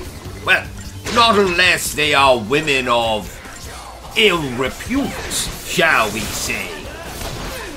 Please note, OCG nor anyone at Obsessive Compulsive Gaming actually believes that statement to be true. Well, mostly. Don't get me wrong, Bertram. I love women. I've married 4 of the bloody things. I mean, people. People. But frankly, I don't trust them. Why? Well, do you remember that time I holidayed on Coney Island? Oh, yeah! Isn't that when you were bit by a bearded lady? Yes, quite. Thank the Lord I hate children, because I won't be having any time soon. Oh, yeah, she bit you on the, thingy. Don't remind me. Every time I urinate, the toilet looks like that bloody elevator from The Shining. Oh, yuck.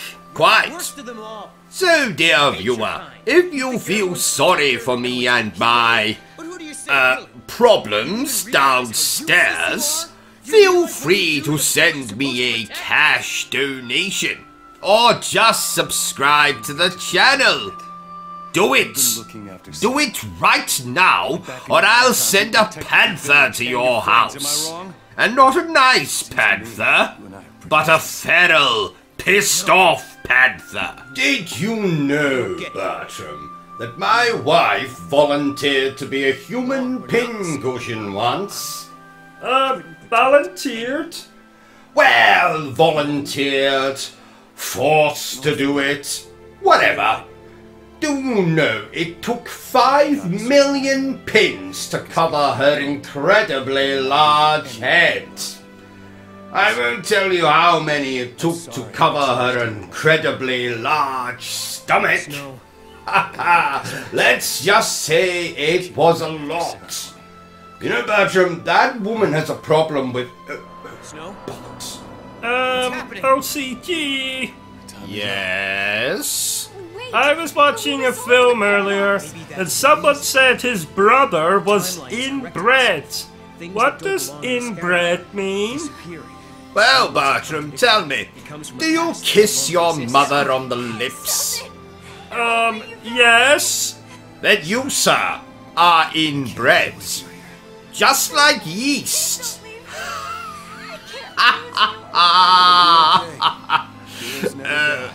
Sorry. That was a baking joke. I don't get it. Well, because bread contains yeast, therefore yeast is in bread.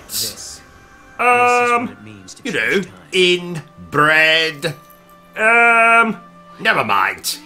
You know, this is just what I need on a day like today. Gaming never fails to make me smile. Would you like to tell me about it? Yes, Bertram. When I play video games, my mouth moves in this very uncomfortable shape. No, I meant, would you like to tell me about your day? Ah, I see.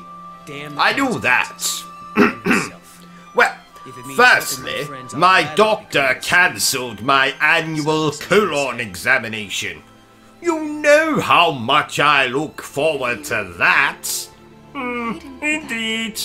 And then secondly, I managed to crash the car into some idiot's house. I understand. What idiot's house? Ours. That's it. Oh! In my defense, I forgot to put on my glasses. Oh, that's the second time you've crashed in a month. Well, that last crash doesn't count. You were driving the wrong way on a one-way street. Well, I saw no sign. Yes, because you forgot to put your glasses on that day as well. Oh, details, details. You're going to kill someone one day. You're going to kill someone else one day. Well, let's just continue with the gaming before I suffer an aneurysm. Oh, wouldn't that be a shame? What was that? Nothing. By Jove. By Jove? I just found a Bakewell tart in my underpants. Oh, can I have some? No. Oh, O.C.G, did you know that I went to a water park once? I say water park, but what I really mean is, I took a bath once. Oh, fascinating. Are you being sarcastic? Good lord, no! You are being sarcastic. No, I'm not. Now you're being argumentative. No, I'm not. Yes, you are. No, I'm not. Yes, you are. No, I'm not. Yes, you are. Let's just move on before people start throwing fruit at us and booing. I got smacked in the face with a banana once. Oh God, I hope that's not a euphemism. What's a euphemism? It's a country. Oh, really? No, not really. What's the title of this game we're playing? I forget. Let's just call it Nonsense and Poppycock, Bertram. Nonsense and Poppycock. Shall we? I do enjoy the word poppycock. Poppycock. Poppycock. Poppycock. Poppycock. Are the cocks male chickens? Yes, they are. Oh, I like cocks. Of course you do, Bertram. Of course you do. Does this game have aliens in it? No, Bertram. It has 1,000 rent boys doing handstands. Oh, really? No, not really. Pay bloody attention, and you'll know if this game has aliens in it or not.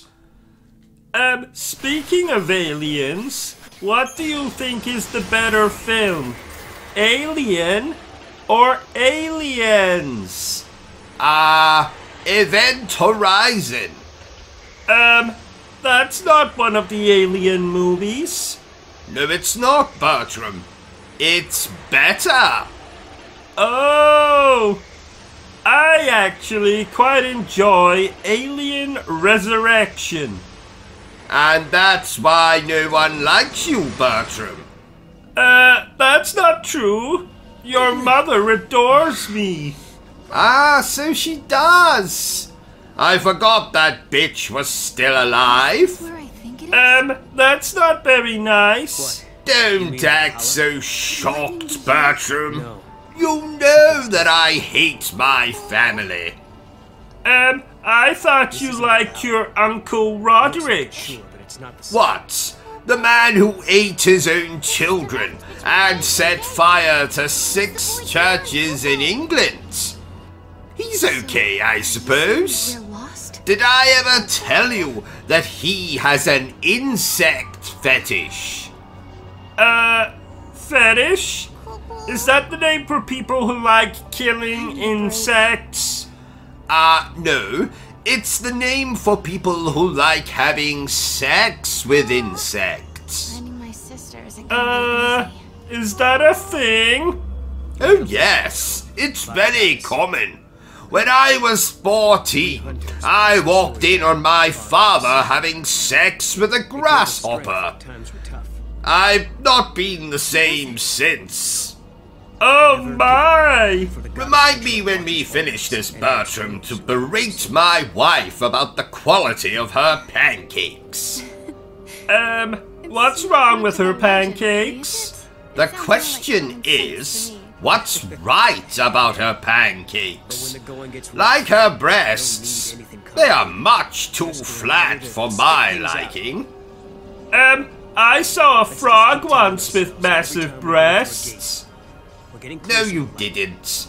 Yes, I did. No, you didn't. Yes, I did. No, you didn't. No, I didn't. I thought so. Though I have had a toad in the hole once. Bertram, I've told you before, I have no desire to hear about what you do and do not put up your backside. But... No, Bertram, I will hear no more about it.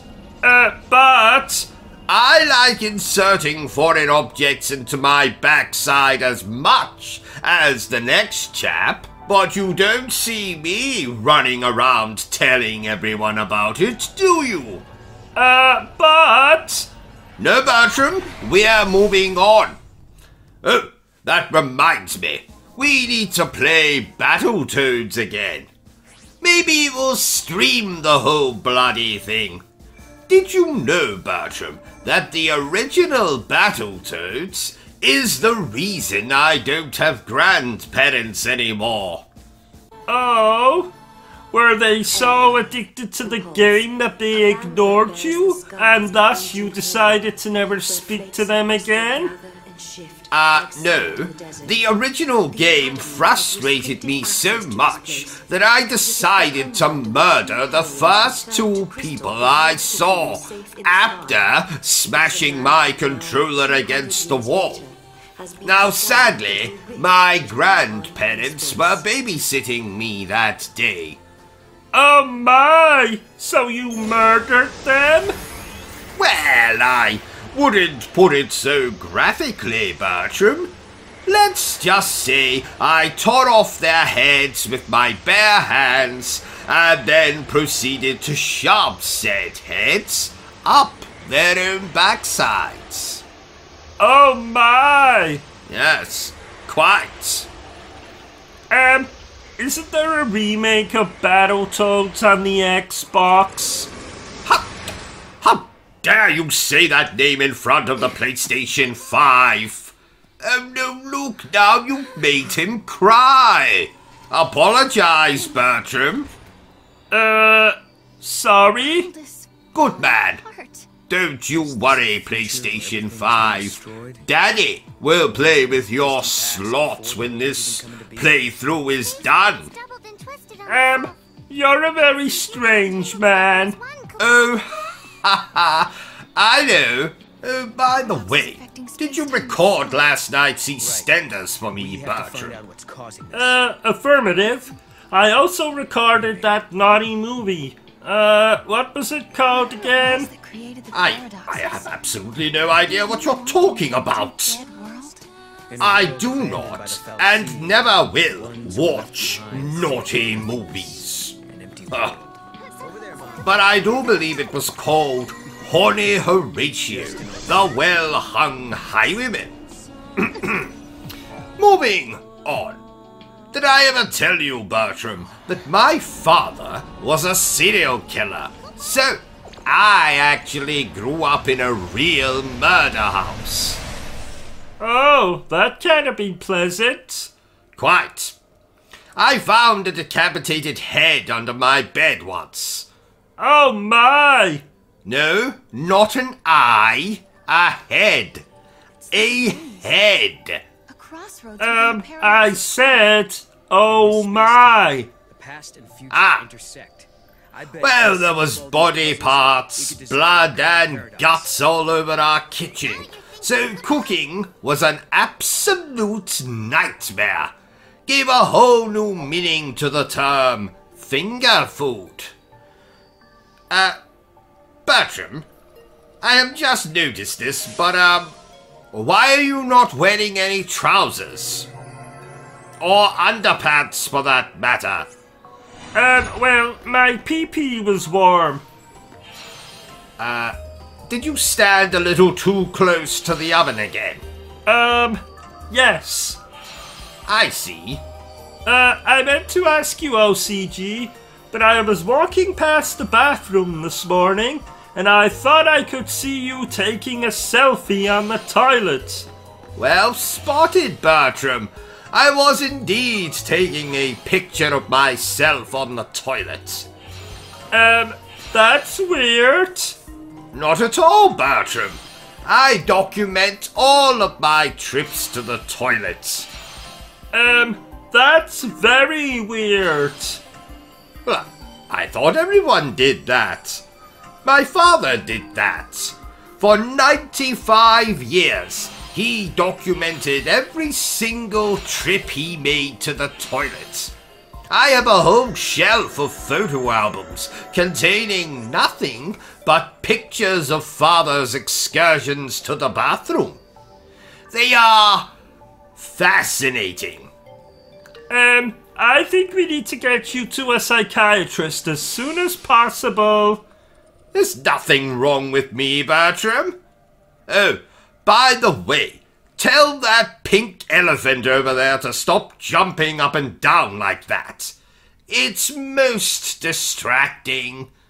Oh no, he's lost it. Quite. Moving on. Do you know, Bertram, that I consider myself to be something of a medium? What is a medium? Well, it means that you can speak to the dead. So, for example, your mother has just at this very moment told me to tell you that you smell of dick cheese.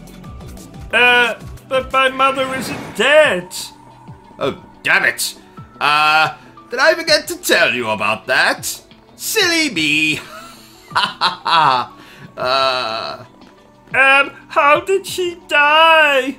Well, I forget the details. Something about a bear in heat, sexual assault, and your mother being found in 1,112 pieces. Oh no, Mommy! You can mourn later, Bertram. We have a game to finish playing. Oh, I don't think I can. I'm struggling just to sit here. You're struggling to sit here? Is it because I insist that you sit in an electric chair? No. It's because I am struggling with my sexuality. Oh. Well, I don't really know what to say to that, Bertram. Ha ha! April Fools! What? April Fools? It's not April, you imbecile! Oh yeah! So, what is this game about? Well, we play as a random teenage girl who, struggling to come to terms with the death of her brother, becomes a prostitute / serial killer and goes on a rampage in a small mining town. Is that really what this game is about? More or less. More or less meaning? No, that is not what this game is about. Oh, so what is this game about? Well, if I told you that, there would be no point in playing the game. Oh! So what's this game about? I told you already, Bertram. If I reveal anything about the plot, there would be no point in playing the game. Oh, yeah, I understand. So what's this game about? Ow! Hi-ho, hi-ho, it's home to work we go. Shut up, Bertram! I said if you told me to shut up one more time, I would kill myself. Well, then you better get that razor ready, Bertram. Actually, I changed my mind. I thought you might. Can't bear the thought of leaving me, eh? No, we just don't own any razors. Oh, I see. Well, I have a samurai sword if you'd like to use that. But that's sharp. Yes, usually helps if you're planning to kill yourself. All the same, I'll just leave it. Well, you let me know if you change your mind. Heaven knows I could do with some good news for a change. Yes. What? Ha ha!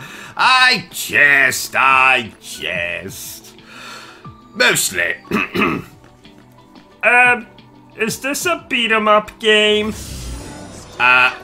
Does it look like a bloody beat-em-up game, Bertram? I like beat-em-ups. I do it at least 4 times a day. No, you like beating off, Bertram. You do that at least 4 times a day.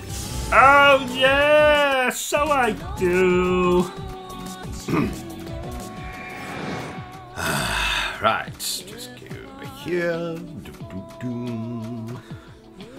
Sonic the Hedgehog, he's a little bastard. Sonic the Hedgehog, he is always plastered. Dum dum dum dum dum dum dum dum dum dum dum. Is that the actual lyrics?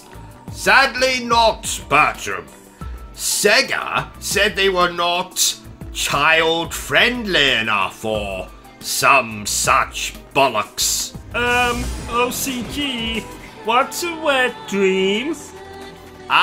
Well, it's when... how do I put this without sounding crude? Aha!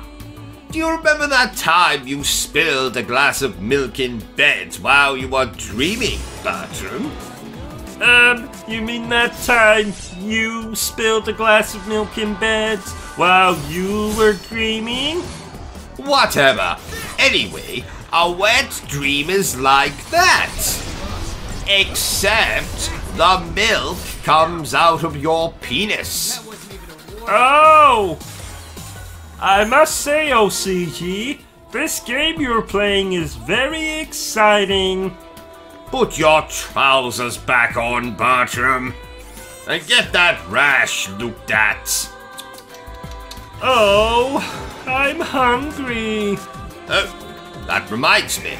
I put a slice of carrot cake in the fridge last night for safekeeping, and when I checked this morning, it was gone.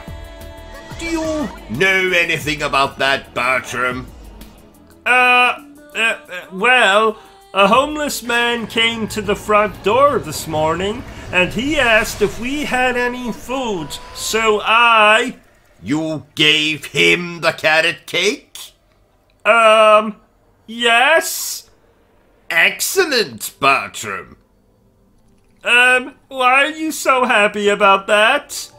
Because, my accident-prone manservant, I had planned to send that very slice of cake to my in-laws. So, I added something extra to the ingredients. And what was that?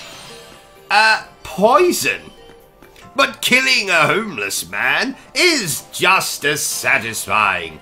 Homeless people are damned annoying. They stink too. Oh no! You did a good thing today, Bertram.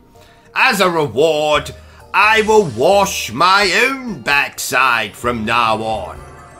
Oh, yay! Did I tell you, O.C.G, that the hunchback who lives down the street got a pet rabbit for Christmas? What? Someone gave that poor hunchback an actual vibrator? There's some sick people in the world. No, it's an actual pet rabbit. Ah, speaking of rabbits, I have never had one as a pet. But I did once hold a Playboy bunny in my basement for 3 weeks. Oh yeah, Claudia. What happened to her? Well, I lost the key to the basement and she starved to death. Oh, I can see now why you've never had a rabbit as a pet. I never had a rabbit, no. But I did have a great white shark. I never thought you looked like the type of chap who would like sharks. Well, appearances can be deceptive, Bertram. Yes, as you learned when you brought your 4th wife home on your wedding night. I did wonder what that bulge was sticking out of her underpants. Or should I say sticking out of his underpants? And the fact he was called Brian and had a beard didn't set off alarm bells? Well, you know that my eyesight is not what it once was. At least I let the chap sleep in the basement until he could find somewhere else to live. And whatever became of your 4th wife/husband? Well, you see, I lost the key to the basement. Again. And he starved to death. I'm noticing a pattern here. Did you know they're making a new series of Game of Thrones with a cast of skeletons? I did not. What's it going to be called? Game of Bones. Oh, I thought that was the name of the pornographic version of Game of Thrones. No, I believe that's called Game of Boning. Ah, I see. I think Game of Thrones would make an excellent RPG game. What does RPG mean again? Role-playing game. Oh, like when you make me dress up like a secretary and you dress up like a stern business owner. Who? Yes, just like that. Remind me to tell you the meaning of the word secret when we're done with this walkthrough. Moving on. And oh, while I remember, dear viewers, if you want to see more walkthroughs, reviews, and gaming news presented in 43 FPS, then remember to subscribe to the channel.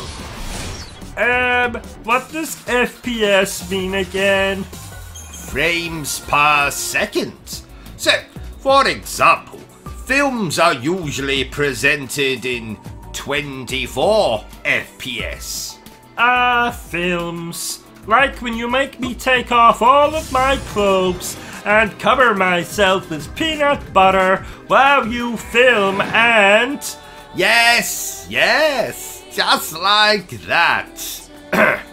Does the phrase, this'll be our little secret, mean nothing to you, Bertram. What does secret mean again? Oh, never mind. Oh, I wish stuff like this game happened in real life. Real life? What are you talking about, Bertram? Video games are real life. Oh, did you forget to take your medication again? Absolutely not. Now shut up so I can hear what this pink elephant in the corner is saying to me.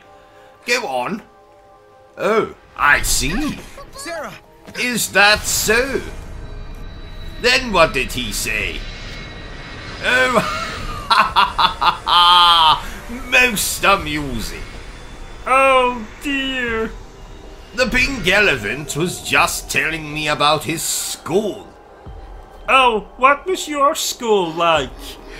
It had more mutants than Xavier's School for the Gifted. There was a lot of inbreeding in my town. Oh, I see. I personally could imagine you being the school bully. I am not a bully, Bertram. Now go and get me a coffee, you fetus-shaped abomination. Why are we playing this game, OCG? You said we could play the Bratz video game today. I said no such thing. You said the Bratz video game was your favorite video game. I said no such thing. We'll play Bratz later. I promise. It's the viewers' fault, Bertram. They wouldn't understand my love for the Bratz and their passion for fashion. It's been changed. Oh, I see. Why are we whispering? The viewers can still hear us. It keeps changing. Fuck. The constant. Can I go to the toilet? Certainly. Don't use my Marvel toilet paper, though. There's some sandpaper in the cabinet. What's the difference between a remaster and a remake? What do you think I am, Bertram? Some kind of expert? Yes? Oh. Well, quite right. Well, the difference between a remaster and a remake is... I say, is that Inigo Montoya I see in our garden? What are you doing here? Stop trying to change the subject. It's okay to admit you don't know. Me? Don't know? I've forgotten more than you will ever know, my dim-witted manservant. Okay, so what's the difference between a remaster and a remake? Well, that's quite simple. It's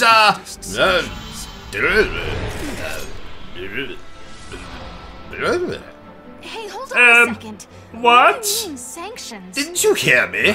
Oh dear. Well, I guess you'll never know then. We have to move on. Yes. Did you know, Bertram, that I am 1/16 psychic? No, Bertram, it's not time for dinner. Oh, how did you know I was thinking that? You see? Psychic. Oh, that's amazing. What else can you do? Well, I can tuck my Colonel Mustard between my legs, so I look like I have a lady garden. Would you like to see? No thank you, Buffalo Bill. OCG, I found this adorable frog in the garden. You should kiss him and see if he turns into a prince. Oh no, I'm not falling for that. Again. I was hospitalized for 6 days the last time. The bloody nurses had the nerve to laugh at me. Because they couldn't believe you would be so stupid as to kiss a frog? No, because I slipped on a bushel of grapes in the wall. Oh! And I actually had the audacity to sue the hospital. That doesn't surprise me. You're a chap some would describe as disingenuous. Didn't you ask a prostitute for a refund once? Oh, yes. Why? Well, the product was defective. And by defective you mean? Dead. I see. You do have some very odd fetishes, OCG. Why don't you tell us all about them? Well, naturally, I would love to explain them to you, but sadly, I don't have the time, as I have an appointment with my gynecologist in 10 minutes, because my vagina has been giving me jip. Okay. Oh, I meant to tell you, Bertram. I saw your friend Simon the Simpleton this morning. He looked like utter ass. Oh, I'm not surprised. Simon hasn't been well recently. Oh dear. What happened?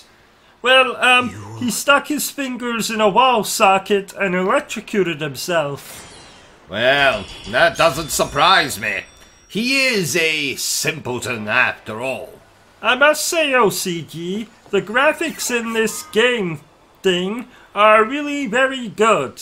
Well, that's because they're not graphics, Bertram. Those are real people. Oh, quick, OCG, call the police. There are strangers in the television again. Calm down, Bertram.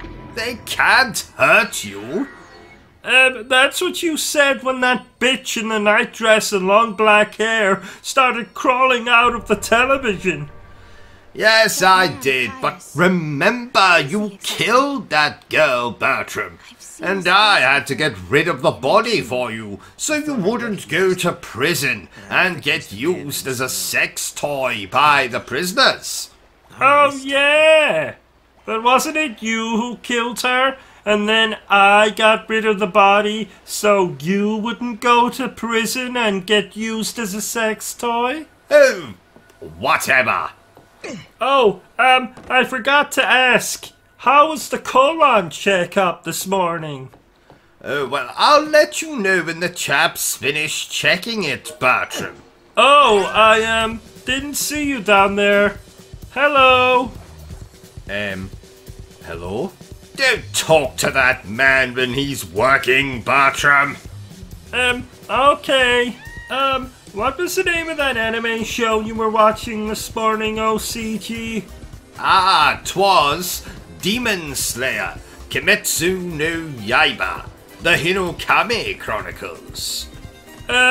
What does Kimetsu no Yaiba mean?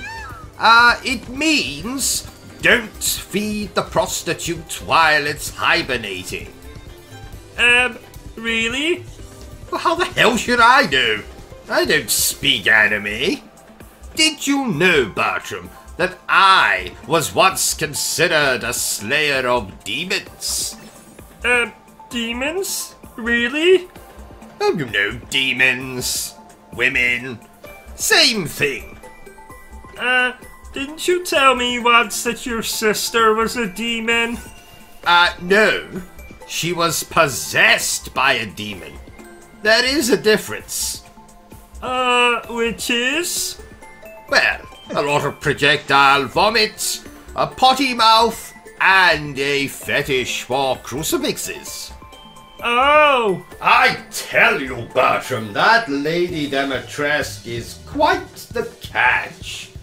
In fact, if she were a fish, you would need an incredibly large net. Yes. That woman is so tall, I think she could tickle King Kong's ballsack. Haha. And another... Shit. Can I just say that you are looking particularly awful today, Bertram? Oh, thank you. I'm in a good mood. I booted up my Nintendo 3DS. You know, I forgot how good Mario 64 is. Don't say that too loud, Bertram. Just in case Miss PlayStation 5 hears you. Oh, is she the jealous type? Oh, very. I was on the Xbox yesterday, and she threw a DualShock 4 controller right at my bollocks. Oh, ouch. Yes, quite. So, let's keep it down with the Nintendo chat, eh? I will do. Thank you, Bertram. Here, have a biscuit. But that's a dog biscuit. Yes, who's a good boy? You are. You are a good boy. I'm not eating that dog biscuit. Eat it. Eat it. No. Spoil sport. Fine, I'll eat the bloody thing. Oh, good lord, that tastes dreadful. Ha ha! Shut up, Bertram, you bastard. That's £1 you have to put in the swear jar. What? You said bastard, so that means you have to put £1 in the swear jar. Well, you just said it. That's £1 you have to put in the swear jar. Oh, shit. Correction. £2. Which, coincidentally, was how much I paid for a second-hand copy of Mario 64 back in the early 2000s. Ouch! Oh, what happened? Bloody PlayStation 5 threw a hammer at me! It's possessed! Yes, we can call an exorcist later. Let's finish this playthrough. The power of Christ compels you! The power of Christ compels you! Bertram, I said we will deal with it later. Okay. How about we play some Super Mario after this game? Bertram, you idiot! What did I tell you about mentioning? Oh, shit. OCG, why is the PlayStation 5 holding a knife? Because we're in trouble. Run, Bertram, run! I heard another gaming YouTuber mention 3D platformers. What are 3D platformers, OCG? Well, games like Mario 64, Jak and Daxter, or Crash Bandicoot are 3D platformers. What about Crash Bandicoot 2? Yes, that's another 3D platformer. What about Crash Bandicoot 3? Yes, that's another 3D platformer. What about... I'm going to save us some time here, Bertram. All of the Crash Bandicoot games are 3D platformers. Oh, even Crash Team Racing? Well, apart from that. What about Crash Tag Team Racing? Yes, apart from that. What about... Bertram, if you don't shut up right now, I'm going to choke you with a pair of my dirty underpants. Thank you. OCG, can I ask you a personal question? Why, certainly, Bertram. Who took your virginity? That would be my Uncle Roderick. In fact, I'm still waiting to get it back. How old were you? 43. Oh, wow! You were old! Yes, I was always a late bloomer, Bertram. Did you know I was breastfed until the age of 29? Oh, wow! Can we play Skyrim after this? Oh, absolutely not! Why not? Because, like my wife, I don't like playing with bollocks. Oh, you're going to get death threats again. I've never received death threats. Oh, I meant to say, you're going to get death threats that I don't tell you about again. Dear Lord, oh my, who would want to send me death threats? Apart from everyone? What did you say? Nothing. You know, I'm considering giving you a pay rise, Bertram. I've been most impressed with how you've washed my underpants recently. Oh, is that true? Of course it is. Would I lie to you, Bertram? Well, you did tell me once that setting fire to myself would cure my cold. Well, I don't recall hearing you sneezing in the hospital, so I was right, was I not? Yes, but I suffered burns over 98% of my body. Oh, details. What does FPS mean? First person shooter? Don't be ridiculous, Bertram. First person shooter. I've never heard anything so stupid. Then what does it mean? It means 4 pornos, please. Oh, don't be ridiculous. 4 pornos, please. I've never heard anything so stupid. Maybe after all this time. Are you trying to be funny, Bertram? If you are, perhaps you would like to leave this place and join a circus. No thank you. Do you know, I was once buggered at a circus. What? No, it doesn't mean what you think it means, Bertram. Pick up your dictionary. We don't have a dictionary. Well then, pretend. Okay. Now look up the word buggered and read out what it says. Let me help you, Bertram. Buggered, British slang. To be seriously harmed or damaged. Oh!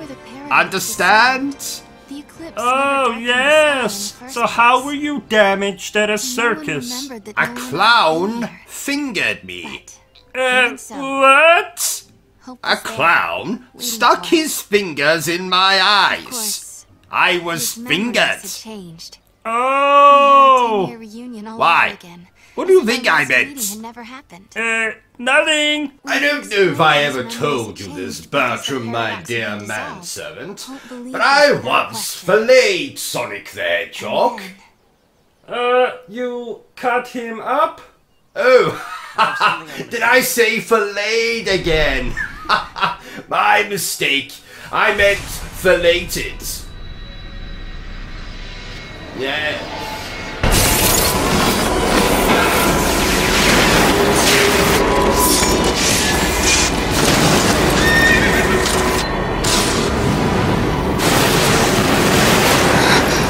It is lightning. This is a recording of the future. We're unable to identify the location or circumstances.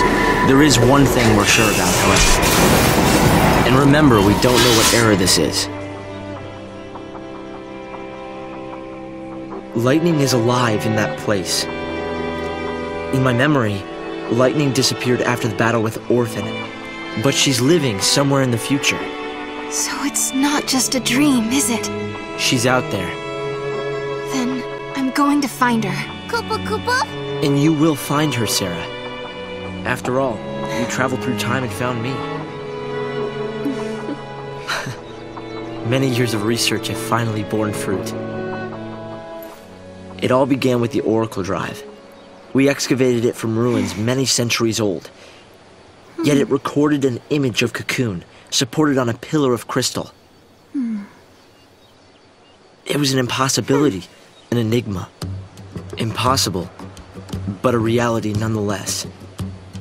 This is when I learned what I must do. If it was possible to journey through time and look into the future, then it must also be possible to travel backwards and change the past. Right. I wanted to change history, make things better. Not just bring lightning back, but Vanille, and Fang, and my mother. So that's what your research was about. Kubu? Chasing the impossible, you might say. But you've made me realize something. It's clear to me now we are not the only ones who are intervening in history. Oh? The past has already been changed. Sarah, you are the only one who remembers a time when lightning survived the fall of Cocoon. Yeah. Director!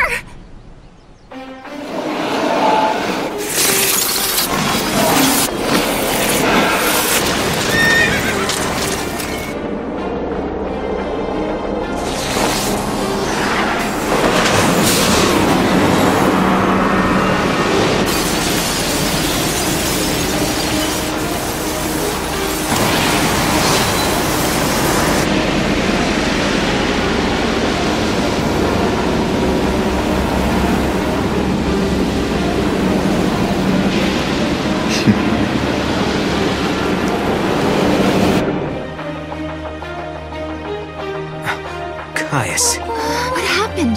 Did the prophecy get rewritten? Not necessarily rewritten. It could be the original prophecy restored as it once was. Perhaps a continuation of the first recording. If this is showing us the future, then someday Cocoon will fall. Noel, you told me in your time Cocoon didn't exist like it does now. Yeah, it came to ground long before I was born. After it happened, the whole world just fell apart pretty much. But who made it fall? Could it have been Caius? No, he couldn't do that. When is Cocoon supposed to fall? How many years? Is it soon? No, not for a couple of centuries. Oh, that's a long time from now. I mean, none of us will even be alive to see it. But others will. Cocoon will fall into Grand Pulse. Imagine the catastrophe. Think how many lives will be destroyed. Right. That's the future I lived in. It doesn't have to happen. No, we can change the future. We can stop Cocoon from falling and make your world a better place. Yeah, but how? You think you can go to the time when it falls and hold it up yourselves? Do you even have a gate to take you there? Well, It might not be necessary to travel to the specific time and place. How so? The future depends on what we do now, right? Yes, there is a chance Cocoon will fall, but we can start working now to prevent it from happening. Right. But what if you can't hope? We can at least work to mitigate the damage. If we begin our research now, we have time. Then, should Cocoon indeed fall, we can help protect the planet and save the victims.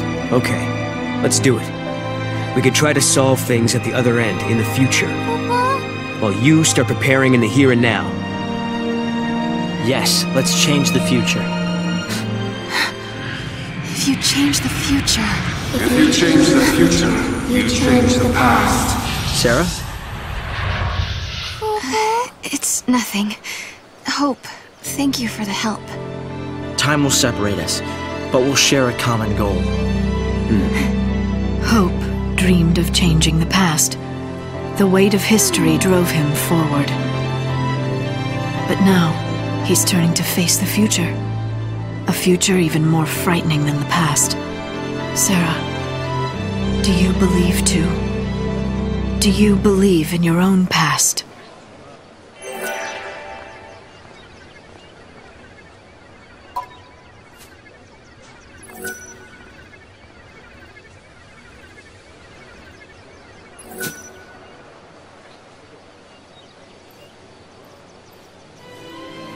No. You know, I started this journey hoping to find my sister. But now, I want more. I want to save the future. So do I, Sarah. So do I. Time to travel again. Find the gate and the key, Kupo!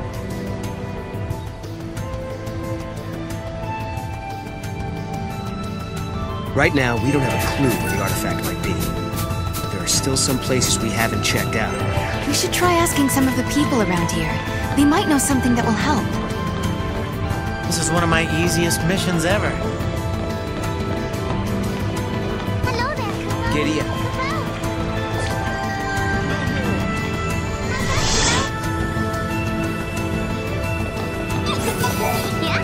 Various records of magic and sorcery are being uncovered in the Padra ruins. There was a spell to summon Eidolons. It was a forbidden art, though, as it shortened the conjurer's lifespan. The people of the past must have lived in fear of, but had respect for, ones who held such powers.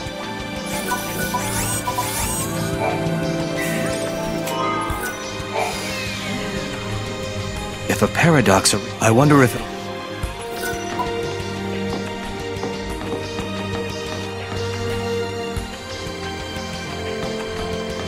I wish something would happen.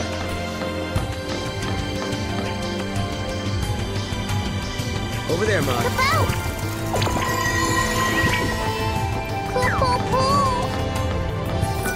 This is one of my easiest missions ever. Over there, Mog.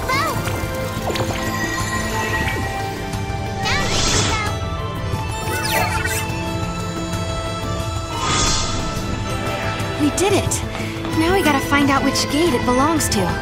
Just this moment, I felt the disturbance coming from the mountains. I bet my bobble gate appeared there, Kupo.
No, we can change the future, can't we? We can, and we will. Then we can go back to homes that we've made safe. Lightning. Thanks to Hope, I can see light at the end of the tunnel. He told us that if we solve the paradox, we can save the future.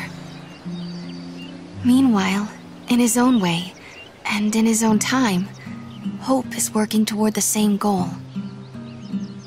Together, we can keep Cocoon safe. And if we do, then I know I'll be able to bring you home. I believe this with all my heart.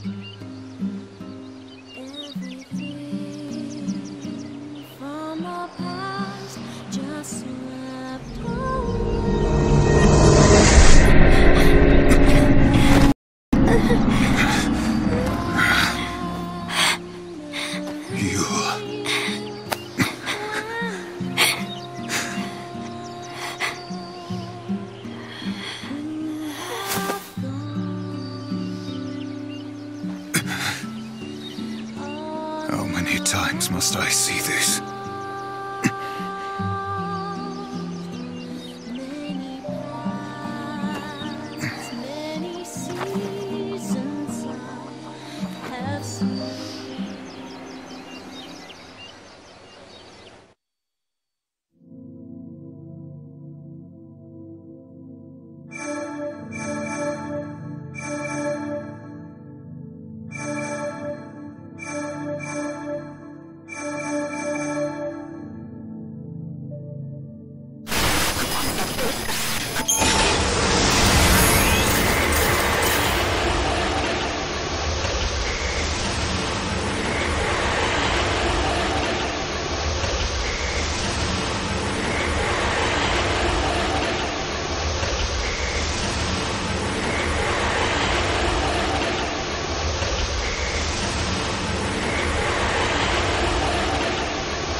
What the heck is this place?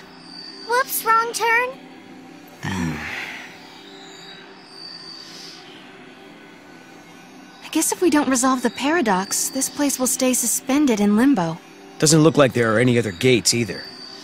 Go back to the Historia Crux, Kupo. Yeah, Mog is right. We should turn back. Kupo!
Another detour? It's easy to get lost when you leap across time, Kupo. We can go back to the gate anytime. Let's take a breather. Oh, thanks.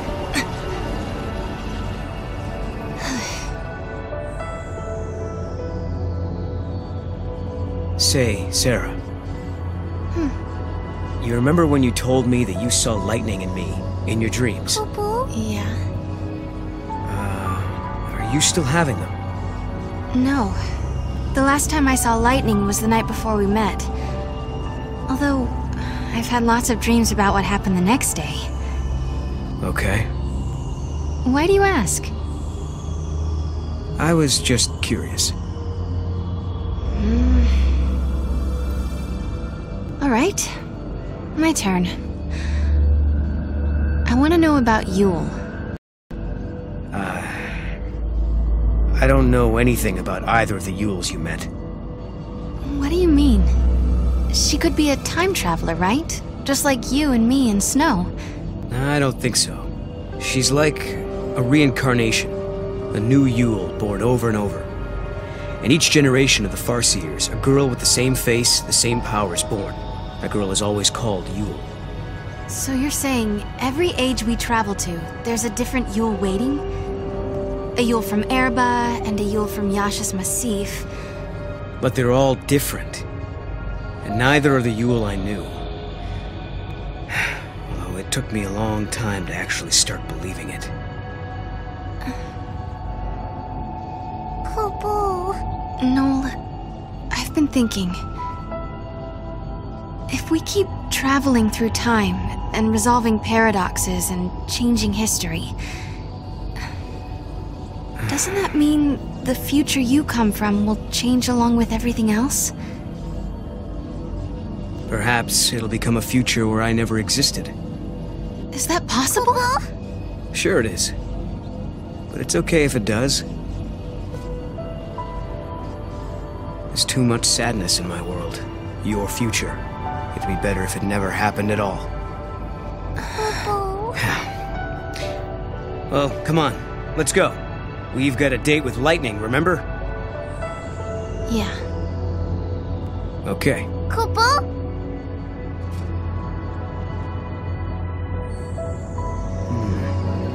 Something looks different from the last time we were here. Mog, is this even the same place? A throne without a ruler. I wonder who used to sit here. A goddess? Or some other deity?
Get on your chocobo and come on down to Grand Pulse. The D in Grand is once again absent. I have reported its disappearance to the authorities, and I will keep you updated. In Final Fantasy XIII-2, we'll not only let you visit locations new and not so new, we'll let you fuck up the space-time continuum itself, revisiting those same locations across different periods. First up, we have New Bodom. When you first arrive, it's the peaceful seaside town where Sarah has settled into tranquil life as a school teacher. You can practically feel the sand between your toes, until paradoxes turn it into a monster-infested arena. Now you have monster bastards nibbling on your toes. We better move on. Next stop, the brain-freezing Brescia ruins, covered in ice and snow. What was once a buzzing city is now full of soldiers, researchers, and a giant mechanical hand? Oh dear. Better keep the hell away from that. No, actually, you have to fit that giant hand to progress. So ignore what I just said. Then we have Yashis Massif, which sounds like a made-up name, and it is. Next we have Uerba, an eerily beautiful deserted village, choked by the relentless, devouring desert sands. Oop, there's those bloody monsters nibbling on our toes again. Get the hell off me, scum of Satan! Anyway, next up we have Academia, a neon-lit metropolis of the future with modern architecture, a multi-level layout, and hovering cars that make traffic jams a thing of the past. So come on down to Grand Pulse. Complimentary hand jobs for all men aged 45 and over. You didn't mention the Void Beyond, Valhalla, or the Historia Crotch. I mean Crux. And now I don't have to. Thank you, Bertram. You're welcome.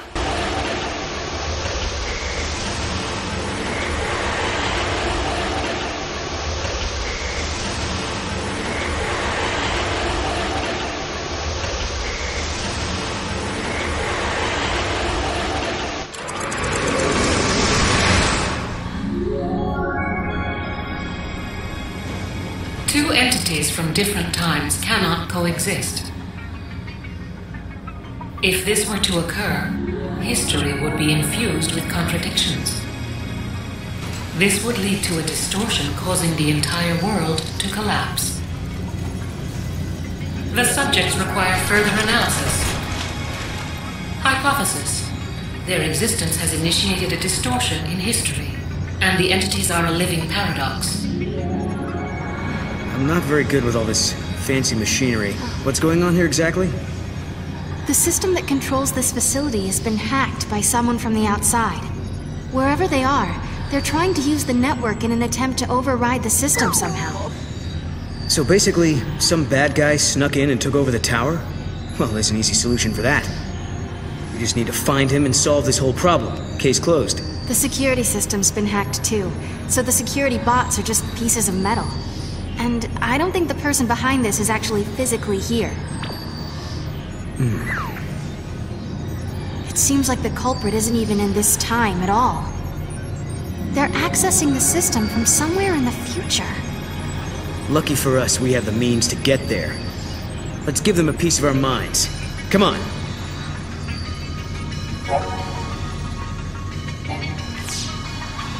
Try using the switch. Yeah, just like that.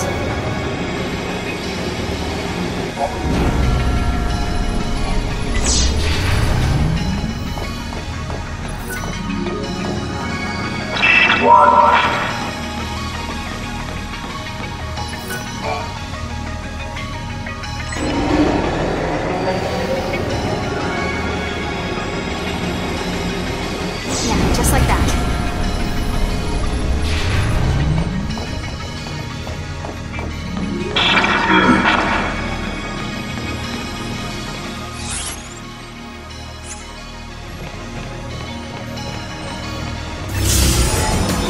Hard to believe that all of this is happening because of one person hacking into the system.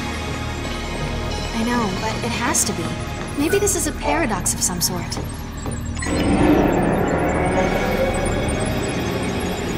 I don't think that's enough.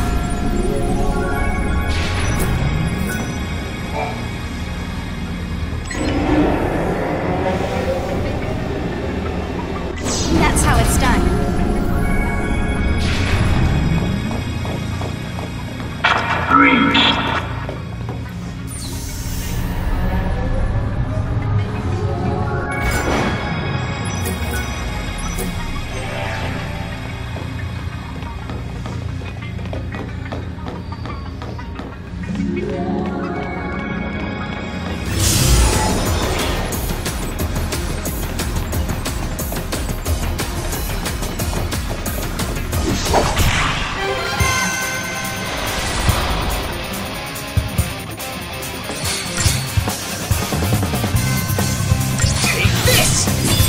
I'll get it.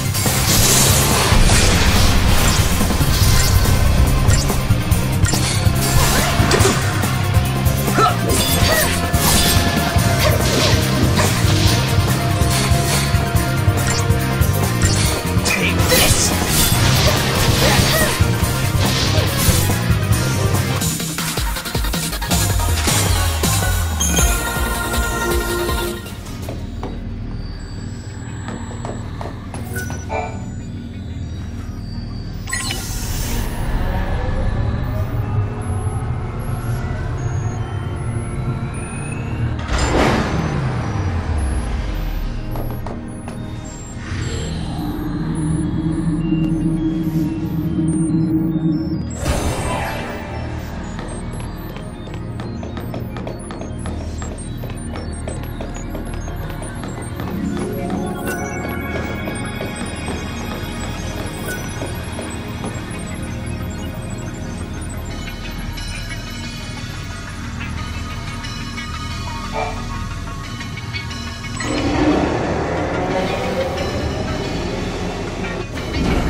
That's enough.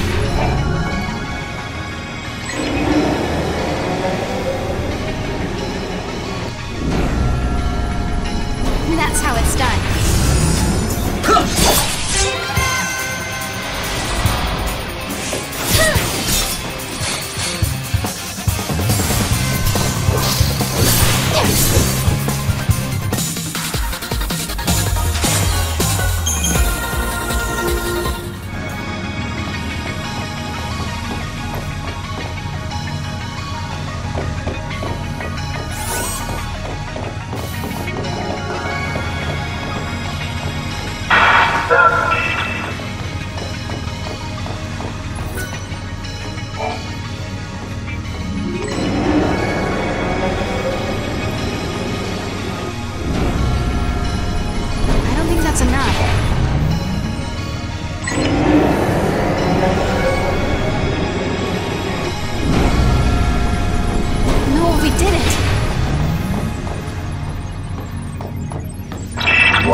Welcome to the Academy Datanet.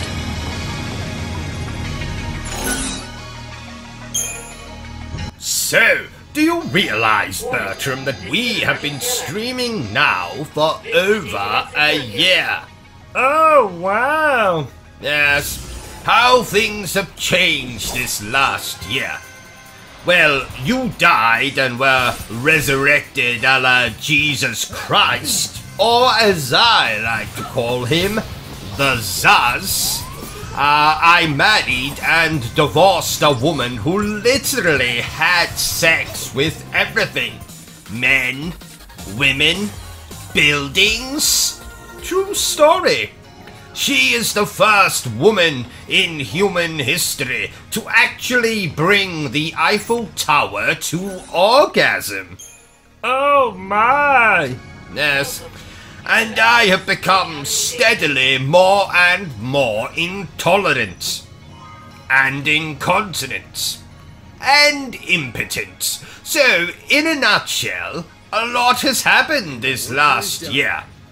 Now, speaking of my ex-wife, did I tell you, Bertram, that my ex-wife actually worked on the original Night of the Living Dead softcore pornography parody, Night of the Living Bed, about a bed that would come to life and eat people foolish enough to make love on it. Interesting, no? What are you doing, Bertram? I'm looking for the movie online. Well, you can do that later.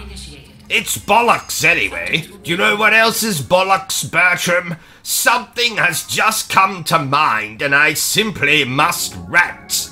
I mean, tell you about it. There is something very misleading about RPG titles. Dragon Quest, for instance, has absolutely nothing to do with a dragon.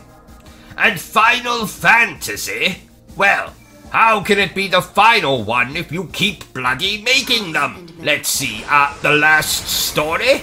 Well, it most certainly was not the last story. Lost Odyssey? Well, it's not bloody lost. I have played it many times. I'd say it's more Found Odyssey than Lost Odyssey. I could go on. And I shall. Now, The Witcher, well, there's more than one Witcher, so it should be called The Witchers. Alpha Protocol. You know, I actually liked that game. I want a remaster of that game. No, I demand it. Come on, Sega. Stop fondling Sonic's rings and give me a remaster of Alpha Protocol. Now, speaking of Final Fantasy, let me tell you a story, dear viewer.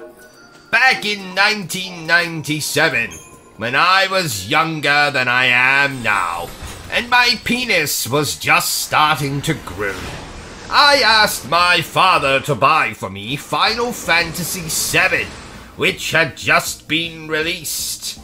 I excitedly awaited his return, chasing my sibling around our home with a knife while wearing a Jason Voorhees mask to pass the time. Oh, I remember their funeral. Was a tacky affair. 'Twas that. So, my father returns with a PlayStation game under his arm. I grab it from him, as was customary in those days, and scream in horror as I behold not Final Fantasy VII, the game I had dreamed of owning, but Skull Monkeys. That's right, fucking Skull Monkeys. Is that a real game?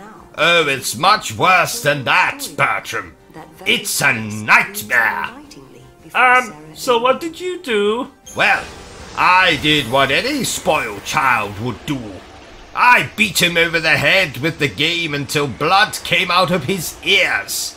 And then I took said game and traded it in at my local gaming boutique for a copy of Final Fantasy VII. I never knew what an orgasm was until I took that game home and gently inserted it into my PlayStation. 'Twas then that I realized I had also asked my father to purchase a PlayStation, and he fucking forgot. Oh!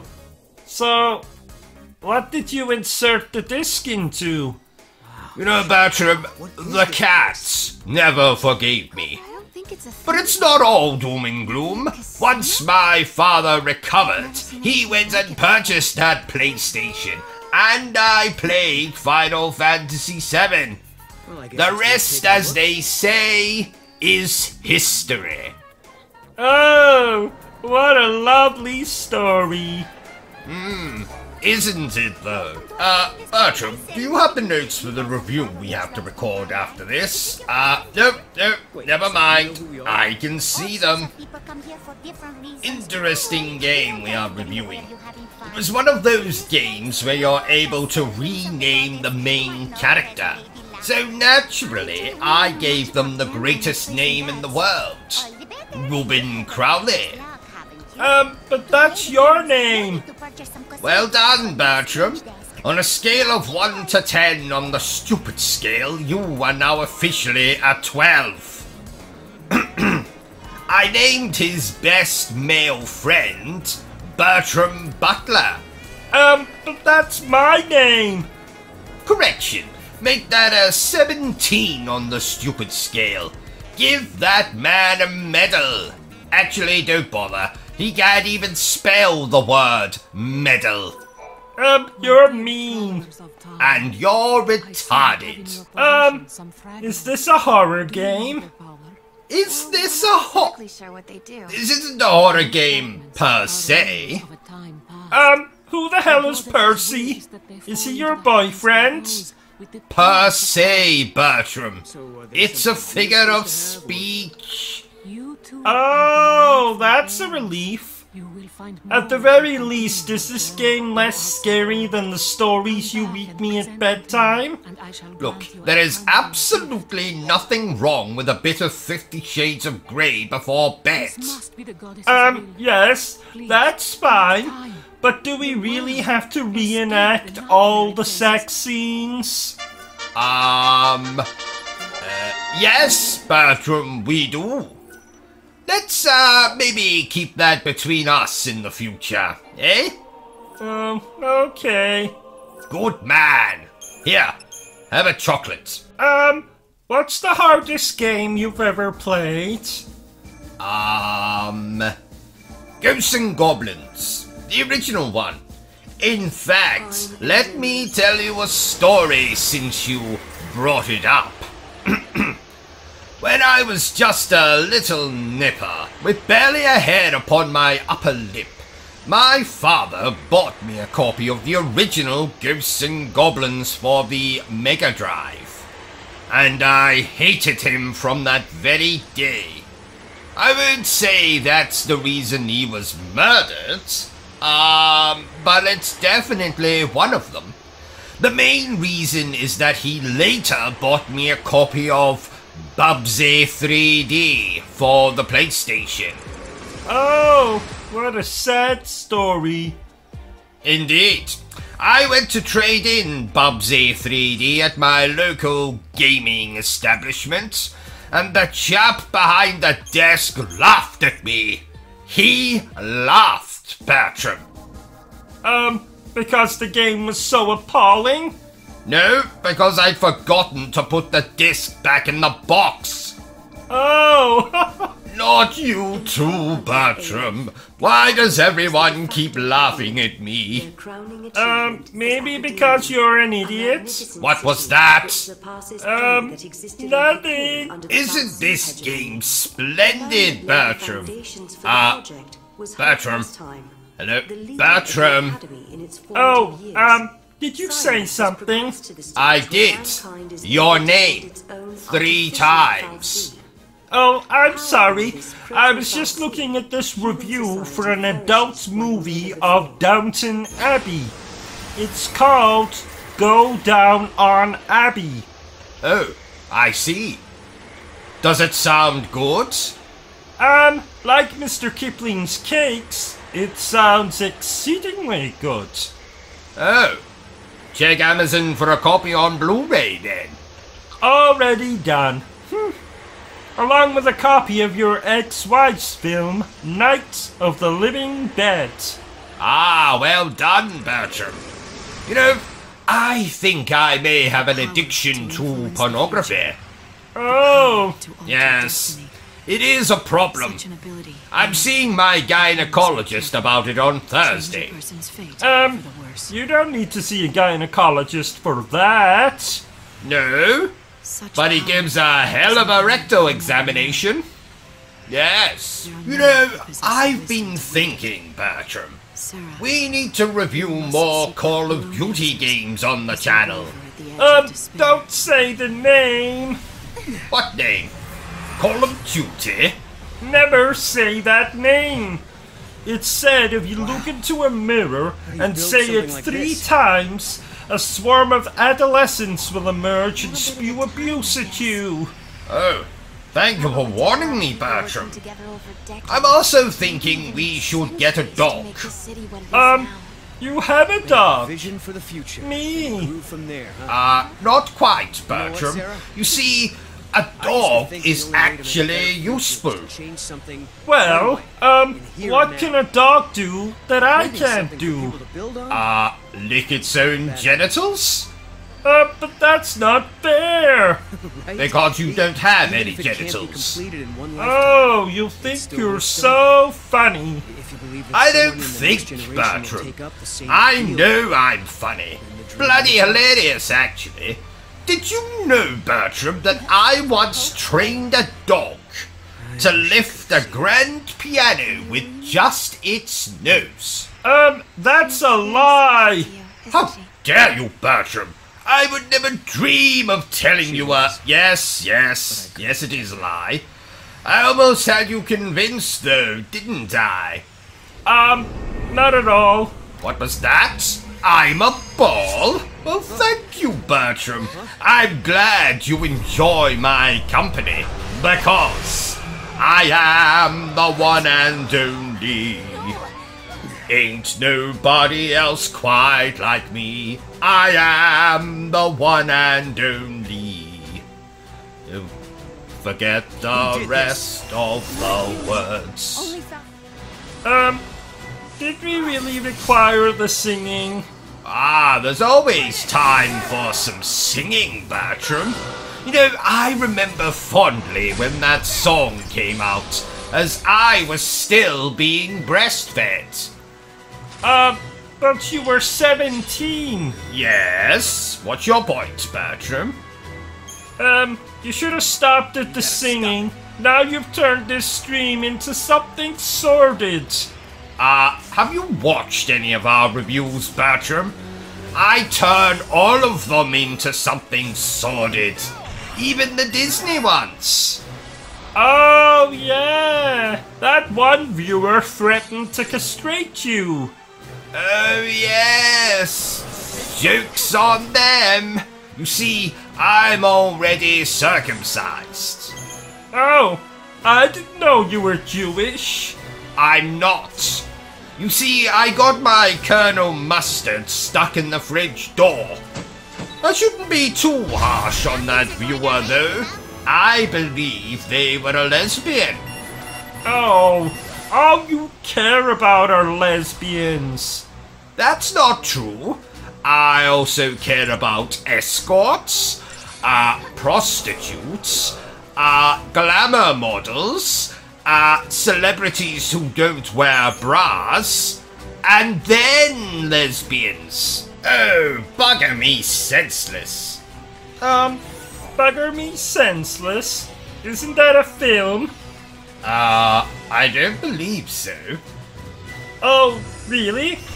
You see, I thought I heard you quoting from it last night. I have absolutely no idea what you're talking about. When you were in the shower, I thought I heard you say, "Bugger me senseless." Yes. Well, you see, I dropped my soap. Yes. And you know what I'm like. So I've been trying to limit the amount of swearing I do. So instead of saying shit, I said, "Bugger me senseless." Yes. Oh, really? I thought I saw a gentleman exit the bathroom before you. I think he was dressed in a clown outfit and... Fine, I confess. I have a fetish for clowns. Are you satisfied? Were you satisfied? Oh, ha. Let's just focus on the bloody stream. Right, so... Yes? I have a question. Go ahead. Did the clown let you honk his nose? His actual nose, not his... Shut up, Bertram. As a matter of fact, he did. So, anyway, back to the stream. Focus on the stream. Don't concentrate on what Bertram's saying. He's going to ask lots of things, I'm sure. Yes, playing the game. I have a question. Go ahead. When the clown... You know... Did confetti come out? Shut up, Bertram! As a matter of fact, it did. Right, back to the game. Let's play the game.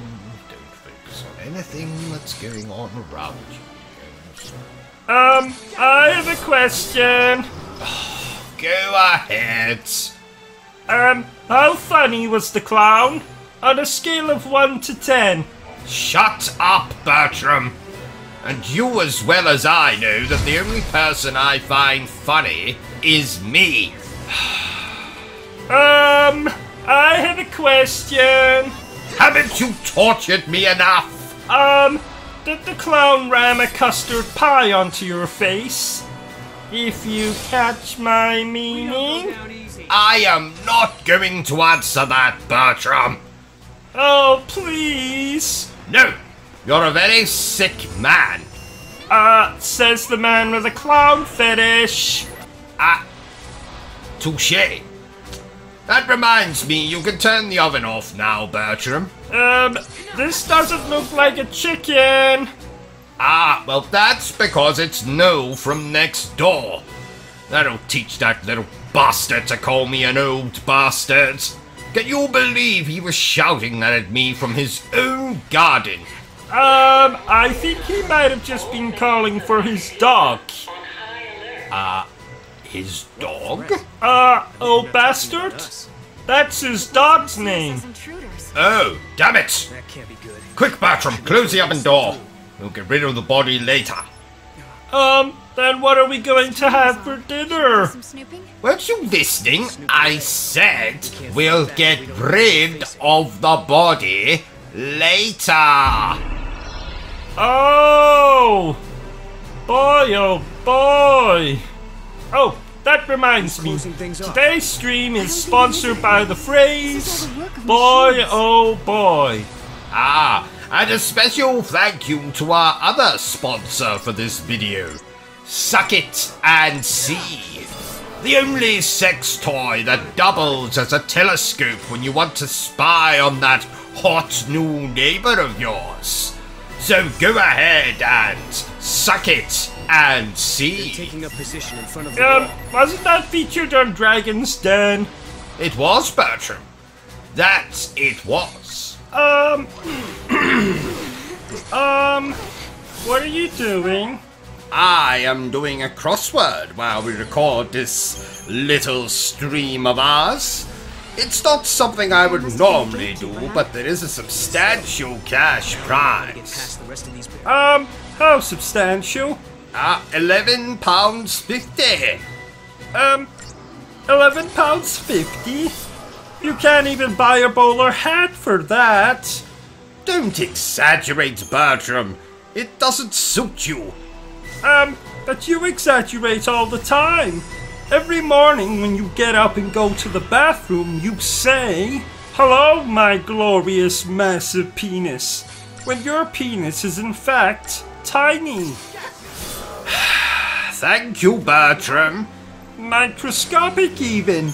Yes, Bertram, I think we get the point. Gosh, this game has more enemies on screen than you'd find at a bloody wedding. But they're not enemies at a wedding. Well, it's usually family members at weddings, Bertram. So of course they're enemies. I imagine there's much more bloodshed at a family gathering than on a battlefield. When I was a child, my parents' house looked like Jack the Ripper's front room once Christmas and New Year had passed. That's alarming. That's it! 24 across.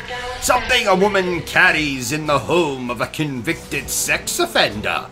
Alarm! Thank you, Bertram. You're welcome? Oh, I just remembered. Masters of the Universe is on tonight. Oh, I love that movie. No, I love that movie. We can both love it. No, we can't. Just like we both can't use the shower at the same time. But you seem to ignore that. Oh! If you do it again, I'll be forced to get my whip. You don't own a whip. No. But I do often blackmail my wife with a walnut whip. Oh, how very 1990s of you. Don't pretend you don't enjoy a walnut whip, Bertram. Not particularly. Oh, that's a shame, because I have one here, and I was going to...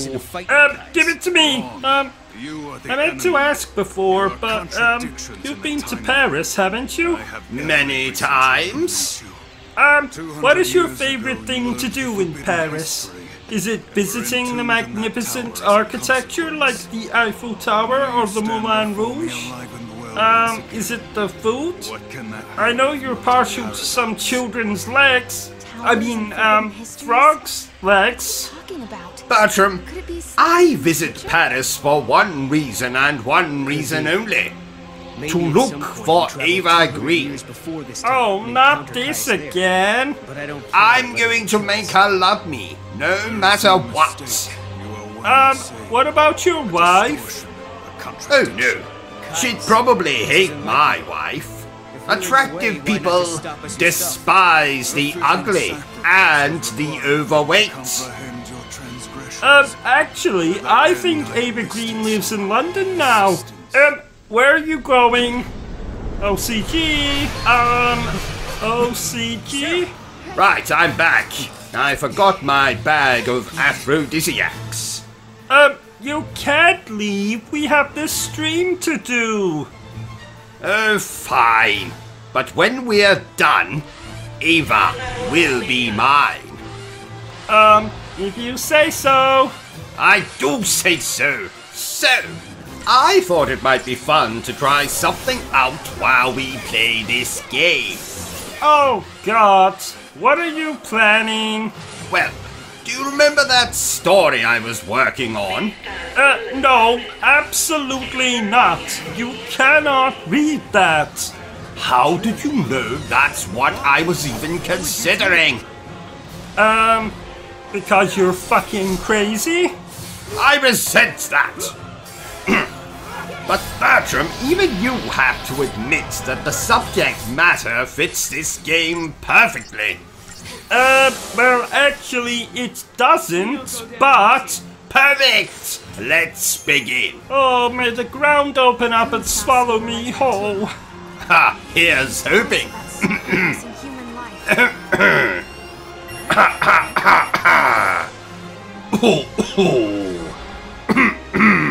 So, dear viewers, let me regale you with a little tale I have been working on for a while. So, here is the world premiere of Trevor, the transvestite T-Rex. Oh, kill me now. Shut up, Bertram. Once upon a time, 65 million years ago to be precise, the world was filled to the brim with dinosaurs.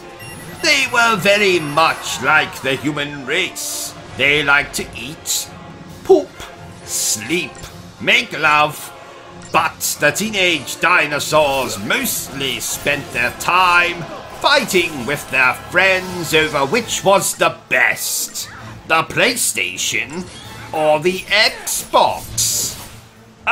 They didn't have... Shut up, Bertram! Now, I myself have built a time machine just last week and travelled back to this time and beheld with awe the sheer size of these prehistoric animals. I'm not exaggerating when I say that the T-Rex had the largest Colonel Mustard I have ever seen. And I was fortunate to come across one in the middle of its mating ritual with a Triceratops of, shall we say, low moral standing. Yes, dear viewer, sex workers existed even 65 million years ago.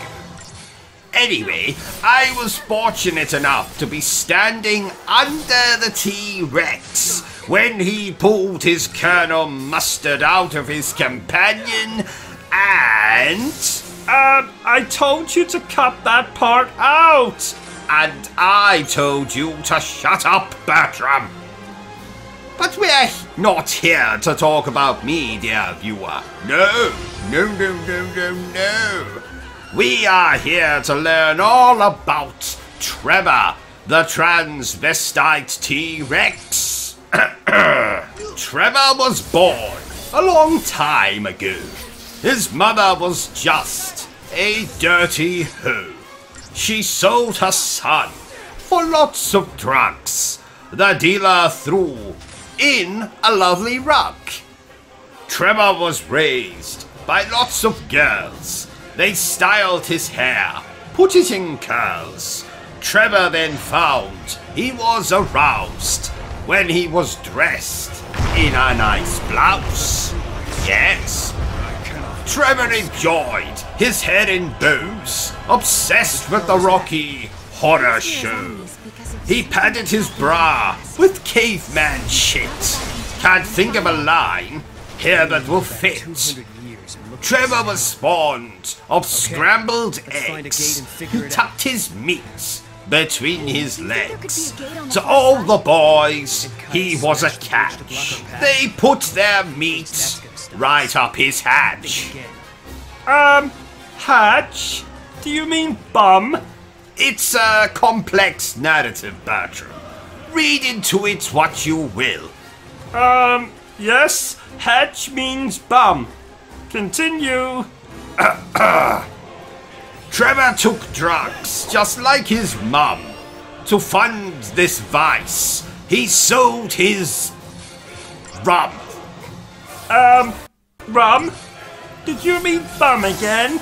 No. Trevor had amassed quite a collection of rare and delicious rums. Did they have rum 65 million years ago? Absolutely not. But I'm using what we writers call creative license. Yes. Okay. Continue. Where was I? Oh, yes. Trevor took drugs, just like his mum. To fund this vice, he sold his rum. His dealer was a filthy brute. Made Trevor become a prostitute. Oh no, not the same one you saw when you... The very same, Bertram. Isn't it amazing? So what happened next? Well, after contracting a whole manner of exotic diseases while selling his trade, Trevor eventually went mad and bit his own tail off, and then used it to suffocate himself to death. And thus, Trevor, the transvestite T-Rex, was no more. Oh, what a sad ending. Oh, don't feel too bad for him, Bertram. His spirit now lives in transsexual Transylvania. Oh, that's nice. You really are a sentimental sausage, aren't you? Well, you've got me worse than that. Yes, Bertram. Now, let's move on. Nincompoop, idiot, moron. Yes, Bertram, let's move on. Imbecile, ignoramus, dummy. Yes, Bertram, I get the point. Let's move on. I used to actually think my name was retard, you called me it so often. Shut up, you spastic! And I thought that was my surname. Bertram, if you shut up right now, I'll give you a cookie. No, 2 cookies. Thank you. We should review another game later today. Maybe after dinner. Oh, I just don't have time today to review another game, Bertram. And why not? Well, as you know, once a month I like to spend an entire day in the nude and do nothing but stand at the front door waiting to leap out on any unsuspecting visitors. Nudie Tuesday! Yes, and today just so happens to be that day. Oh, yes! I was wondering why your Colonel Mustard was on display in all of his glory. That's Sir Colonel Mustard to you, Bertram. Oh! Pass me a towel, won't you? Do we own towels? Good point. Yes. Run out and purchase a towel, and then come back here and pass it to me. There's a good fellow. I must say, Bertram, this game is bloody crazy. Speaking of bloody crazy, didn't you nearly kill Sonic the Hedgehog once? Actually, it was quite the opposite, Bertram. He came over to visit me one Nude Tuesday back in 1997, and I made the mistake of inviting the little bastard inside. Long story short, I accidentally sat on him when he stole my favorite chair. Oh, that must have hurt, especially with all those spikes of his. Yes, I was picking those spikes out of my ass for a month. A month, I tell you. Bertram, put that gun down. Oh, sorry. You know, I've never held a gun myself. Well, not recently, though I was once quite the regular of what the Americans call gay bars. Now, of course, that's a different gun entirely, though just as lethal, as Freddie Mercury will attest. So, back to the stream. Don't you have a driving lesson today? You know, to get your license back? Ah, well remembered, Bertram. Why did you lose your license in the first place? Well, I'm not to be trusted on the road, Bertram. Reason number one why I no longer have a driving license.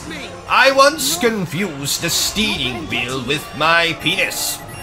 I made a terrible mess and the shopping centre needed no windows. And staff. Reason number two why I no longer have a driving license. When I see a helpless old man or woman crossing the road, I have the uncontrollable urge to shout abuse at them and or run them over. Yes. Reason number three why I no longer have a driving license.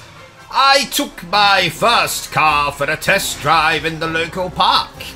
I didn't realize there was anyone there. It was bloody 5 in the morning.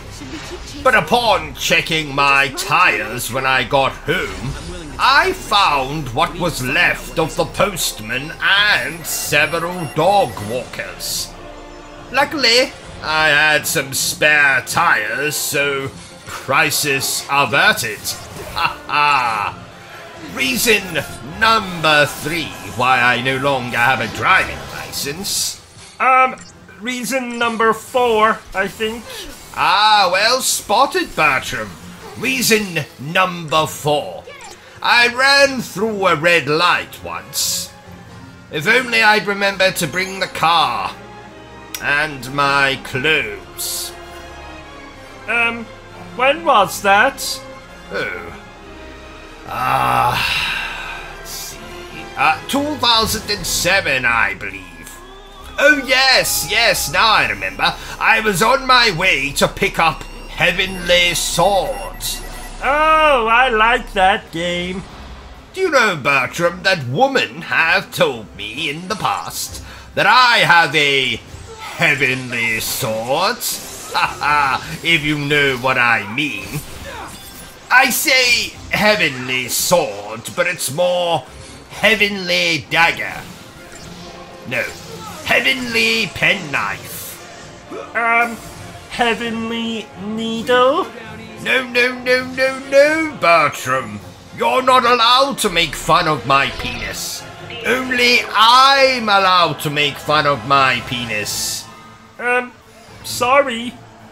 'Twas an amusing joke, though. I don't know if I told you, Bertram, but I have started reading Dante again. And no, not the Devil May Cry Dante. Abandon all hope, ye who enter here. Isn't that what the sign in our bathroom says?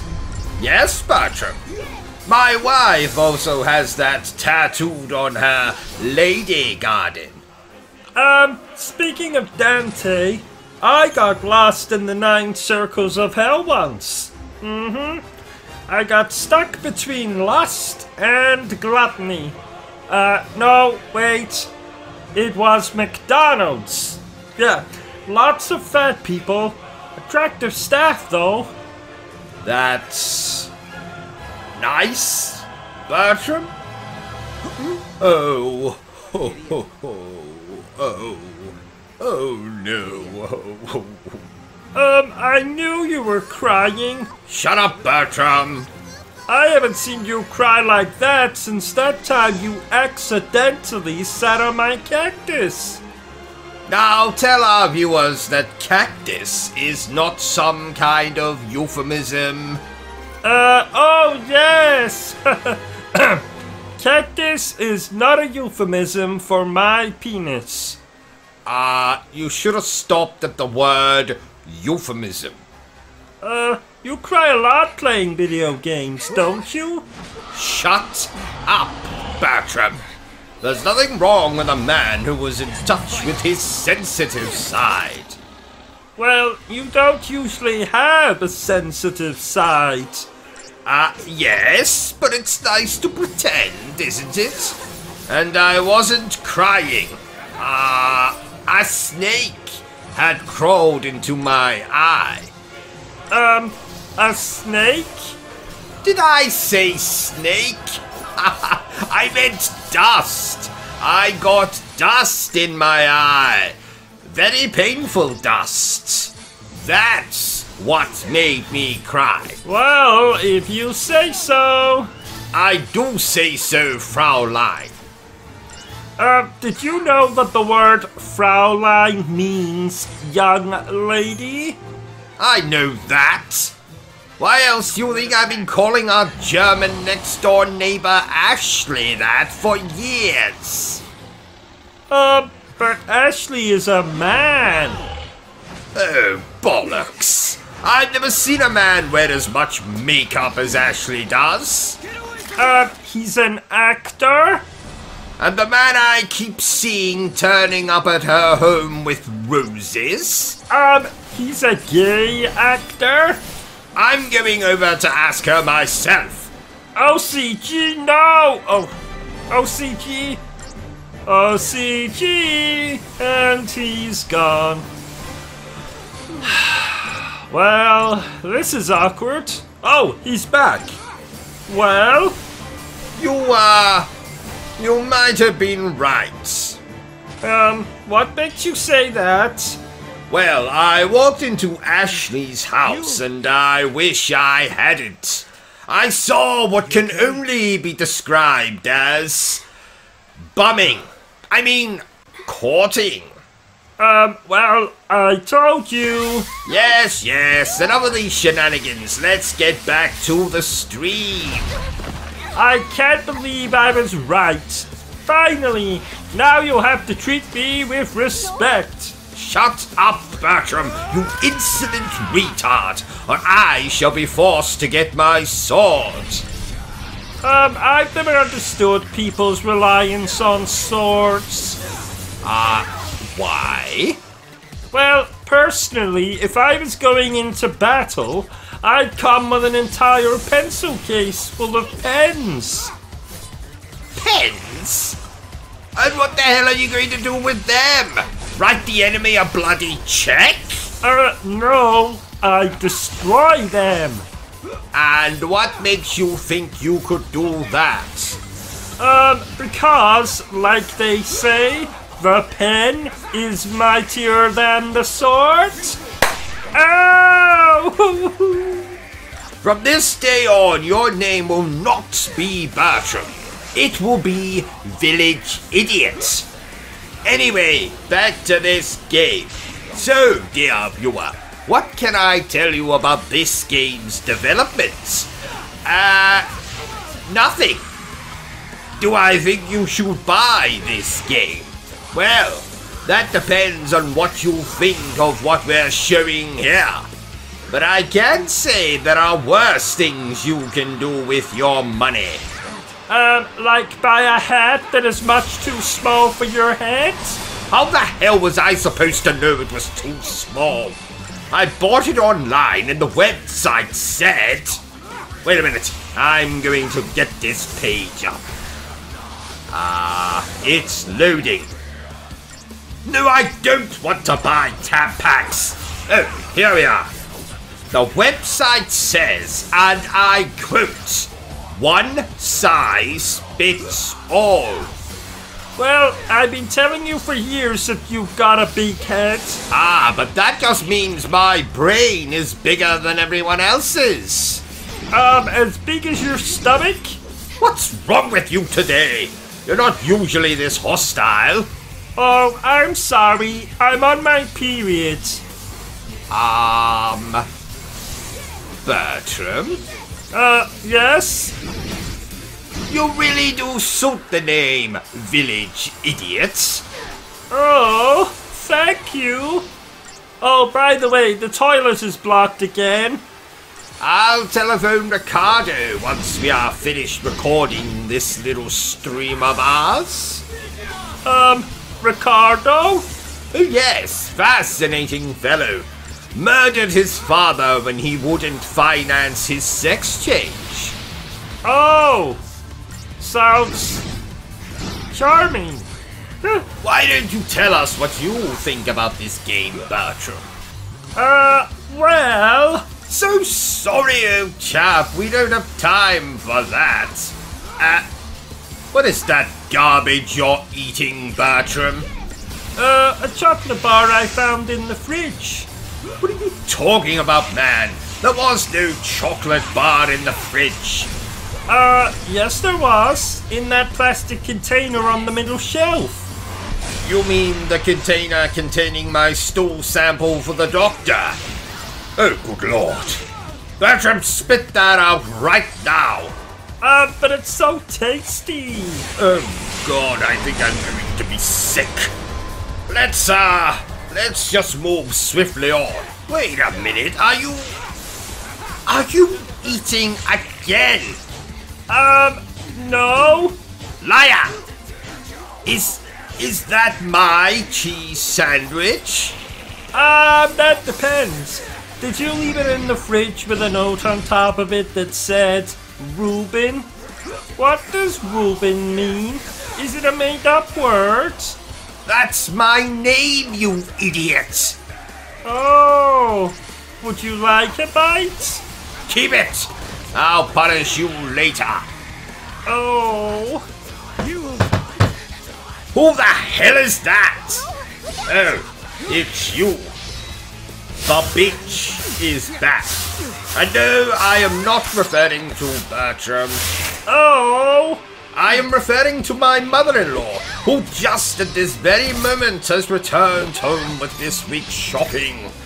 No doubt one item she's bought is an extra-large tub of Vaseline, or as you Americans call it, KY jelly.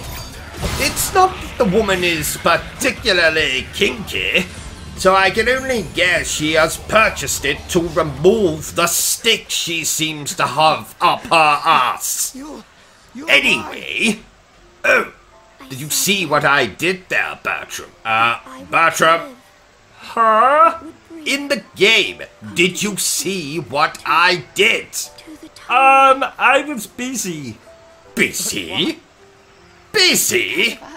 Too busy to watch your master? I am the greatest YouTuber who has ever lived. I hold the Guinness World Record for having the smallest, I mean the biggest penis in the entire world. What could you possibly be busy doing? Let's hear it. I was reading the obituaries hoping that I'd see that my Uncle Herbert had died a violent death. Aw, that's so sweet. I'm so proud of you, Bertram. Here, take my hand. So, what did your Uncle Herbert do that you would want him dead? He urinated on my hand. Get your fucking hand off of me. Let's move on. Quickly, now we come to the controversial part of the stream, ladies and gentlemen. Oh, are you going to tell us about being molested by your grandfather while watching Titanic? What's wrong with you? Oh, more controversial than that? Shut up, Bertram. I have to say this. The only thing I hate more than a silent protagonist in a video game is celebrities who make sex videos of themselves. Why? Because no one was interested when I accidentally, on purpose, leaked my sex video. Well, no one wants to watch you having sex with your Aunt Cecilia. Especially because she's been dead since 1905. A necrophilia joke, ladies and gentlemen. Oh, that reminds me. We need a new piano. Why?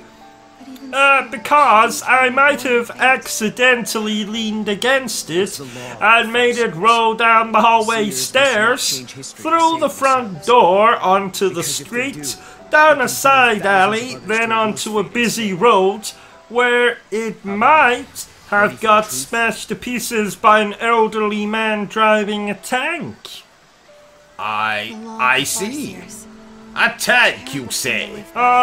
I believe so. Okay. Damn! I really like that piano. Well, at least I still have my church organ, eh? Actually... Oh no. Say it isn't so. I'm afraid it is. Old man in a tank? Old woman flying a 747. Damn! There is no God. Oh well, shit happens. And now for some impressions by yours truly. Performed badly. Shut up, Bertram. What is this? Blood. I hope this isn't Chris's blood. Let me take care of this. I found something. It's a weapon. It's really powerful. It's porous. Oh my God! He looks like he was pecked to death by a crow or something. I didn't know who I was until I put on the mask. You wanna know how I got these scars?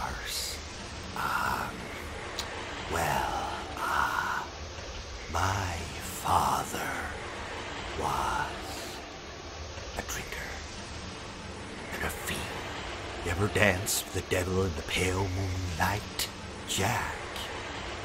Jack is dead, my friend. You can call me Joker. Beavis and Butthead! You're expelled! Inside you. They call me Revolver, Ocelot, Shadow Roses Island, where this all began. Brother, we're not simply copies of our father anymore. Do you remember the forbidden history? Please stop. Shut up, Bertram. Actually, I think I can do that Bane impression even better. I didn't know who I was till I put on the mask. And that sounds just like me. Could this be the tower? What are you talking about, Bertram? Sounds absolutely nothing like you. Listen to it again. I didn't know who I was until I put on the mask. I see what you're talking about, Bertram, yes. Sounds awfully like you. Let me guess. Let's compare. Right, Bertram, you do your impersonation of Bane from The Dark Knight Rises. Okay. I didn't know who I was till I put on the mask. Yes, Bertram, I think my impression is far, far better. I think we should be talking about the game more. I did not ask for your opinion, Bertram. Just eat your bloody sandwich and keep quiet. I don't have a sandwich. Well, pretend. And if you interrupt me again, I'm going to kick you so hard you end up in outer space. Oh, I always wanted to go on a rocket into outer space. Then why don't you? I'll pay. Just, promise me you'll send me pictures of any attractive aliens you find. Like ones with 3 breasts, or that horny alien out of the movie Species. That movie came out in 1995. Yes, a year I remember fondly as the year I met Dracula for the first time. Oh, what was he like? He sucked. You're free to leave the room now, right? By the way, Bertram, I woke up this morning with an alarming wound on my backside. Do you, know anything about that? That's your bumhole, sir. Ah, excellent, excellent. I have been looking for more storage space as of late. Speaking of Dracula, I really like that vampire show that had Sarah Michelle Gellar. Ah, Sarah Michelle Gellar. She can put her stake in me any day of the week. Except Thursday. I see my psychiatrist that day. I think you meant you'd put your stake in her any day of the week except Thursday. Yes. Yes, thank you, Bertram. I made a little faux pas there. Haha. Oh, that's okay. I do that sometimes when I eat spicy food. I'll just clean it up. No, Bertram, I don't mean that I... Oh. Never mind. Oh, damn it. Show different eras. Calm down, O.C.G. Wouldn't want you suffering another cardiac arrest. Watching us from here the whole Another time. cardiac arrest? When did I have a cardiac arrest? We met in academia seemed different to me. About 7 seconds ago. Oh, good lord. I didn't feel anything. Well, that's because you're a heartless bastard. Oh, I see. Jolly good then. Just starting out. Well, I suppose that's what happens to someone raised in a cult. Oh, I didn't know you were raised in a cult. Oh, yes. Couldn't protect her. Yes. Not by myself. Really? Then no, not really. A portal appeared. Well, I was in a cult once. Oh, I see. And what happened, Bertram? You met them there, didn't you? Well, they all decided to kill themselves, so I escaped out the fire exit.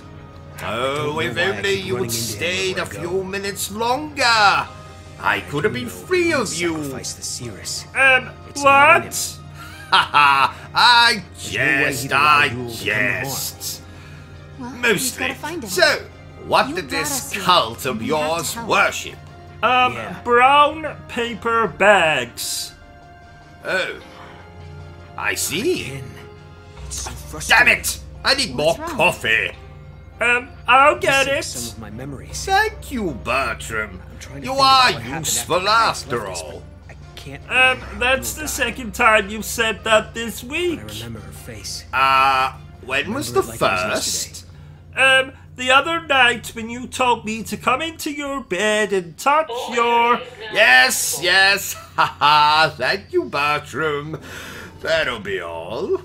Oh, Bertram, I meant to tell you, but I watched Titanic last night for the first time. Oh, did you cry? Almost. At one point I thought I felt a tear rolling down my leg, but it turned out to be urine. Oh, I see. Well, I read a book last night. Was it The Hungry Caterpillar? Ha ha! Yes. How did you know? This could be a trap. I must say, I'm very disappointed in you, Bertram. Reading is evil, and should only be reserved for reading your enemy's obituary. Throw your books away and just play video games instead. They'll teach you everything you need to know. How to solve puzzles, how to jump really high, and most importantly, how to kill aliens. And/or people. Didn't you used to read books constantly? Yes, but it was a different time back then. We didn't have video games. We had black and white televisions and bloody Bruce Forsyth. Now, my favorite author was Agatha Christie. I have read all of Miss Christie's books. She does look like Oh, how are they? Let's find out for sure. Well, they could do with some pictures, maybe a decapitation or two, but apart from that, I do enjoy a good murder mystery. Nice to meet you. Like the one Nice to about meet you. who killed my She doesn't know who we father. are. She's not Alyssa after You all. did. Alyssa? Spoilers, Bertram. Like you. Oh, was a long time sorry. ago now. Did I ever tell you that I met Miss Christie at an imaginary party back in the 1940s, Bertram? No, you did not. What was she like? Well, the bitch stabbed me in the arse and then tried to write a book about it. Oh, I see. Well, I'm sure she had a good reason for doing that. Well, not that I recall. Though I was drunk and tried to slip my hand into her Miss Marple. Oh, Miss Marple, yes, Miss Marple, her Lady Gaga. I get it. So she did have a good reason for stabbing you in the arse. The same as you, Alyssa? Well, there's never, ever a good enough reason for stabbing a gentleman in the arse, Bertram. Oh, did I tell you that my mother called me last night, Bertram? Oh, what did she have to say for herself? Well, surprisingly, very little. Cousin Oscar said more than that the other night, and he had a ball gag in his mouth and a duck up his backside. He came through recently. Accompanied by a green-eyed girl. Don't They were ask. proceeding to the top of the tower. Oh, that reminds me, Bertram. If anyone calls here looking for him, you can mention the ball gag, but under no circumstances are you to mention the duck. Do you understand? Is she trying to protect time? I think so. History? Good man. Do you remember? Oh, That's what Kaya and I said to us that watched time we went in Groundhog Erba. Day last night. Did I tell you? If that's why Yule is here, No. Did you enjoy it? You never bloody told me it was a horror movie, Bertram. Can you imagine reliving the same day over and over? Doing the exact same things, telling the exact same jokes, making love to the same right hand over and over and Anyone over. knows the secrets of this tower other than Kaya's. Isn't that a normal day for means us? resolving the We get paradox, up, we have to talk get to dressed, play a game, make the review first a move. game, play Sounds good another to me. game, get get our undressed, future back. get into the shower together, go to bed together, us to the top make floor? love. Yes, yes, thank you, Bertram. I think I get your point. This game looks like a cartoon. I must confess that I have fallen out of favor with cartoons as of late. They become rather tame for my tastes. I will now only watch cartoons if they have graphic violence, cross-dressing, nudity, and/or animal cruelty. So, pretty much anything featuring the Looney Tunes. Yes, I was aroused by cartoon characters long before I was ever aroused by human beings. I only have to say the words Jessica Rabbit or Donald Duck to send myself into some kind of sexual frenzy. Though, I do not recommend making love to pictures. That's the perfect way to give yourself a paper cut somewhere you really do not want a paper cut. And oh, by the way, Bertram, remind me that we have 2 reviews to do today. Oh, wow! I know what you're thinking. 2 reviews in the same day? I know, Bertram. I am usually fortunate if I can remember to use the bathroom twice a day. Oh, that reminds me. Better change my underpants. I'll do it after this part. Are you not going to read out the comments? Read the comments, indeed. You know, Bertram, I remember a time when reading simply meant looking at the pictures and making up your own story. Granted, there isn't much story in an issue of Playboy, but still... Speaking of reading, I'm glad this game has subtitles. Bertram, subtitles are for people who are deaf and or stupid. That's not very nice. What did you say? That's not very nice. What did you say? That's not very nice. What did you say? Nothing. What did you say? Just a little joke there. Sit still, Bertram. You're making me nervous. Oh, sorry. I have been known to bust a move myself. That's right, Bertram. When? Well, you see, I had a very brief stint where I busted this drug dealer called a move. So, I bust a move. Oh. You didn't think I was talking about dancing, did you? Oh, good lord, no. I don't dance. I leave that to commoners and relatives who drink too much at funerals. OCG, I was in the shower this morning and something occurred to me. You were in the shower? I think the last time you had a shower was 1974. Yeah. Anyway, I was in the shower and it occurred to me that bollocks are so cute. Wait, am I allowed to say that bollocks are cute? Oh, yes.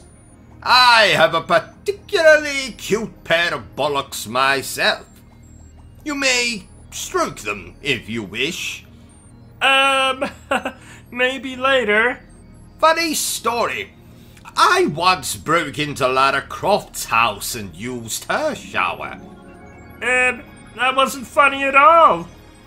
Didn't you chat up Lara Croft in a bar once? I would never do something so common, so vulgar, so indecent. And if you must know, it was a restaurant, not a bar, and it didn't go well. Did she slap you in the face? No. She shot me between the legs. Oh, ouch. Yes, quite. Please note that Stephen Hawking was not harmed in the making of this live stream. But that's because he's dead. A bold statement, you might be thinking, but so is stating that my wife has more hair on her bottom lip than I do. It doesn't make either statement any less true. I'm getting peckish. Do you think that shop on the corner will have any Twinkies? I had one of them in Florida once, and I suddenly have a craving. This is Britain, Bertram. We have everything here. I mean, for God's sake, I once saw a shop selling imported boxes of Cocoa Pops. A product that we've been able to get here for centuries. And this particular shop went to all the trouble of importing bloody Cocoa Pops. And then had the gall, had the nerve to charge 3 times what they usually sell for. Bloody Cocoa Pops for the same price I could buy condoms. Extra large condoms. Extra large condoms. And while I'm ranting, I was on the PlayStation Store last night, And do you know there is a game for sale there where you play as a slice of bread? A bloody slice of bread. Not even a sandwich. A piece of bloody flipping bread. What is it called? I am bread. Oh, catchy. It most certainly is not catchy. That reminds me. Did I tell you that I once saw a shop selling imported boxes of Cocoa Pops? A product we've been able to get here for centuries. And this particular shop went to all the trouble of importing bloody Cocoa Pops, and then had the gall, the nerve to charge 3 times what they usually sell for. Yes, you did tell me. Less than 2 minutes ago, in fact. Ah, well that's okay then. Now remind me when we're done with this stream to blowtorch my underpants. Okay. Can I ask why? No, you may not.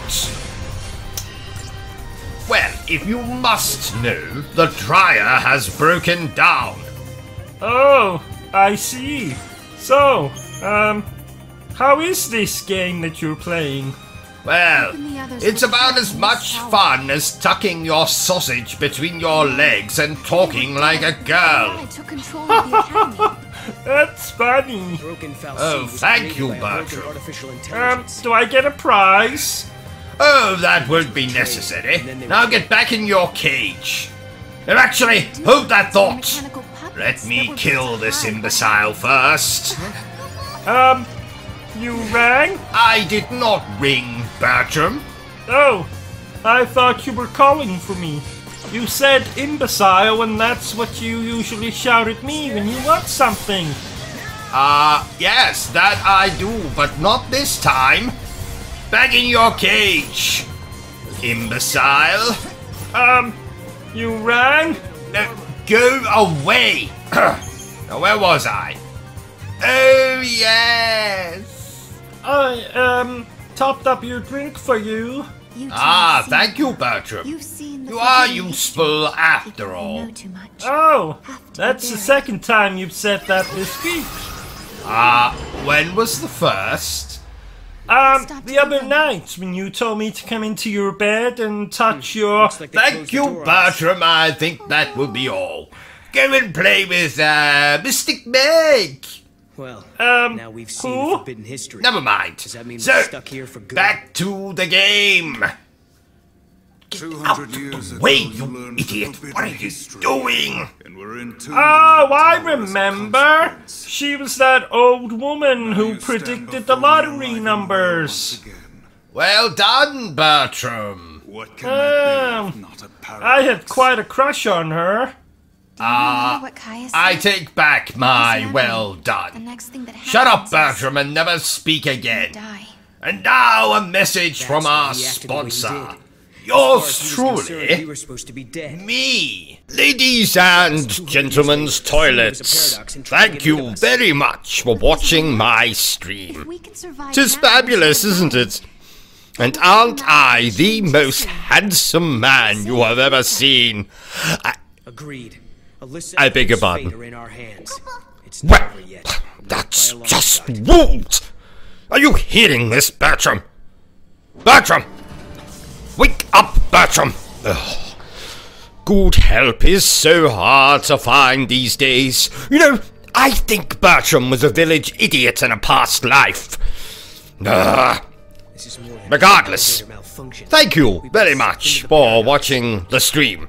Feel free to continue to watch the stream and laugh at my jokes. All of my jokes. They're very amusing. So how difficult is this game? Ha!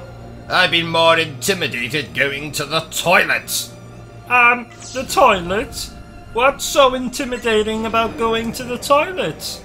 Well, Bertram, Now, I've never told you this, but a midget armed with garden shears hides in the shower. Oh, I see. You know, I must say, this game is putting me in the mood to watch The Lion King. You watch too many Disney films, sir. How dare you, Bertram? There is no such thing as too much Disney. Don't you have a Beauty and the Beast, do they? Yes. And, you have a Little Mermaid alarm clock? Yes.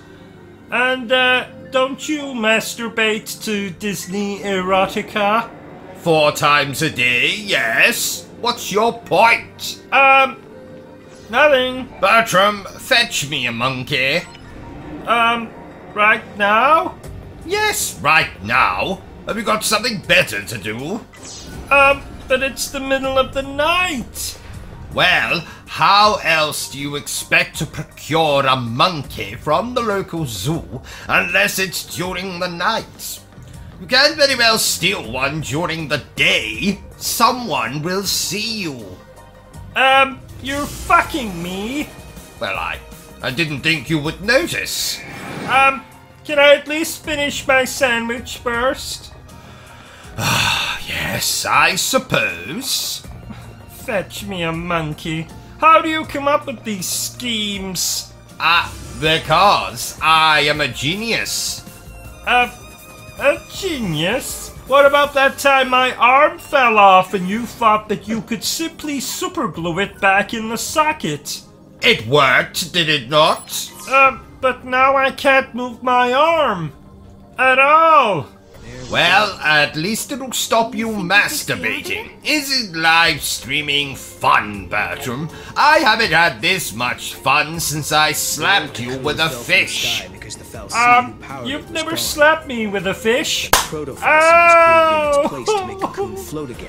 I have now. You're a very strange man. Well, thank you, Bertram. It's something I'm very proud of. I wouldn't be. What was that? Nothing. OCG. Yes? Do animals have genitals? What the hell made you ask that? Just making conversation. Of course animals have genitals. How else would they procreate? I thought a stork brought the babies to, no? You're an idiot, Bertram. Oh, thank you. So, dear viewer, I hope you're enjoying the stream. Now, this game is great. But if you don't like great games, then might I suggest you play Returnal. There's absolutely no greatness in that game. Or fun. Or even a coherent narrative. Are we really still bitching about Returnal? Bitching? Where did you hear that word, Bertram? Have you been watching the television again? So you don't think the I plead the fifth. AI are being Bertram, controlled by we are in the glorious nation of Britain. You can't use that nonsense here. You have no rights. You are not free. You belong to me. Anyway, Couldn't the culprit be the artificial intelligence do you think itself? the Pope plays video games? What if something that humans created oh yes. found a mind of its own? Apparently, Call of Duty is his favorite, though I can't think why. Then it wouldn't need any of the controls. Don't young boys mostly play those games? Oh Find out yes. what's really going on. Yes, they do, Bertram.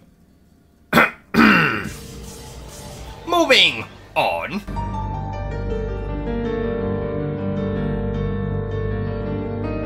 We're almost at the top floor.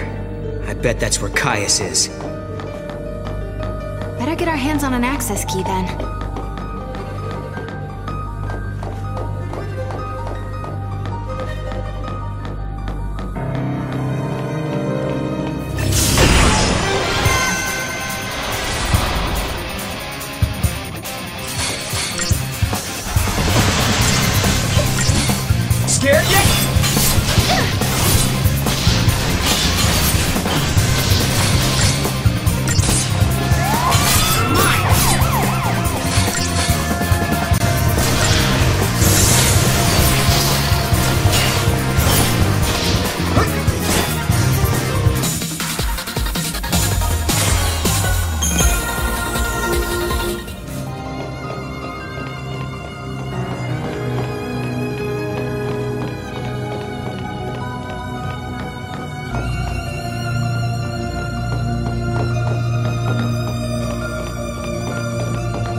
That wasn't even a warm-up.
This is the last key. Next up, the very top floor.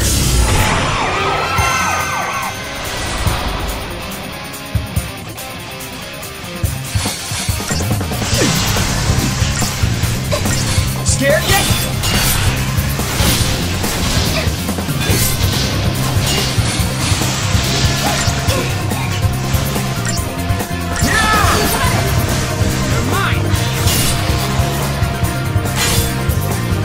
That wasn't even a warm-up. You might be up there with him, Kupo. You might be right. Why would the Cirrus come here?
We're getting close. Let's take it down! We can do it. For Hope, for Alyssa, for Academia.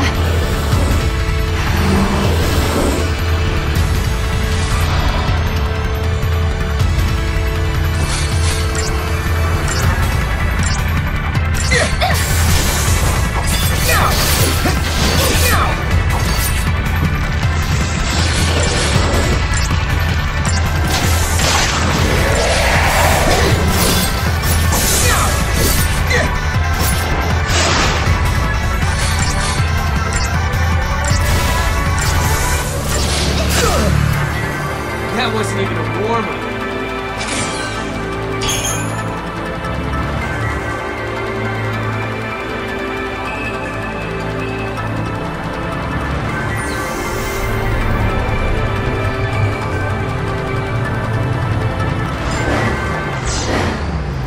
This must be the heart of the system. I know it's a machine, but it seems like it's almost breathing.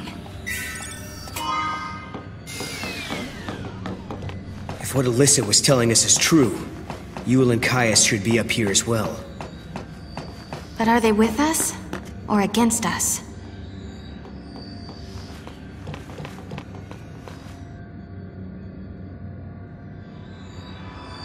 Yule, are you on your own? I brought you this.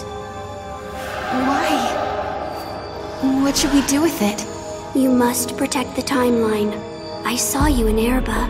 I trust you. I believe in you. We're in the same time as when we met in Erba. So you're the same Yule? Yes. But who are you? Who are the Farseers? I am the Cirrus of the oldest tribe on Pulse.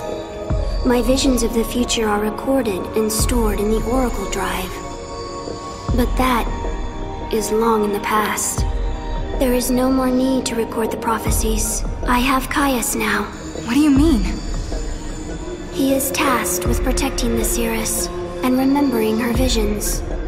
Now and forever, he will remember the entire timeline. Caius. He is beyond death. What? You mean he can't die ever? The Cirrus possesses the eyes of Etro, and inside Caius beats the heart of chaos. The goddess has gifted him the curse of eternity. He is a guardian, and his mission is to protect the Cirrus. The power to see the future is a terrible weapon. It can turn history into chaos. But then, I don't understand. Why are you helping us? I mean, you do know we're trying to change history, right? History has already been broken. The timeline had been twisted before I met you. The distortion leads to a future of death and destruction. If you change the future, you can change the past and correct the distortions. The miracle that saved Cocoon has already been altered. Someone who was meant to survive did not come home. Someone who was meant to survive? You mean my sister? You do, don't you? You're saying that lightning shouldn't have disappeared that day. It was because the future was changed. So if we keep traveling through the gates and resolve all the paradoxes that are happening... Yeah. If you change the future again, the true past will be restored. The past that you still remember, Sarah.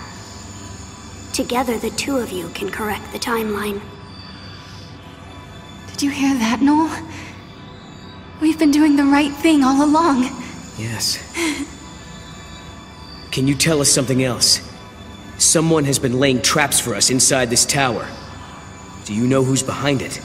Your enemy. It is here inside the tower. It has generated the contradictions that threaten you. The machine is sentient. A machine?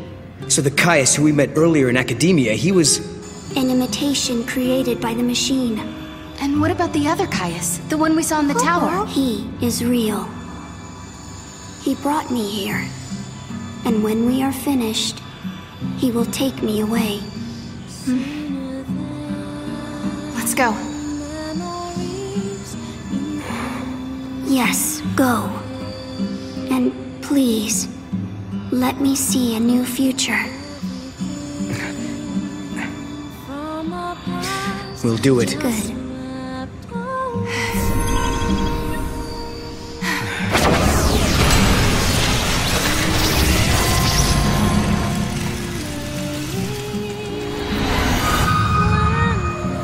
Everyone is smiling.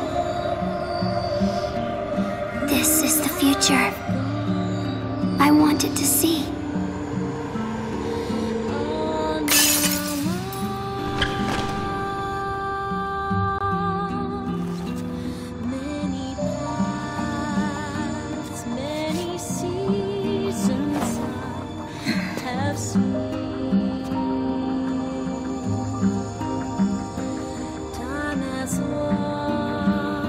I shall remember your pain. It will be carved in my heart, together with the memories of every other Yule, cursed to die this way.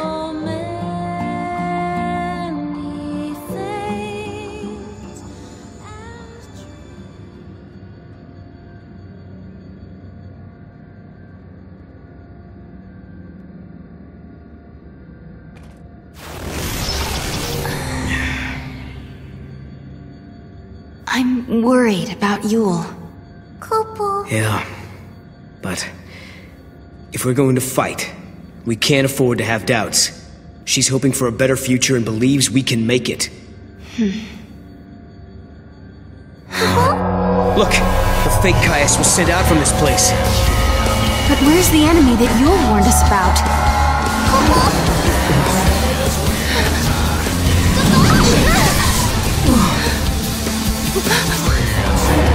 Proto-Fal'Cie. So this is what Yule meant by sentient machine. This thing has been behind everything. It's the one who turned the people into Seath, and it's the one who's been trying to kill us in the tower.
Understand. How did the future Proto-Fal'Cie end up here? This place must be like the void beyond. A crossroads where the future and past intersect. And that would enable time travel. Noel, do you realize what this means? The Proto-Fal'Cie could have used this place to travel through time and infiltrate the artificial intelligence. Then it could have manipulated the AI to kill all the humans in the tower and build the Fal'Cie of Academia's future. You're saying the Proto-Fal'Cie took control of the AI and ordered it to build the Proto-Fal'Cie. It's a closed loop. The chicken and egg paradox. Right. A paradox is exactly what it is. The Proto-Fal'Cie was trying to protect the distortion that gave birth to it. And it knew all along that it was part of the paradox. Just a sec. If the Proto-Fal'Cie can manipulate the past, that means...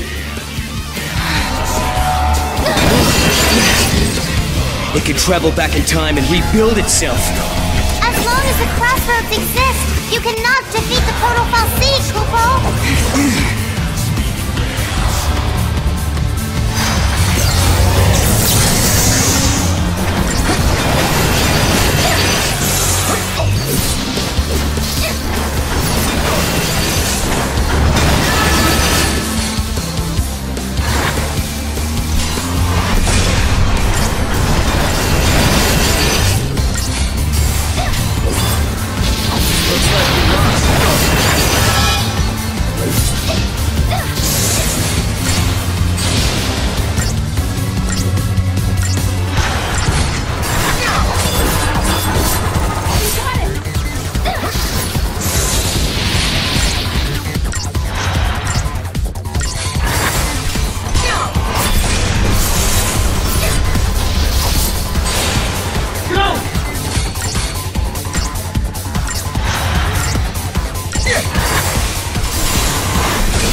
gotta stop it!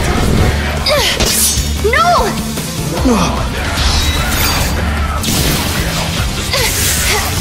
Sarah, now! Perfect! Okay, my turn! See how you like this! Time for you to go away! For good!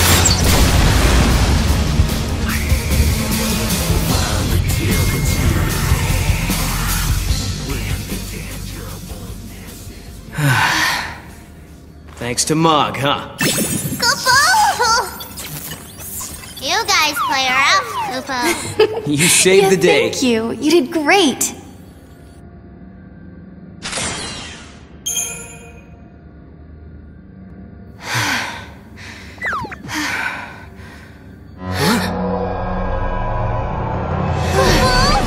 Again! This is Hope's fault. Huh? He was the one who started building these things. Proto-Fal'C and AI both. But will you listen to me? Looking around for scapegoats. These fights are really starting to wear me down. I don't blame you. It's not gonna do us any good whining about the mistakes of the past. If we don't stop this thing from regenerating, we're never gonna get out of here!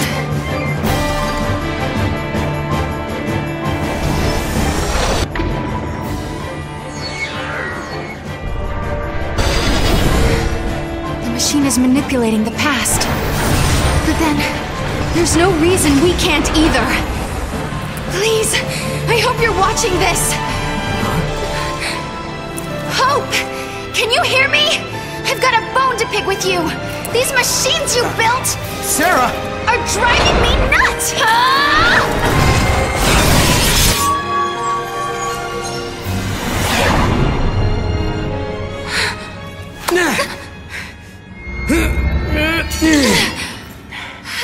You did it, Sarah.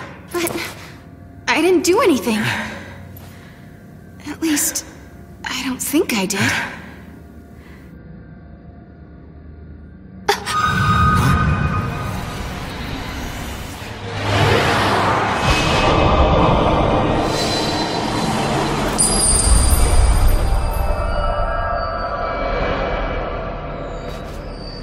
Sarah, are you all right? Can you hear me? I'm alive.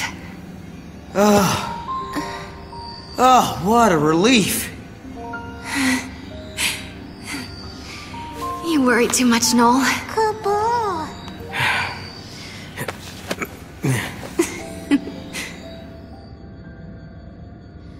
Noel isn't himself these days.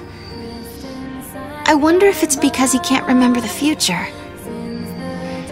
It's understandable. No one wants to think they'll forget something that's important to them.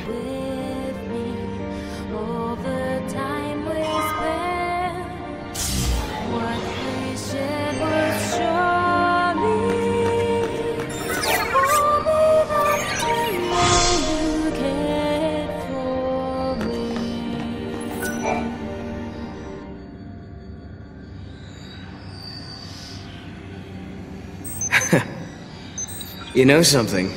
When you get mad, you sure do remind me of your sister. Careful. She might be watching you now. Kupo? I think we are returning to a better future. I'm sure of it.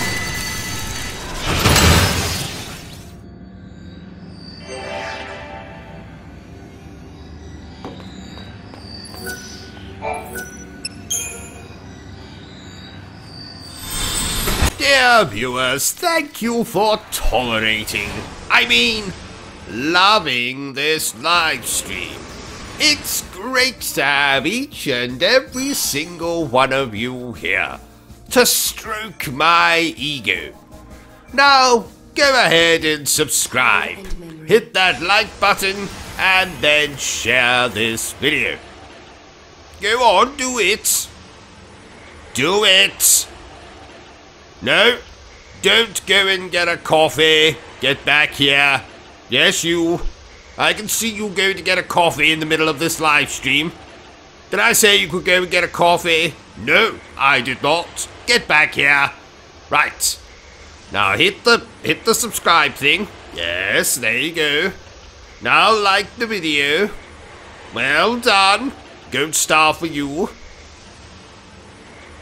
Right, let's get back to the live stream, shall we? Ladies and gentlemen, there will now be a 3-minute intermission during which I may or may not be using the toilet. Now, have no fear, in my absence, my manservant Bertrum will take over the stream and entertain you. May God have mercy on your souls. Take it away, Bertrum. Maybe I'll tell you that poem. Yes. There once was a chap called Bertrum. His friends, they did desert him. But then he met Sir O.C.G. He's been very bad to me. He hit me once with his car. He strangled me, it was bizarre. Despite that though, I still survived. That's not how Bertrum finally died.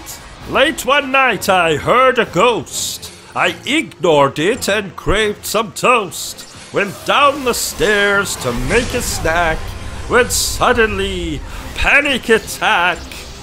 I fell, it must be 20 flights. My body crashed with all its might into a fuse box, what a jolt.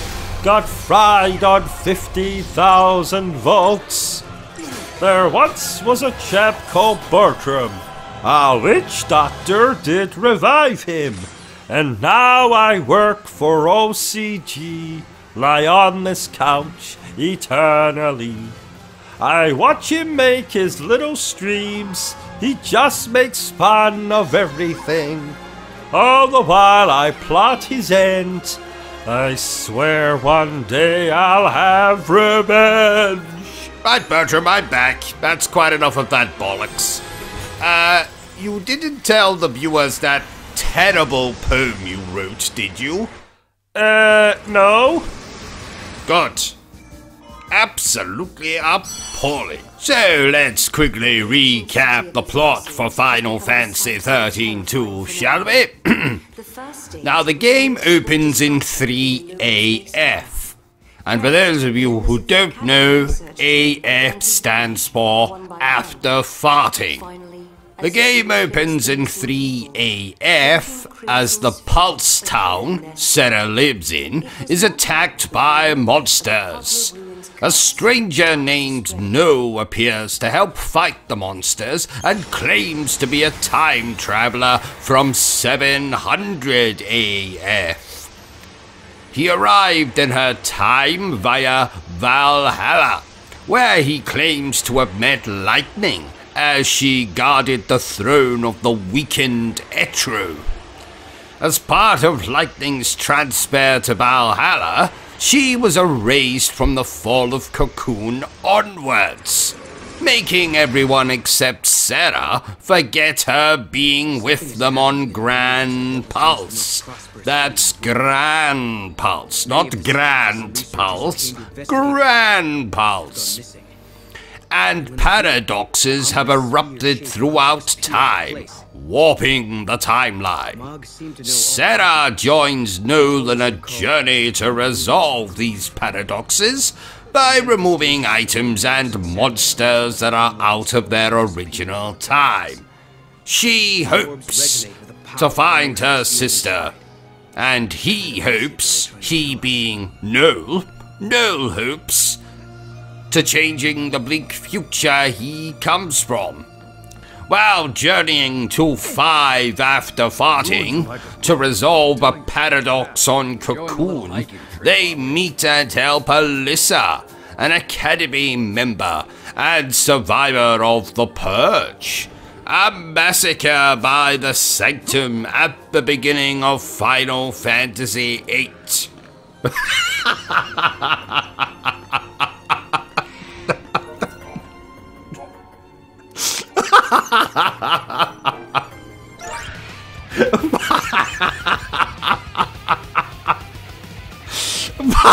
Final Fantasy VIII. Final Fantasy XIII. Bloody Roman numeral bastards.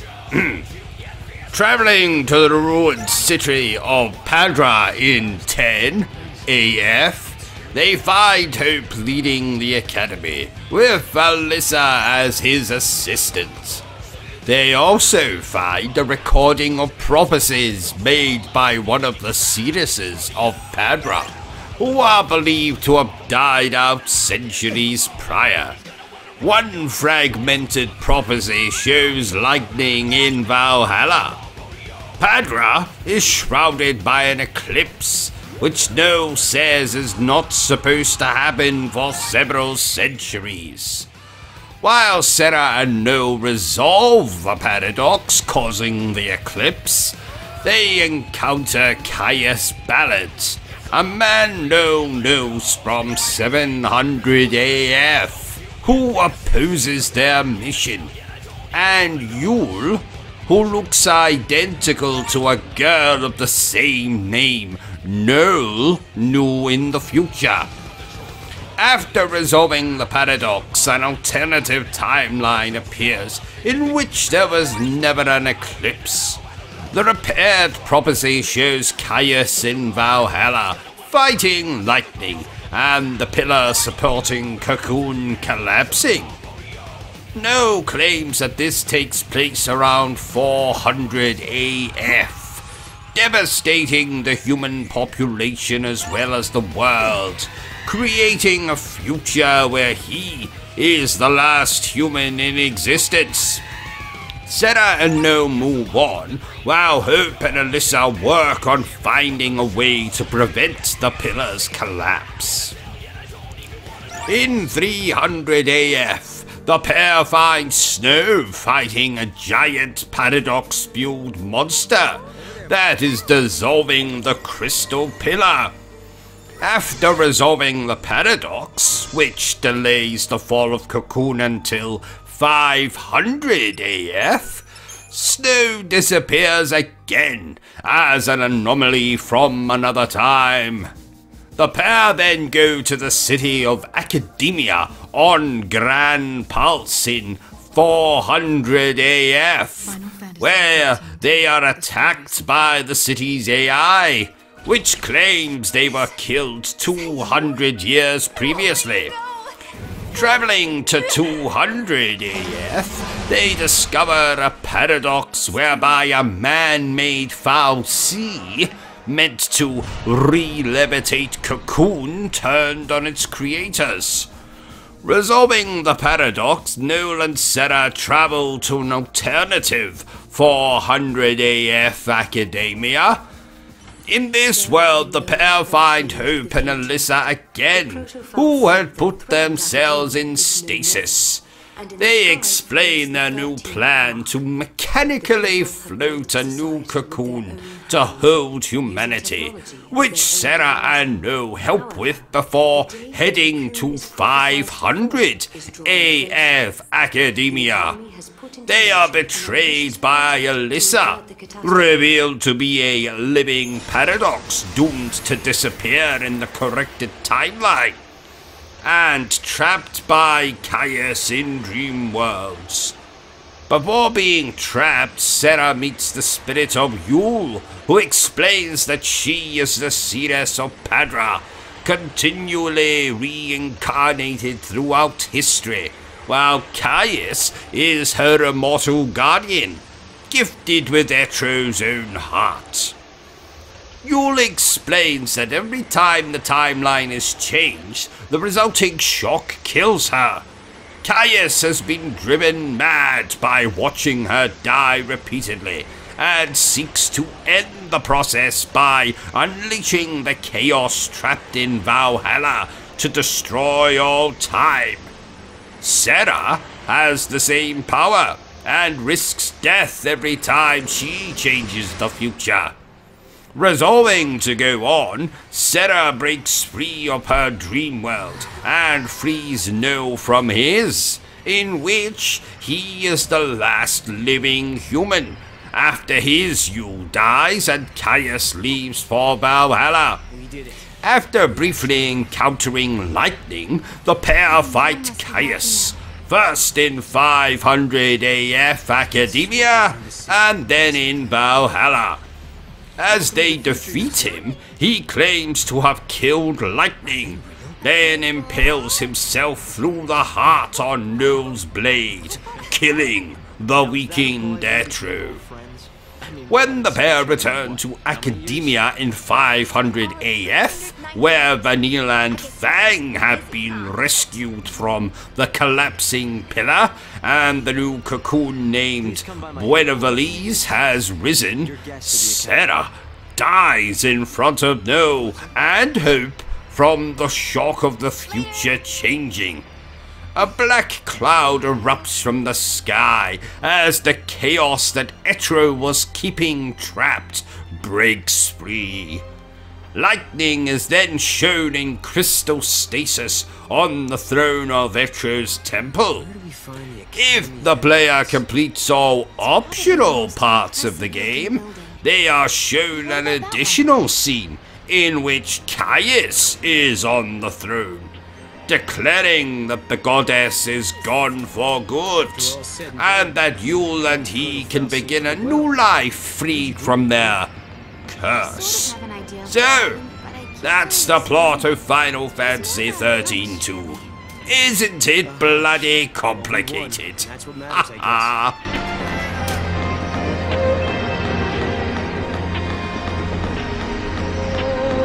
All clear. All good.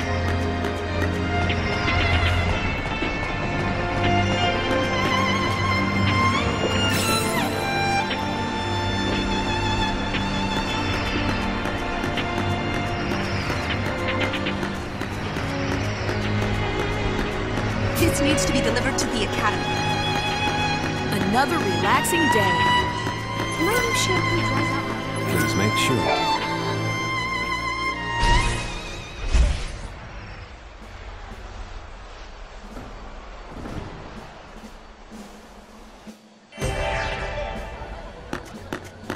This needs to be delivered to the Academy.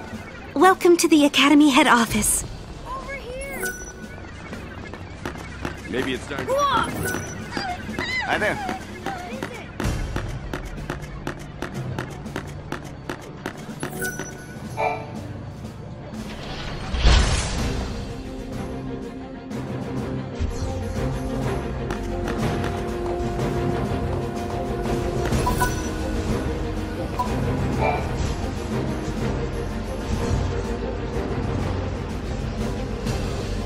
Hope told us that he invented a machine called a time capsule. That's how they got here. Back in 13 AF, Hope devised a plan to build an artificial Fal'Cie. It was called the Proto-Fal'Cie Project. He wanted to use the new technology to re-levitate Cocoon. But then one day, Hope saw a certain prophecy in the Oracle Drive. So I activated the Oracle Drive and watched the prophecy. I saw you fighting the Proto-Fal'Cie, and I saw you screaming out at me. Your machines are driving me nuts! Well, I was getting pretty ticked off by that point. Well, exactly. So we were forced to reevaluate the project, and eventually abandon it. Okay, you saw Sarah getting mad at you, so you canceled your project, and then poof, the Proto-Fal'Cie disappeared. Is that about right? We didn't destroy it so much as it never existed in the first place. We were following the wrong path to the future. If the Proto-Fal'Cie had managed to get control of Cocoon, it would have made itself the second Eden, and we'd be back where we began. Yeah. It would have been just like how it was on the old Cocoon. We realized we couldn't let that happen. We had to levitate Cocoon using only human technology. Right. Not to mention that if you had kept with the original plan, your machines would have killed you. Really? Then we owe you our lives. Thank you. Funny, you lose your temper and the whole future changes.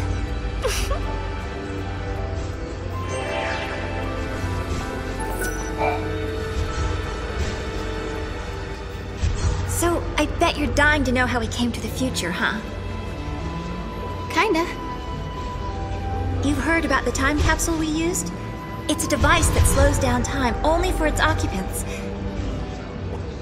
The effect is caused by the creation of a powerful gravitational field and, well, Essentially, we just slept as the outside world flashed forward into the future. This capsule of yours, it can't take you back, can it? Unfortunately not. And considering it broke down after a single use, I doubt it'll prove to be a popular method of time travel. You risked your own life for the sake of Cocoon. Oh, the director was there with me. Hey, Sarah. After coming to the future myself, I think I understand how you must feel. The Academy has welcomed us with open arms, and we can research as we always have, but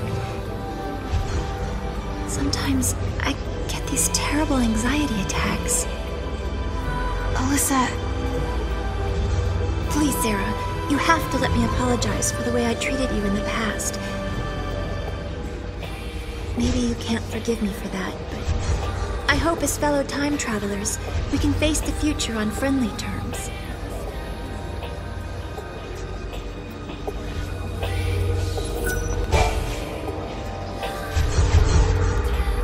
The Academy has made progress on its investigation into the 13th Arc.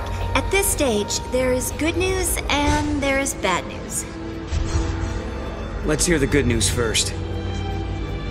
We've discovered that the Ark's reactor is powered by an ore cluster, known as the Graviton Core. By collecting these, there's a possibility that the new Cocoon will be up in the sky in no time. That is good news. Yeah, okay, so now you gotta hit us with the bad news. Each ore cluster provides only a certain amount of power. The 13th Arc, for example, requires a single Graviton core. We're going to need multiple cores that we can't seem to find. Need a hand with the search? If there's one thing we're good at, it's looking for weird objects. We could use the help. With you two on the case, we'll have those cores in no time. I'll put together some data on Graviton cores. Check in with the Academy front desk.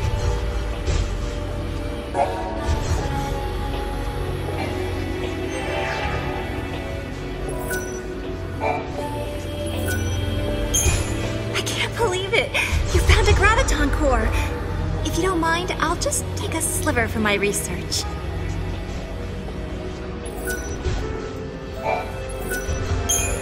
Wow! This must have been tough to find. We'll be putting it to good use, though.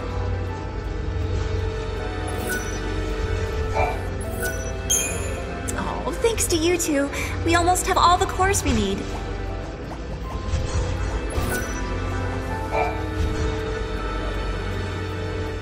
Did I tell you? The director is inventing a new device. The Academy has been making progress on the development of a paradox weapon.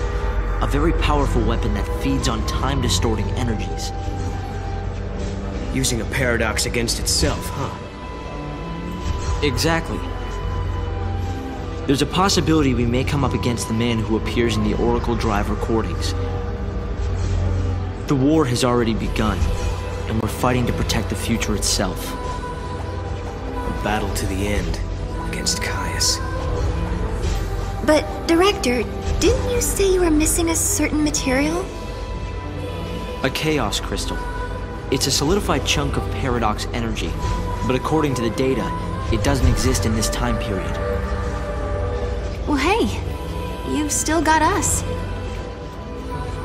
And we've got the Historia Crux. I knew I could count on you. Once you've found the crystal, I can build you a prototype.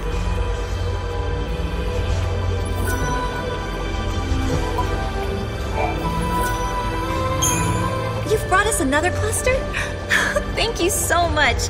I mean it.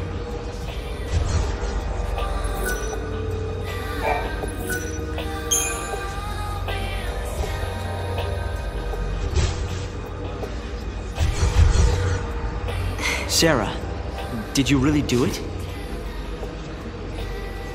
We had. We had collected all the ore clusters Hope needed to levitate his new cocoon.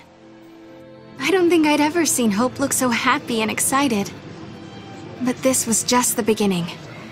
It would take a century to complete the new cocoon. And if the old cocoon were to fall before it could be finished, well... I know we can do it. He's right, you know. Have you seen that broken gate in the town? Well, it's all fixed and working normally. We collected the ore crystals, so the future has changed, Kupo. Yes, I think so. And look what I found. It was lying next to the gate. An artifact! I wonder which era this unlocks. Maybe it takes us to the day that Cocoon collapses. The one we saw in the prophecy. The one where Caius is fighting. Time for the final showdown? Let's all fight together. We'll follow you to the future by a different path. There are things there I have to protect. Right. You mean Vanille and Fang, and the new Cocoon.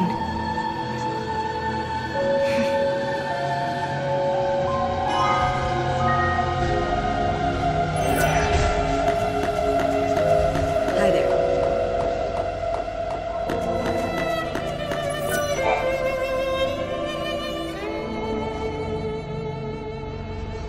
It won't be long before they're able to launch their Ark. It just seems so incredible they've come this far. Noel, are you worried at all? Caius has tried to interfere before. Maybe he will again. Remember, the Caius who caused the Seath incident was just an imposter. I wonder why the real one didn't intervene. I hope he lets us finish here. Maybe he will. If that's what it'll take to protect Yule, then I know he will. I remember we argued about that very thing once and wait. Did we argue? I don't remember. Are your memories playing tricks on you again? Noel, something must have happened between you two. Damn it. I wish I could remember. Not being able to protect Yule, and being the only one left alive on the planet. And then leaving that place and traveling to Valhalla, I should know these things. I wish there was some way to find out. But I wonder, your memories disappearing, does it have anything to do with the future changing?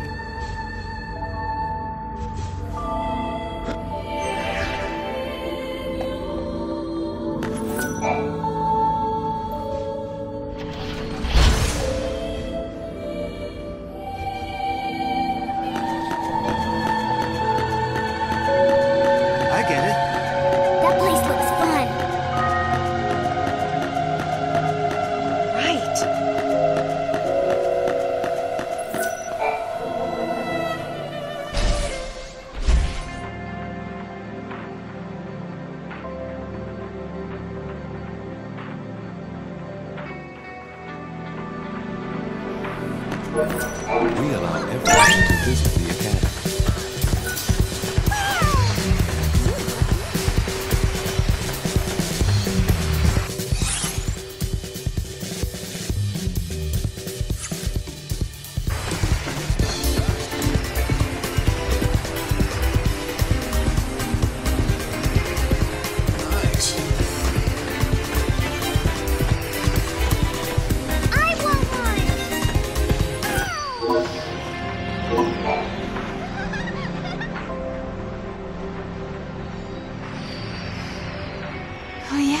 It does look like the gate's fixed. I think we're getting close to some kind of final reckoning. Before we jump through this gate, we better make sure we're good and ready to fight. I wonder what Caius is up to. Where is he? Well, we still don't know if he really is against us or not. This silence makes me nervous. He's always been deadly quiet before taking action. It's like the calm before the storm. If he is in Valhalla, then he's been watching everything we've done here. And if he sees a weakness, he'll exploit it without mercy. We let our guard down, we die. So we better not use the gate until we are definitely sure. Poo-poo? Exactly. Poo-poo?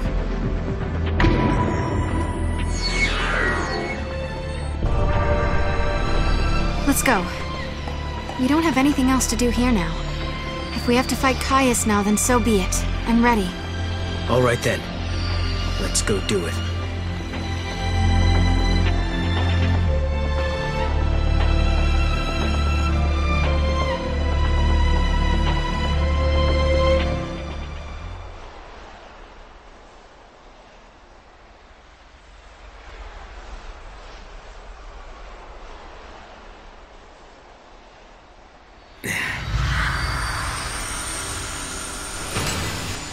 Leaving without even a farewell? What? No, of course not. We were going to drop by and see you before we left. That's what we figured. Thought we'd save you the trip. Thanks. I hope the future turns out like this. A place where we can be happy. Sometimes, when it looks like all hope is lost, people can turn against each other. They end up full of hate. But really, when they stop and think about it, they're making themselves sad for no reason. Director, what are you looking at me like that for? Huh? Sorry, I was just remembering something. There was a time when I almost lost myself because I had so much hate in me. And then some friends showed me a way out. Right. You mean lightning and snow. It all began back then. I remember, Sarah. Weren't you the first one who said you wanted to save Cocoon? It was because Snow and Lightning vowed to carry out your wishes that we all came together back then. And to this day, Vanille and Fang still keep Cocoon safe. And maybe Lightning does too. Yes, but the old arc is almost finished. It will fall soon. It's going to be hard for many of us to abandon our old home. But when you raise the new arc, maybe you can help our friends as well. They won't have to bear the burden of a world anymore. And just maybe, Vanille and Fang will be released from the crystal. That was always in the back of your mind, wasn't it, Director? If we abandon the old cocoon, maybe you could free your friends. Or am I wrong? Well, It's okay. We all knew. We wanted to help anyway. I've had the great fortune to be helped by many people over the years. Sarah and Noel, you are the ones who showed me how the future should be. You gave us all a motive. You helped us make the Academy what it has become. Well, we got lost a lot. I don't know how many times I almost gave up. Humanity is doomed to repeat the mistakes of the past. It's part of being human. But we also have the ability to build new futures. Well, as you would say, Noel, exactly. Once preparations are complete, we plan to journey ahead 100 years. I want to be there. I want to see the raising of Cocoon with my own eyes. I'm sure we'll meet again, Hope. And when we do, we'll have Lightning with us. Right. So, I guess this isn't really goodbye then, is it? For a new future. Yeah, Koopa? See ya.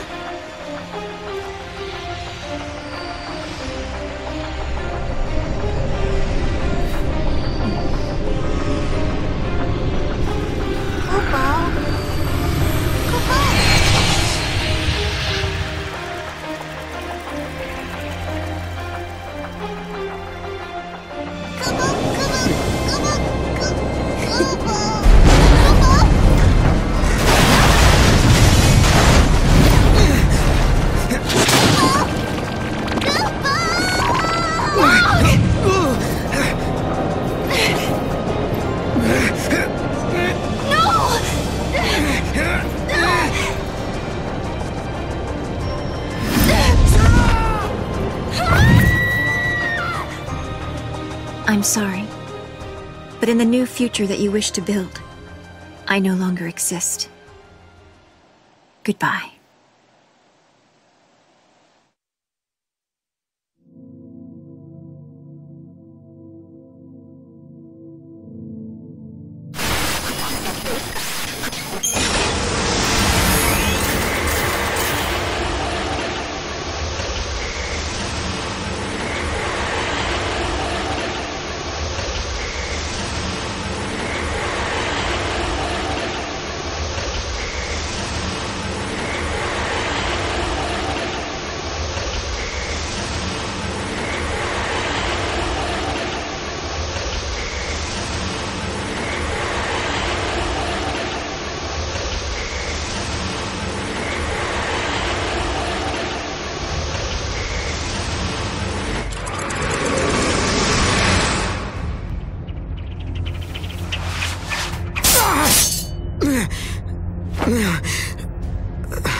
Mog? What's wrong?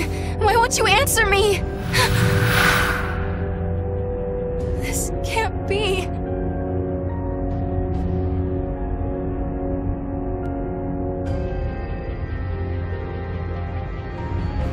Where did Noel get to? How do I find him?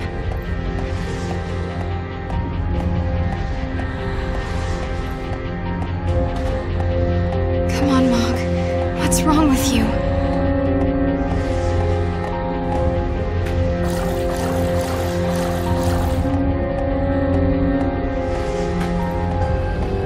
How do I get out of here?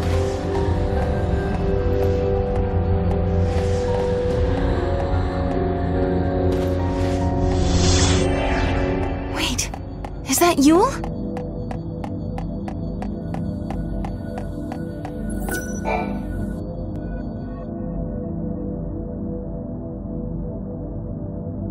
You're Yule, aren't you? Yes, I am one of many Yules. From your perspective, I am a Yule from the ancient past. But where are we? Are we trapped in this place? I am not truly here. I only watch events from a distant time. This place, it is a shadow of Valhalla. In the depths of the unseen realm, I see you held prisoner.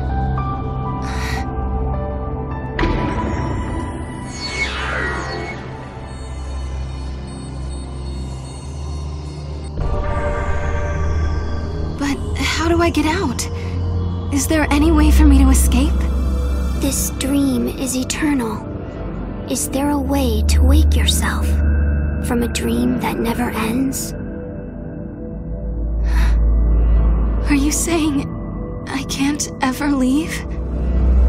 If you do not escape, the dream will go on forever. Wait, don't go!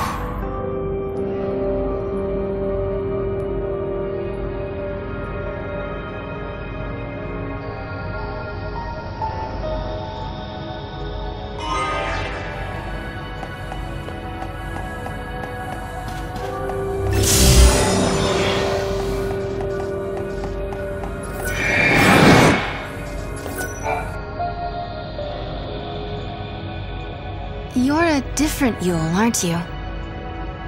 Yes. You have not met me yet. I call your present age my home. You and I are the same. We are blessed by Etro, her chosen servants. Servants of the goddess? The power to step outside the timeline. The power to witness the future. These gifts come from Etro. Her servants are known by her blessings.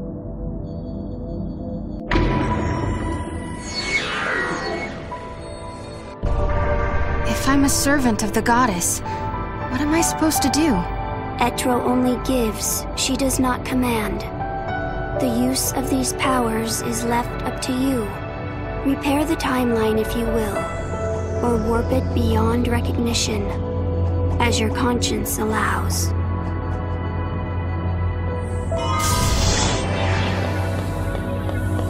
So the ability to change the future is a gift from the goddess herself. I suppose you're another Yule as well. Yes. I am from a future you have never known. Very soon my presence here will fade. There is little time to tell you of the things I have seen.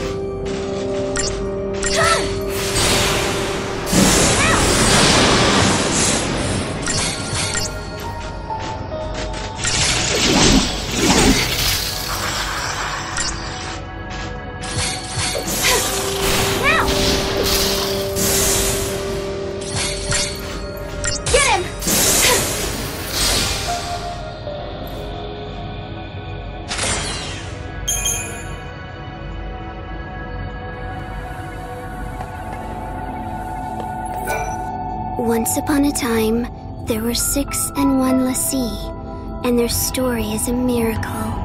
The destinies of the 6 were bound through the completion of a focus that belonged to the 1. The 6. That was Lightning and Snow and the others. And the 1, that would be me?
The goddess Etro saw that the l'Cie fulfilled their tasks. She saw their courage and took pity on them. She blessed the 6 and the 1 and one other, a child.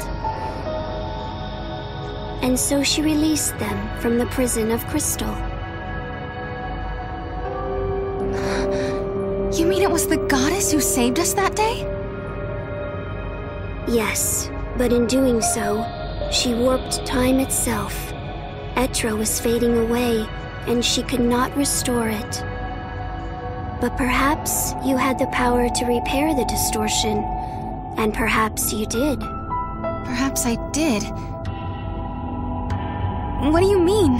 Is it too late now? The future? I can no longer see it.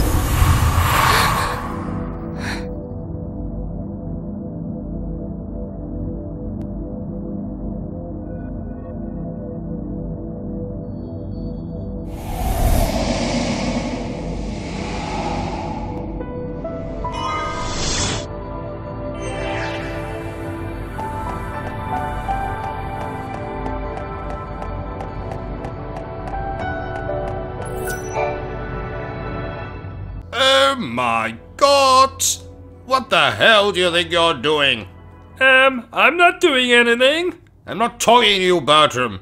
Talking to him. Or her. Yes, you there. You watching this stream. No, not you, the other one. The other one that's watching this stream. That's right, you. I'm talking to you. Don't think I can't see you. I might be concentrating on this game, but I can assure you, I have cameras everywhere. So I can see what you're doing there. Your hand in your trousers. Get them out at once. Do it. No, not just one hand. Take both of them out.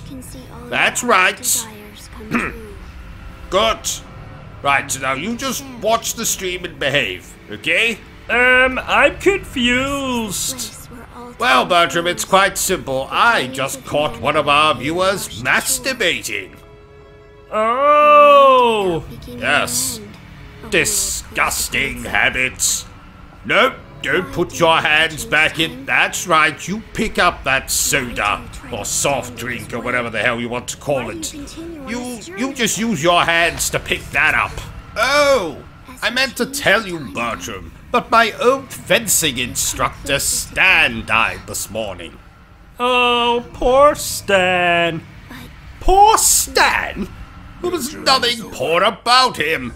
He had enough money to buy Wakanda and put a prostitute on every street corner. We don't mourn people who are more famous than we are, Bertrum. What about people less famous than us? Oh no. If you're less famous than us, then you're definitely not worth our attention. So who can be mourned? each other, Bertram. And of course, when I say each other, I mean me. You can mourn me when I go, Bertram. Oh, I'll have a party when that happens. What was that? Nothing. I'm watching 2 girls, 1 cup. It's gross. You know, I recorded my own version of that back in 2007. But my version was called 1 Tosser, 1 Teacup. You don't say. I do say. You know, I'm so glad we're playing this and not that garbage I was playing yesterday.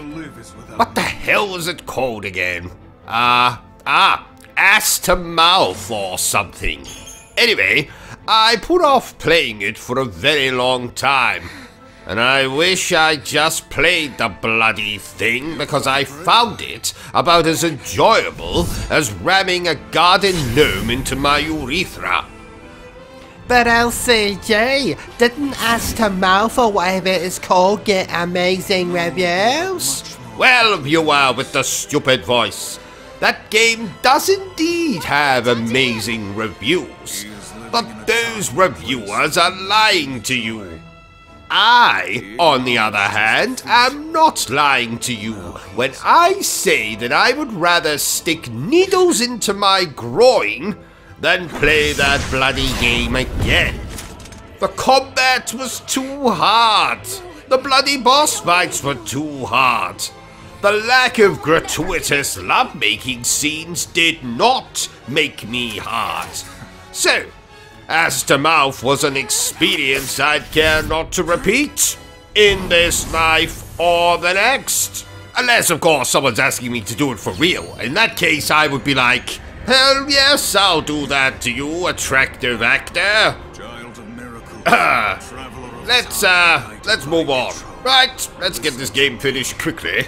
I have an appointment with my psychiatrist today, and he told me if I was late, he would murder my wife. Which, ordinarily, I wouldn't mind. But she promised to make me macaroni and cheese for dinner tonight. And as you know, or should know, I love macaroni and cheese. Do you ever think our streams have too much silly comedy in them? Silly comedy? I can't say I've ever thought about it. Shouldn't you just play the game and keep the comedy stuff to a minimum? But if I did that, wouldn't I have to cut you out of the streams? Why?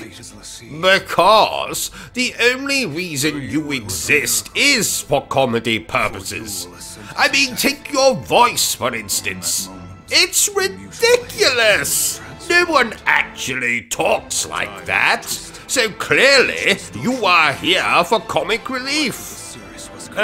What about your voice? Well, what about it? Is it not equally as ridiculous and annoying? I never said your voice was annoying. Oh. Bertram, do you think my voice is annoying? Maybe just a little. Oh, by the way, I watched one of those murder mystery movie things last night, Bertram. Oh, how was it? Complicated. Frankly, it left me more dazed and confused than that time I saw a woman with 3 breasts, 5 ball sacks, and a chin larger than the Great Wall of China. I do enjoy a good murder mystery. You know, I was actually involved with a murder mystery myself once. Oh, really? Well, I was suspected of committing a murder, but it wasn't me. It turned out to be a midget in a bowler hat with a body odor problem. Don't look now, Bertram.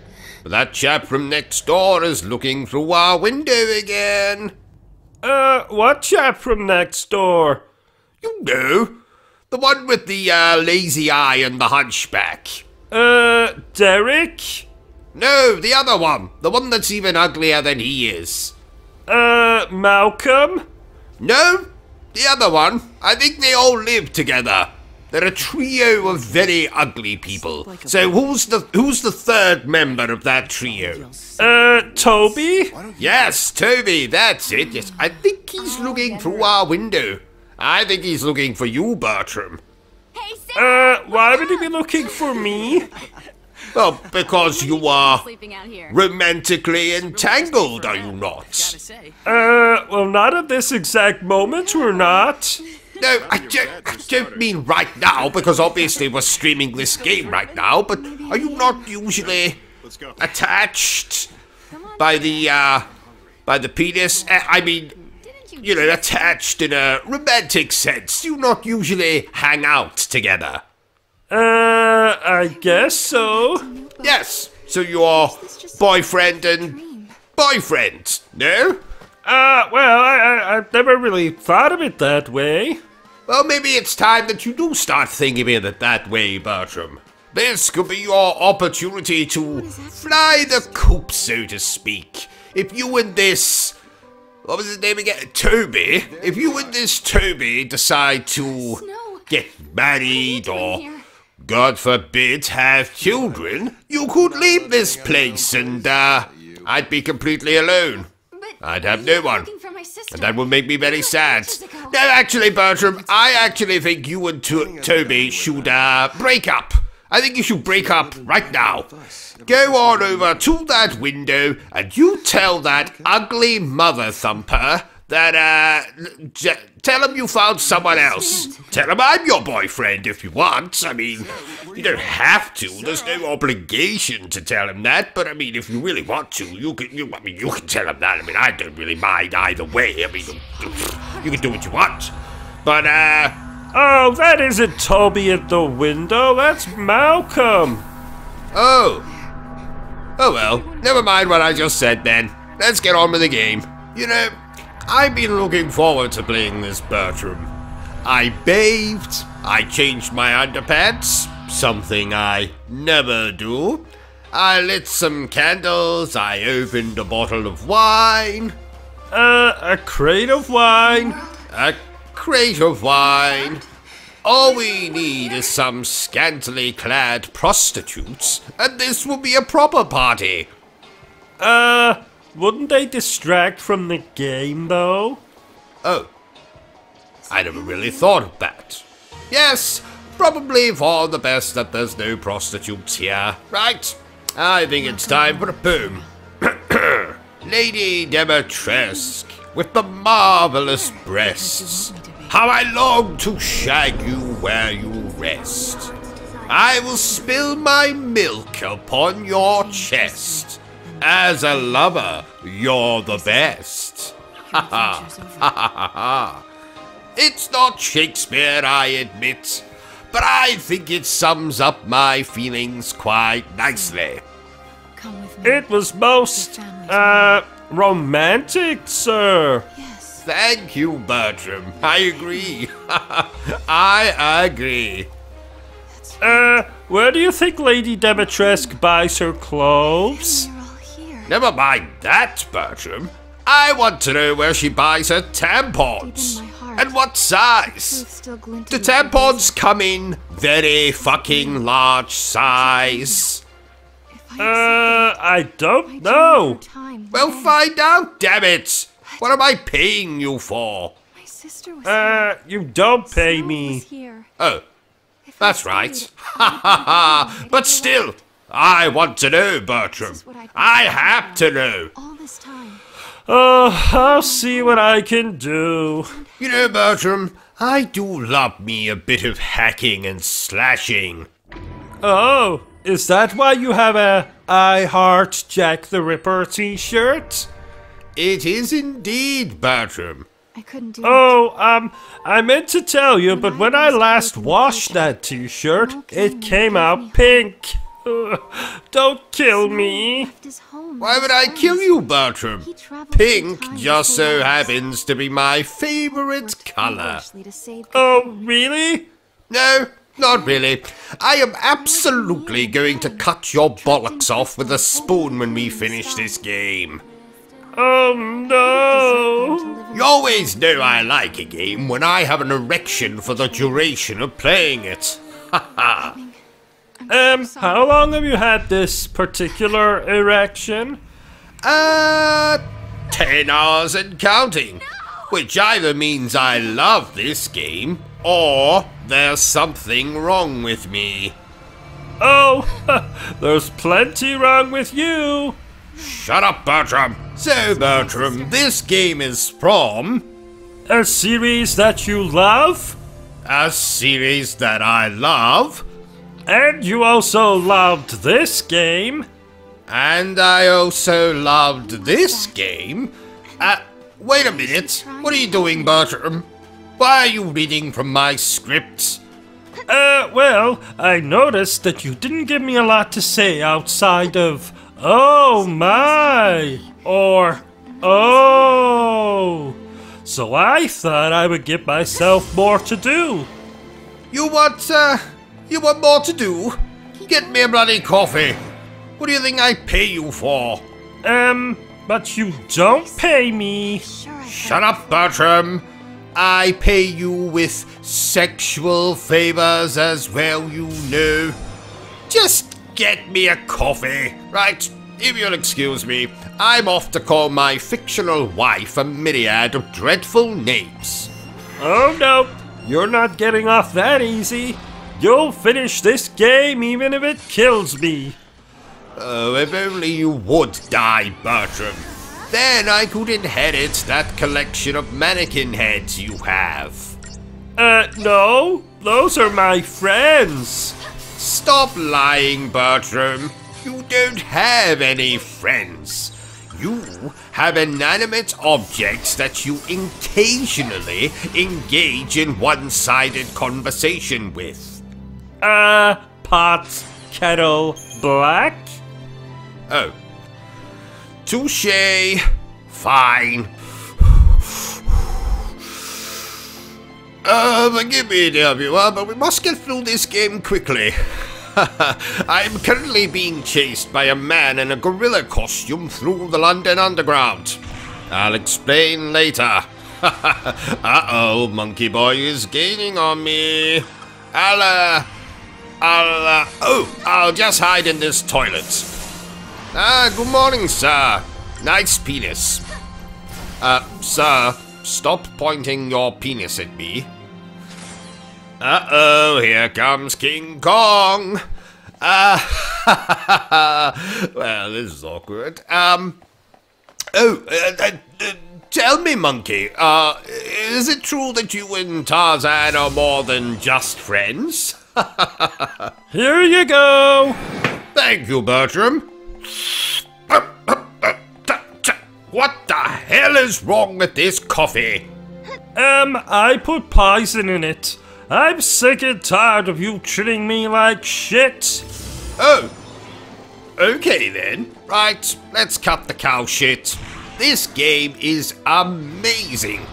It's the most fun I've had since Chun-Li offered me a special massage. Special massage? That's code for suckle upon my Colonel Mustard. Oh my! Yes, oh my. Did you know, Bertrum, that Chun-Li wears dentures? I did not. Yes. 'Twas slightly awkward when they fell out. I've still got them. In a jar. In the bathroom. Oh my! Yes. Haha. Oh my. Though this game looks quite simple, I can assure you, dear viewers, that this tale has more twists and turns than watching an M. Night Shyamalan movie whilst riding a roller coaster. And I've found myself welling up and full-blown crying on more than one occasion.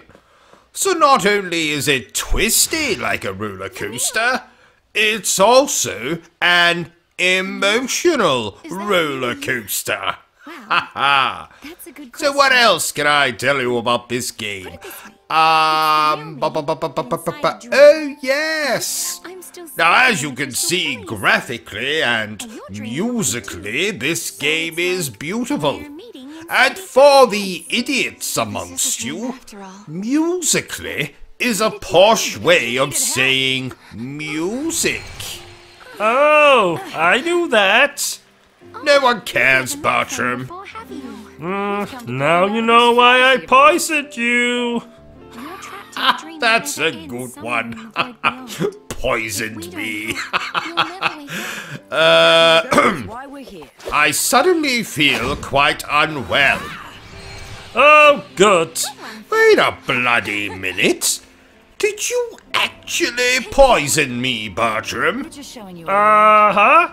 Oh dear. Whatever happened to Bubsy? You know, the Bobcat from those old games like Bubsy 3D? Oh.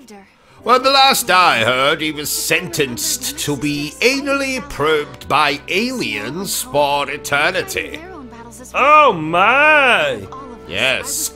Oh my. You know, Bertram, the Mega Man games annoy me more than a prostitute with her hole sewn shut. We weren't even talking about Mega Man. Oh, I know. I just wanted to make that joke. Oh! And for you fellow homosexuals out there, let me reword that joke so you feel included.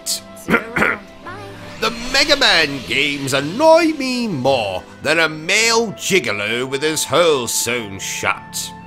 Oh, and speaking of homosexuals, did you know that Ricky Martin came out as a homosexual years ago, Bertram? Though, frankly, anyone who sings about women as much as he did is clearly taking it up the poop chute in his spare time. Lucky bastard. Remind me when we finish this stream, Bertram, to phone Ricky and ask him for his preference in lubricants. I will do. Why do you never play the Nintendo Switch, OCG? Because the Nintendo Switch is essentially a glorified doorstop at this point for me, Bertram. I only bought the bloody thing to play Bayonetta 2 and 3. But what about Zelda? Zelda can suck my Colonel Mustard. Breath of the Wild and that other garbage Zelda game are overlong, boring pieces of dinosaur excrement. No, actually, not dinosaur excrement, because I would rather play with that than these boring Zelda games. What the hell was I talking about? Oh yes, don't play the Nintendo Switch. Let's show Nintendo how much we hate them. I love Nintendo. And that's why I hate you, Bertram. Well, that and you tried to assault my grandmother in a touchy-feely kind of way last Christmas. Which is doubly sick considering the old bitch has been dead for years. Then why was she at the Christmas party? Because every party needs decorations, and I forgot to buy any, so I thought, why the hell not dig up grandmother and drape her over the front door? Ha ha! So here I am, inside the memory of a lost future. I've come to lead Noel away from this cold, distant world.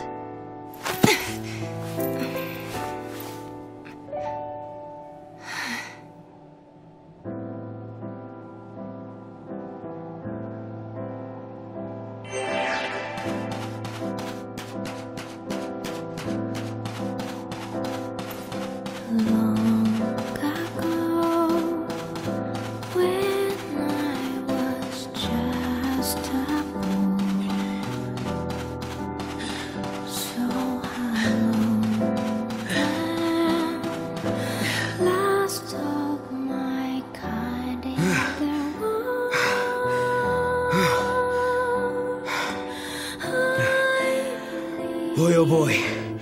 This one put up a tough fight. Hunting alone is harder than it looks. No?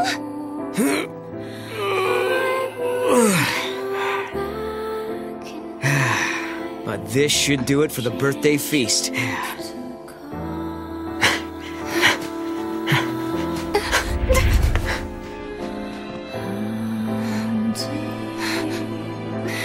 No!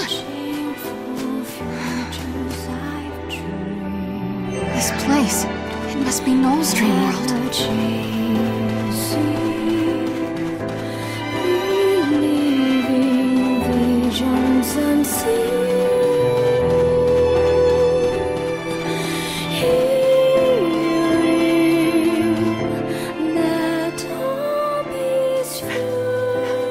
Caius! Did you get one? Yeah, all by myself. You're improving. It must have been a difficult hunt. Nah, it was as easy as anything. No problem. Too easy, in fact. I got bored. Yes, you are ready to become the one true guardian. Why does there have to be one true guardian? I don't get why I have to replace you. Because, Noel, that is the way. You are ready to challenge me to a duel. If you defeat me, the sacred pact passes to you.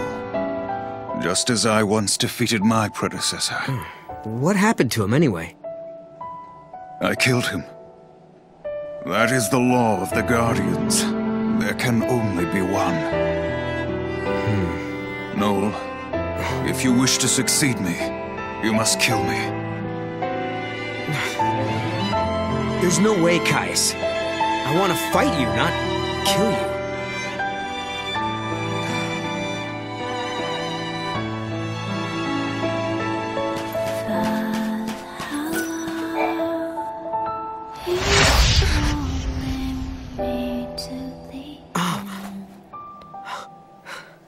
You can't do this. I need more time before I can beat you. You can't just leave like that.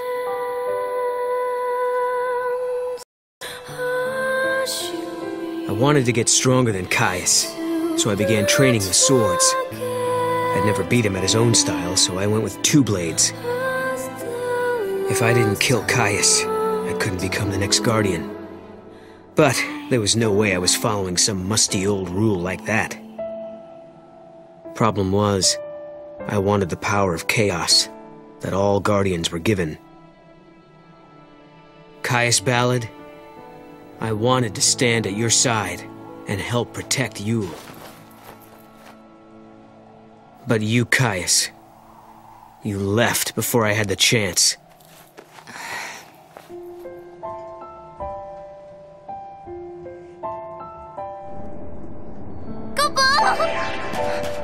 Mog?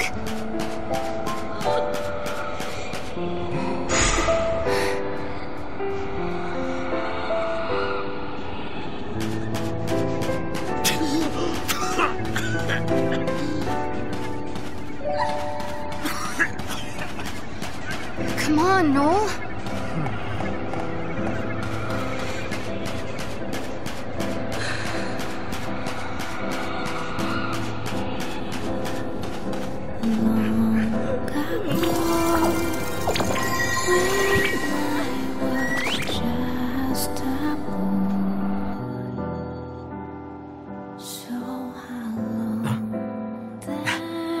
Hey, I'm back. Hi, Noel. How was the hunt? Oh, I bagged a huge one. I wanted something special for tonight. You mean for my birthday? So you remembered. How could I forget? Tonight's feast will be the best yet. Although, I wish we could have more people, like in the old days. Maybe a party with just 3 people will be kind of depressing. No, it won't. It'll be lots of fun. As long as you and Caius come, it'll be great. Well, okay if you say so.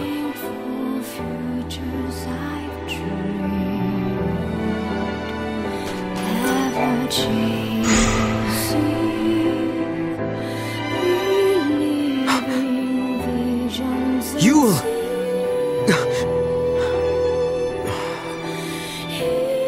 I was nothing but a disappointment. In the end, I couldn't save you. I couldn't accept her fate, or forgive Caius for leaving. But more than that, what I truly couldn't forgive was myself and my own helplessness.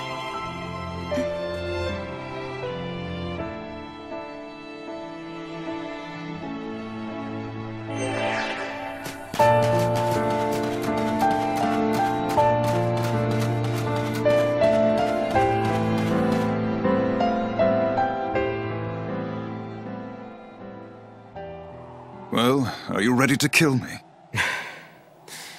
No, I'm not. Today's Yule's birthday, Caius. It's not the time for this. Look, I will fight you, but not to the death. And not until tomorrow. After I win, I'll receive the power of the Guardian. Then we can leave this place and protect Yule together. Leave and go where? To wherever other people are living, of course. I know there are more people out there somewhere. If we find them, Yule won't have to feel so lonely anymore. She'll feel happy again. That is a vain hope, and you of all people should know it. But there must be something we could do. There is one thing. Kill me. Not this again. The heart of chaos beats in my chest. A manifestation of Etro. Should this heart stop beating, the goddess will die once again. When the goddess dies, the chaos of Valhalla is unleashed. The chaos has the power to warp the timeline and destroy the past. I don't know what you're talking about. I don't care how many times you ask. I'm not killing you. If you cannot, you must die instead.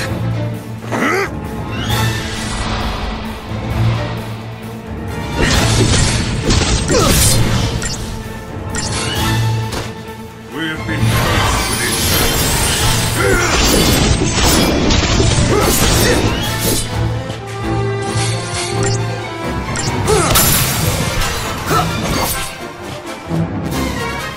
to live is without meaning.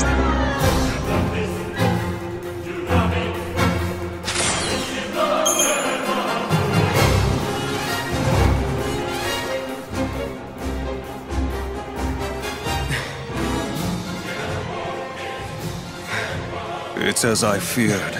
You are too weak. I don't understand you, Caius. This talk of killing you and destroying the past. Do you think any of that will make Yule happy? Do you really? I don't want to please her. I want to save her. Where are you going? You're going to leave us just like that? I shall go to Valhalla. I will kill the goddess and set you free. And that's how Caius came to abandon us, and made Yule and I the last two humans left in the world.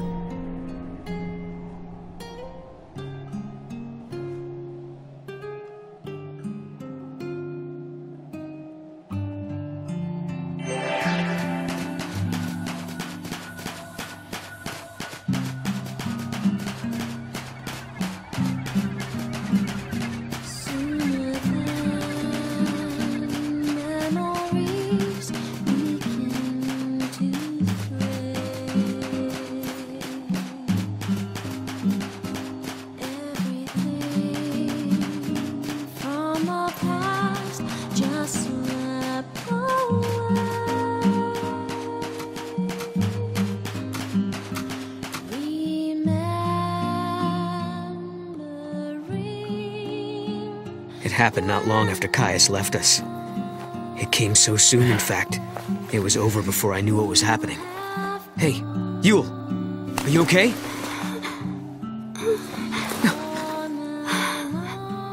No.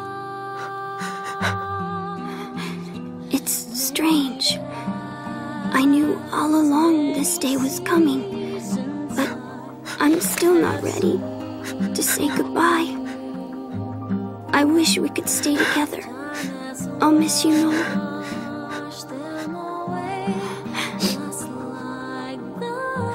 You don't have to cry. We will meet again.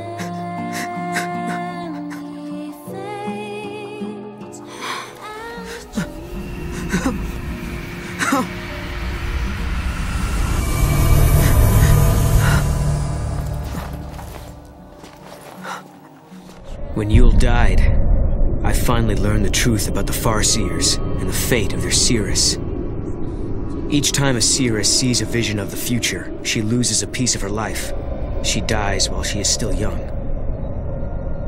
That is the price to be paid for Etro's gift.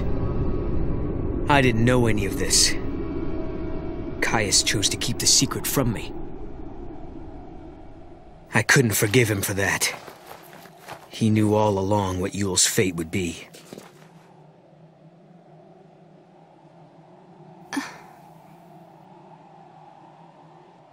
Noel.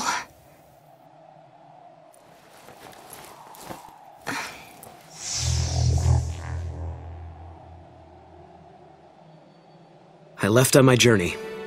I thought that if I could become Etro's chosen warrior, like Caius, then I'd have the power I would need to change Yule's fate. So I set my sights on Valhalla, the home of the goddess.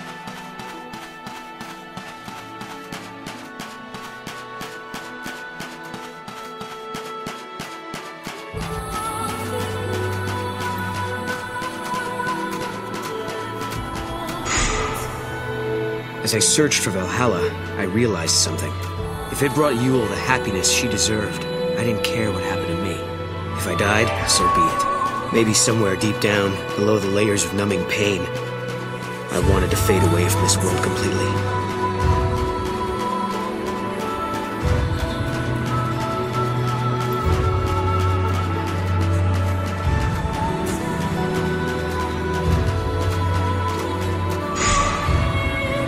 Ranks of obsidian mountains pierced the heavens. Bone-white deserts choked the world with sand. No matter how far I walked, I saw no one. No matter how long I waited, the gate of the goddess didn't open.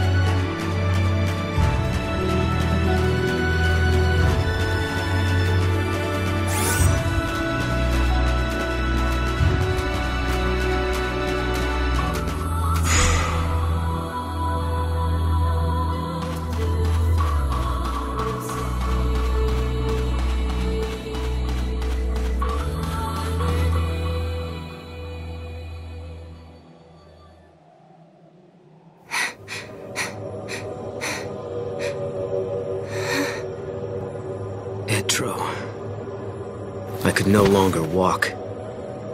The cold was seeping into my body. My heart beat slower, and for the first time I felt the hand of death reach out for me. I knew it was coming, and I didn't resist.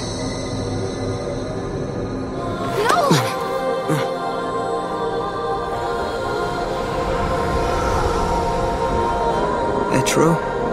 Noel, don't you remember me? Sarah! You've been living in a dream, Noel. You're happy here, and you would be forever. But I've come to take you away from it. I'm sorry. All dreams have to end sometime. You've helped me wake from mine. Please note, OCG is a fictional character. Any resemblance to persons alive, dead, or undead is purely coincidental. Final Fantasy XIII-2 was released in 2013 to mostly positive reviews. Many considered it to be an improvement on Final Fantasy XIII. And before you say anything, Bertram, if you want to know what I think, you can check out my review like everyone else. Oh! The game would be followed by a sequel 2 years later. And yes, of course, we will be talking about that game next. So, if you haven't already, then I implore you to buy, download, steal, or sell your body to get your hands on Final Fantasy XIII-2 and play it, goddammit!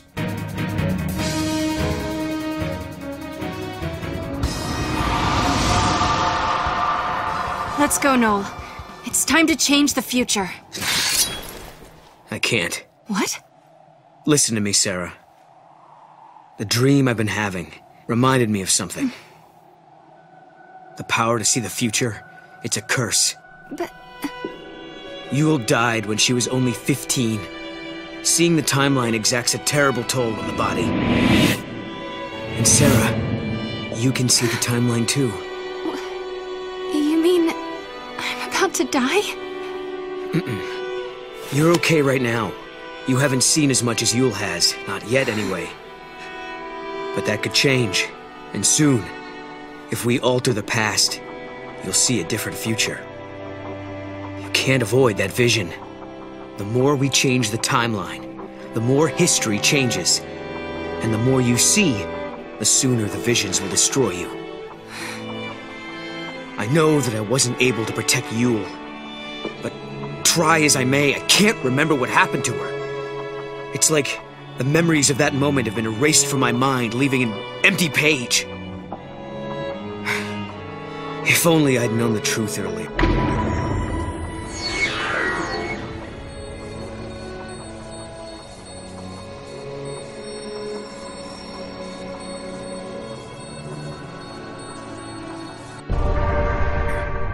I wonder, does Caius know about this?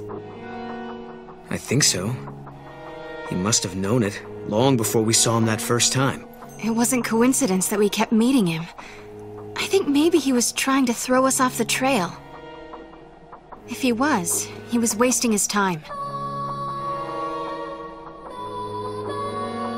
If we hurry, we just might do it in time. Then I wouldn't have to have any more visions. I'm going to believe that I get to Valhalla. What else can I do? Which means this conversation is now over.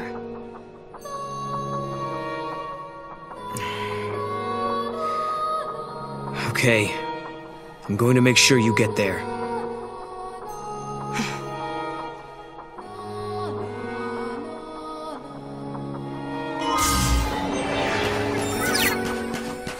We're still inside the dream world. How do we get out? There must be a hint somewhere. Let's go back to where Yule was before.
You know, Sarah, I gotta thank you for not forgetting about me. You're the reason we've made it this far. Come on, Noel. You're not just...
Yule saw the future that Noel fights to protect. She believed that someday they would see each other once more. You don't have to cry. We will meet again. Yule.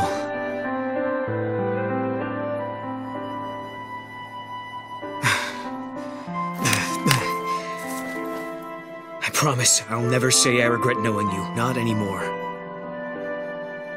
I'm not going to rest until I find him again. That's right. Come on. Let's change the future. The Oracle Drive!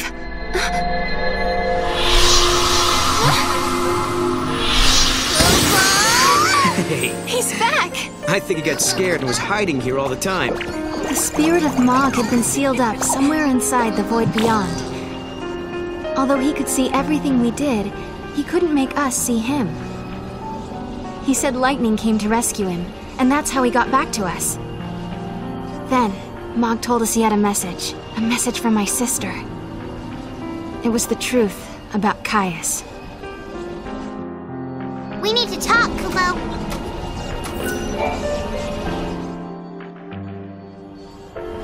Mog, tell us what you know. Kupo! I know all about Caius, Kupo. The Farseer Guardians were given a mission. They had to protect the Cirrus. They were l'Cie, Kupo. Guardians were servants of the Fal'Cie. Can that really be true? Does that mean Caius is a l'Cie? Not anymore, Kupo. He was saved by the goddess. Etro freed him, and he's not a l'Cie anymore, Kupo. That's exactly what happened to me in Lightning. We were l'Cie, and the goddess intervened to free us. Kupo. But Caius became immortal too. He's lived for centuries and centuries at the side of the Cirrus. He protects her always, the undying guardian, Kupo. He's heard every prophecy that the Cirrus has seen. He knows the entire timeline. Those memories and his immortality give him tremendous power. Someone like him could easily move through history and bend and mold events as he wants. Kupo! So, he's been plotting for centuries. Yes. He's been behind everything from the very beginning. Now we know who the enemy is. It's up to us to stop him. Where did my sister go? After she helped you, I mean. She's waiting for you, at the end of time, Kupo.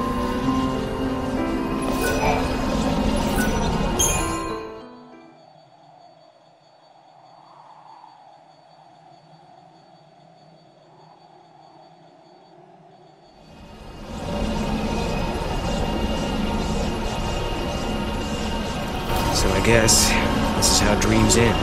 No. This is just the beginning. Kupo! Kupo! I've traveled the world of dreams, and at last I know the truth. It doesn't matter how tough the going gets now. I know I can face any challenge. I found it, Lightning. Hope. In the midst of despair.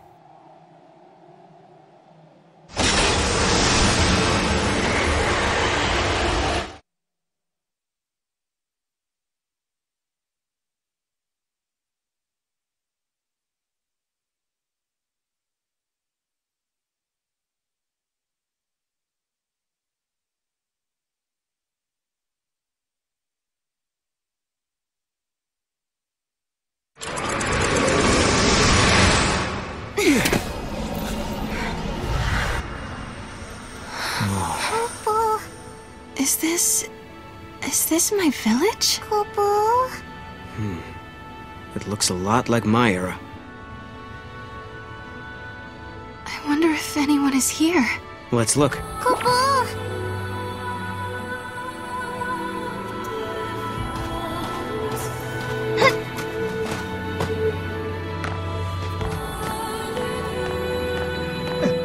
No doubt about it. This is your village. But the time period. This is far into the future, after mankind is gone. This can't be the fate the world is moving towards.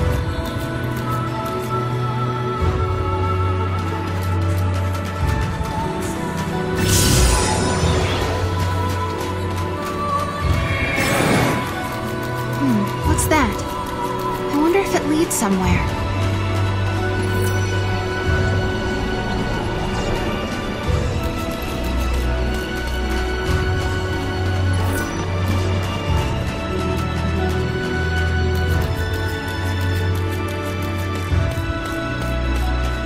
Go, Mom,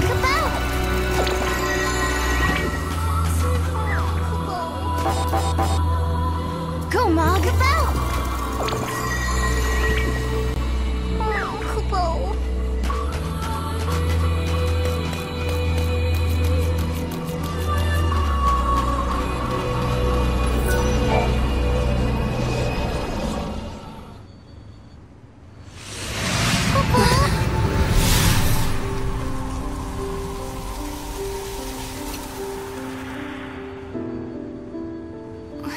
Lightning? What are you doing here? This is a future that I could not save. Is that really you, Lightning? Do you doubt me? No, it's good to doubt. You're growing up. I knew it. It is you, isn't it? I've been looking everywhere for you. Where have you been? What was that dream you made me see? Why did you make me come out here? Just listen, Sarah. I'll explain everything. Everything that's happened to me in the past, and about the one who wants to destroy the future. More than one miracle took place that day. Cocoon was saved by Fang and Vanille's sacrifice. We awoke from our crystal sleep, and our brands were gone. It was Etro's blessing that was our salvation. A gate opened into the unseen realm, and through it, the goddess gifted us with her mercy. Know what that is, Dodge? That's our home, Cocoon. Must be your first time seeing it from the outside, huh? Yeah. Cocoon. Daddy! It reminded me of you, and why I had to go on. I felt a whirlwind of emotions. You're the reason I'm standing here. A large part of it was happiness, and relief was there too. But somewhere inside, I still felt uneasy. Vanille and Fang were gone, and the world hung in silence. Our fight had just ended, but I couldn't relax. A new battle was about to begin.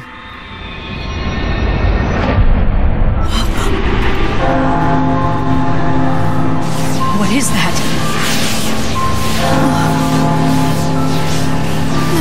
Watch out!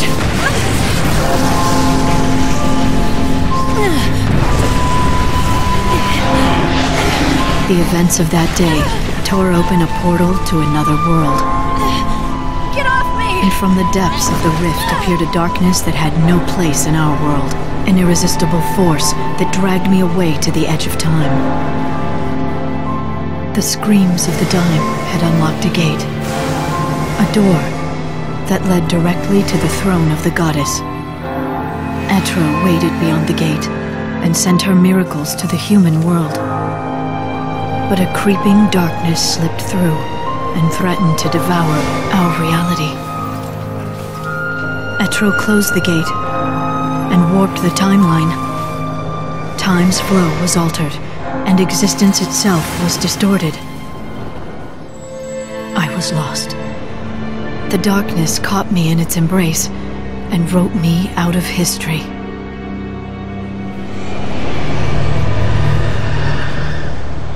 Oh, did you hear, Bertram? Apparently Barney the dinosaur is now a raging drug addict. Oh my! You take drugs, don't you, O.C.G? Where am I? I don't think an omeprazole and the occasional drop of heroin in my coffee classes as taking drugs. Don't you also take Viagra? Yes, I do. But not for the reasons you might think. You have seen my mutant of a wife, after all. Then why do you take Viagra? Well, You see, ever since this bloody pandemic started, I have been so paranoid to open doors with my hands. So, instead, I pop a Viagra and let my Colonel Mustard do the work for me. You open doors with your erection? Well, you don't have to put it so graphically. What if you have to pull the door open? Ah, well, no fear there. My Colonel Mustard is very flexible. Sturdy, too. I made my choice. Oh my!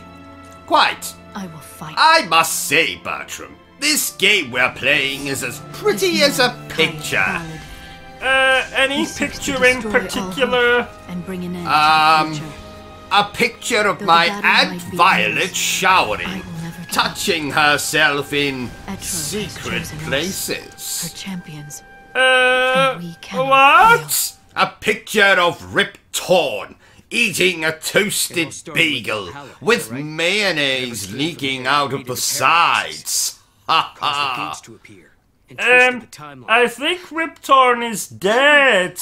Oh, haha, even better. What? Nothing. Do you know who else is pretty as a picture, Bertram? Lena Headley, who you might remember as Cersei from Game of Thrones. Did you know, Bertram, that her son in that show was played by Peter Dinklage? I think he was her brother. Bollocks! No man could be that small. He was clearly playing a child, wasn't he? I'm afraid not. Good lord. Good lord.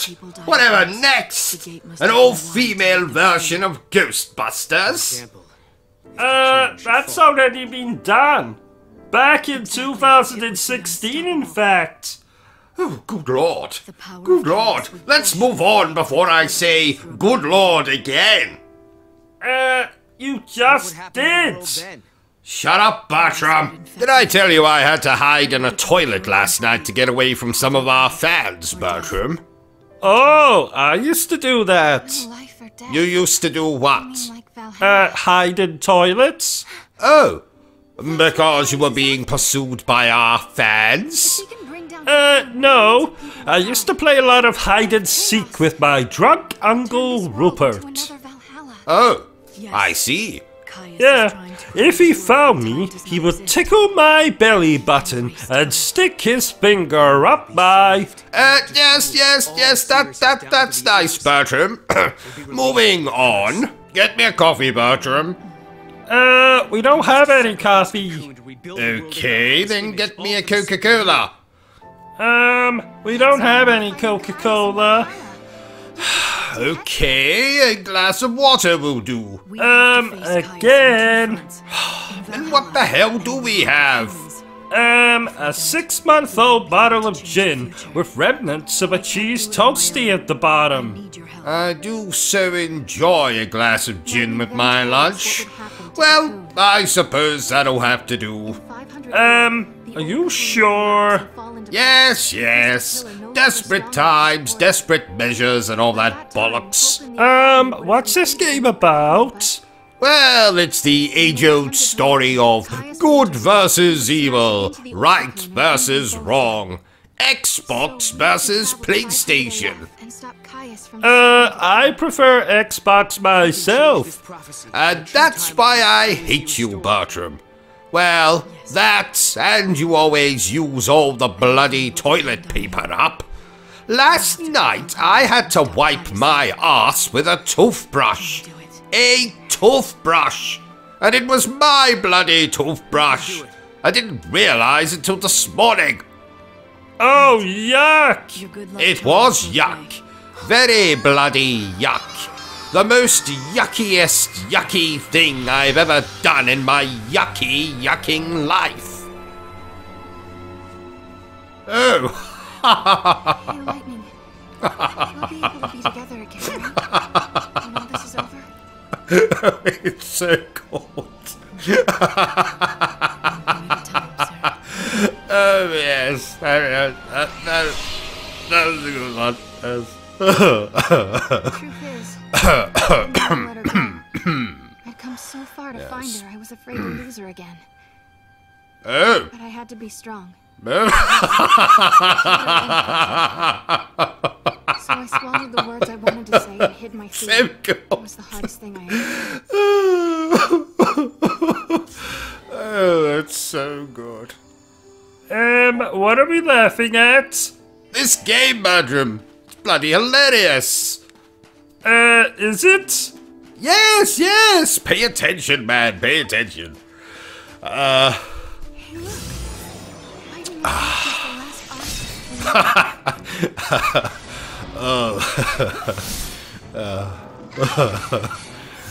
Yes.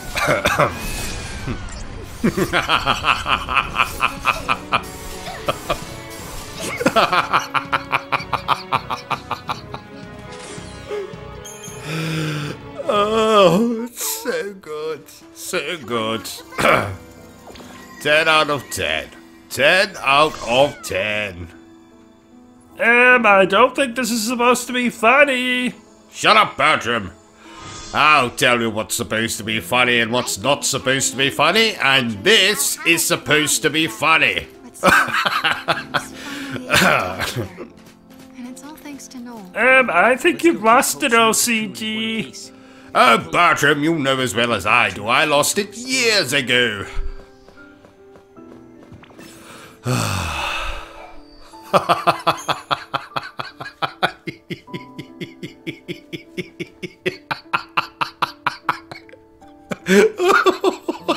It's so cold.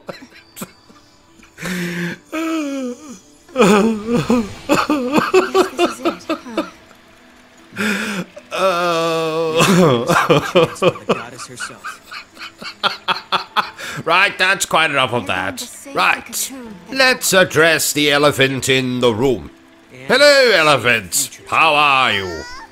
Didn't you hear me? I said, how are you? I think he's a mute.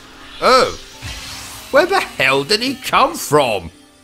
I thought you invited him. Well, I thought you invited him. Oh well, I guess that's another mystery we'll never solve. Like, who left the penis imprint in the tub of margarine? So, is this game any good? Well, you'll have to ask my 26 pairs of soiled underpants. In fact, I'll do it for you, dear viewers. So, 26 pairs of soiled underpants. Is this game any good? I'm going to show you the future you really wanted. Yes. Oh, you don't say. Oh. Is that right? Right. Mm-hmm. The time foretold in Yes. the is here at last. Yes. AF, and the crystal pillar that supports Cocoon is starting Oh. to crumble. Oh, I see. Evacuated to a new Cocoon. Yes. Now all that remains is to Then launch he- the Ark into the sky. It is the but moment then- of reckoning. And they? And rebirth hang in the balance. Two futures. Oh. Two possibilities. And Yep. a battle to They define confirm that this game is indeed very good. Did you notice I got my hair cut? No. Oh, you never notice anything. I resent that. I am very observant. Really? Did you notice that you forgot to put your clothes on today? What? Oh, yes. So I did. Well, then just sit there like a turkey, Bertrum. Get me a robe. Oh, right. I was wondering why I got some funny looks when I took my nephew to school this morning. Oh, I avoided the trailers and gameplay for this game, much like I avoid a violent-looking fat woman at an all-you-can-eat buffet. Why have you not watched the trailers and gameplay, OCG? It's like it's Well, turning into so I could avoid spoilers, Bertram. Oh, so you don't know that your character dies roughly? Finish that sentence and I will castrate you with a plastic spoon, Bertram. Did you know I was pregnant once, OCG? No, you weren't. Yes I was. No, you weren't. Yes I was. No, actually I wasn't. Because that would be impossible? No, because I had a rubber glove over my pee-pee when we, you know, did the deed. I see. Moving swiftly on. OCG, I know you're gaming, but have you seen my underpads? Have you checked the washing machine, Bertram? Oh, no, I didn't. OCG, they're not in the washing machine. Well, have you checked the laundry basket then? Oh, I never thought to look there. OCG, they're not in the laundry basket.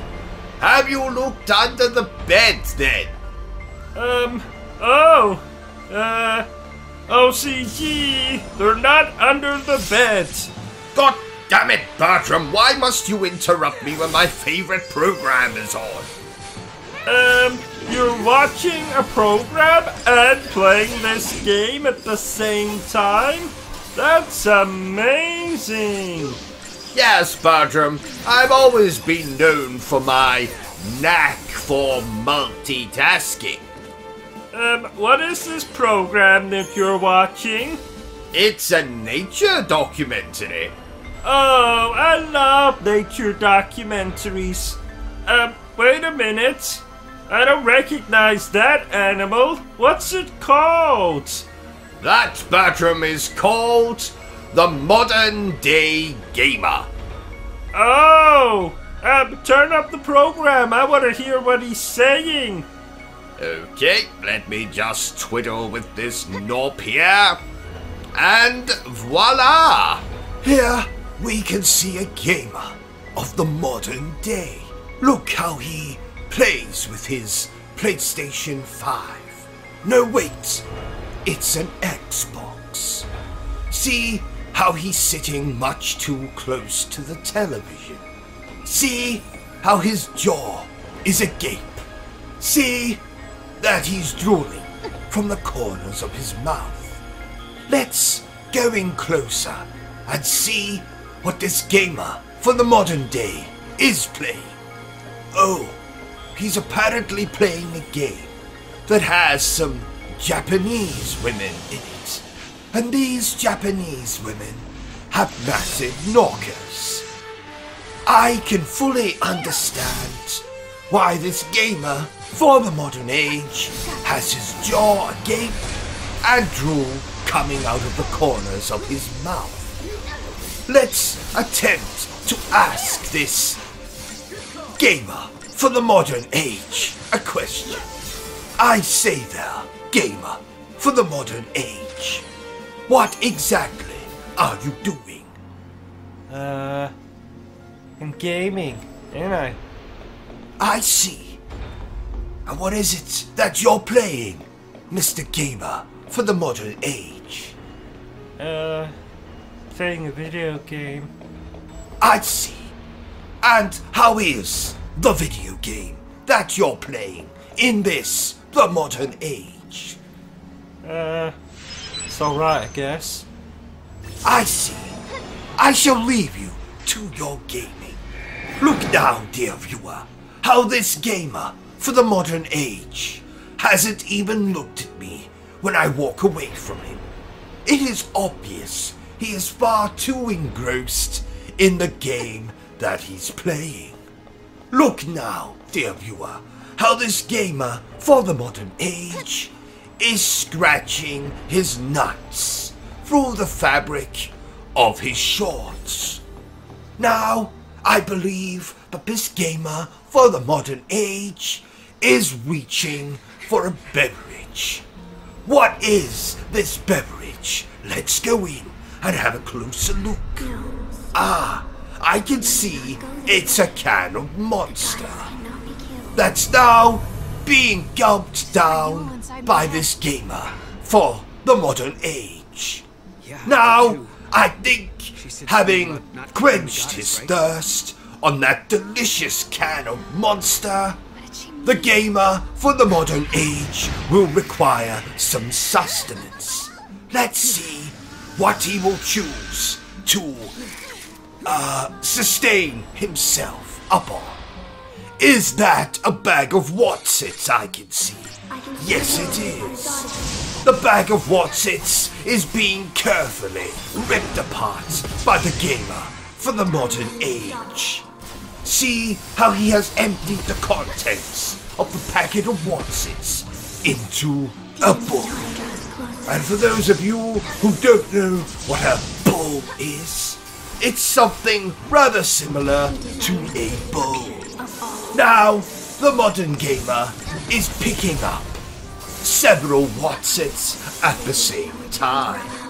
This shows a miraculous use of the ligaments in his fingers. But then again, we must remind ourselves that this gamer for the modern age is an expert when it comes to using the ligaments in his fingers. Because, after all, he must clutch a gaming controller at all times. And, no doubt, being a gamer for the modern age, he is a compulsive masturbator. Join me next week, when we shall be taking a look at another gamer for the modern age. I must say, Bertrum, not only is this program educational, it's also damn entertaining. Yeah, he used the word masturbate. Ha ha! You're very mature, Bertrum. Have I ever told you that? What? Nothing. Never mind. Let's get back to the game, shall we? You know, Bertram, this game excites me more than watching Ava Green get her kit off in that awful sequel to 300. Who is Ava Green? Who is Ava Green? Don't you know? No. Which is why I asked, who is Ava Green? She is the future Mrs. O.C.G. Oh, are you going to ask her to marry you? Yes, something like that.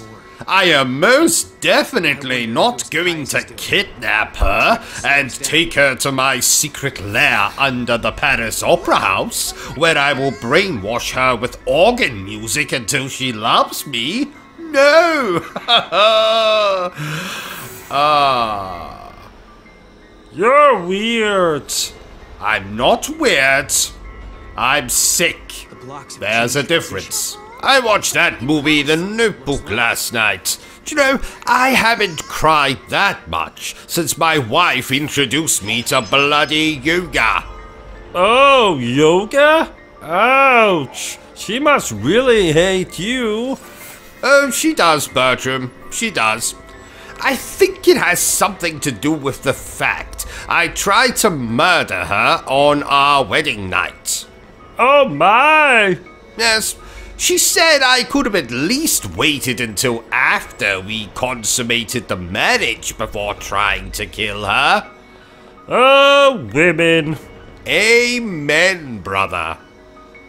I can't believe I just said that. Did you know, Bertram, that I was spit roasted once? What? Really? Oh, yes. Back in my university days. Good times. Oh, how kinky. Kinky? Oh, no. Haha. It wasn't that kind of spit roast. You see, myself and a few of my fellow students were on an expedition in the jungles of Peru, when we were suddenly kidnapped and almost roasted alive by a group of natives. That's where the spit roast came into play. Oh! However, did you escape? Ha! Escape is my middle name, Bertram. I thought your middle name was Buttercup. Touché. Basically, we were rescued by someone with a whip.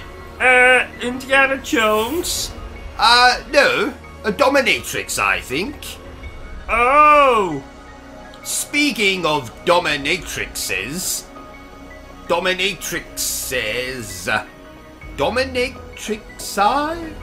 What the hell is the plural for dominatrix? Oh, never mind. You'll never guess who I met in my favorite brothel in town. The Pope? No. I don't think you'd find the Pope there. There isn't any children. No, I met Harry Potter. Oh, I love Harry Potter. Indeed. I can see your erection from here. I don't love him that much. Oh, ladies and gentlemen, it has suddenly occurred to me that I've left my wife in the oven. While I attend to that, my manservant here will take over the stream and entertain you with some jokes. Bertram, if you would. Oh, jokes. My girlfriend and I made love. She asks, what just happened? And I say, you just got boned. Boned?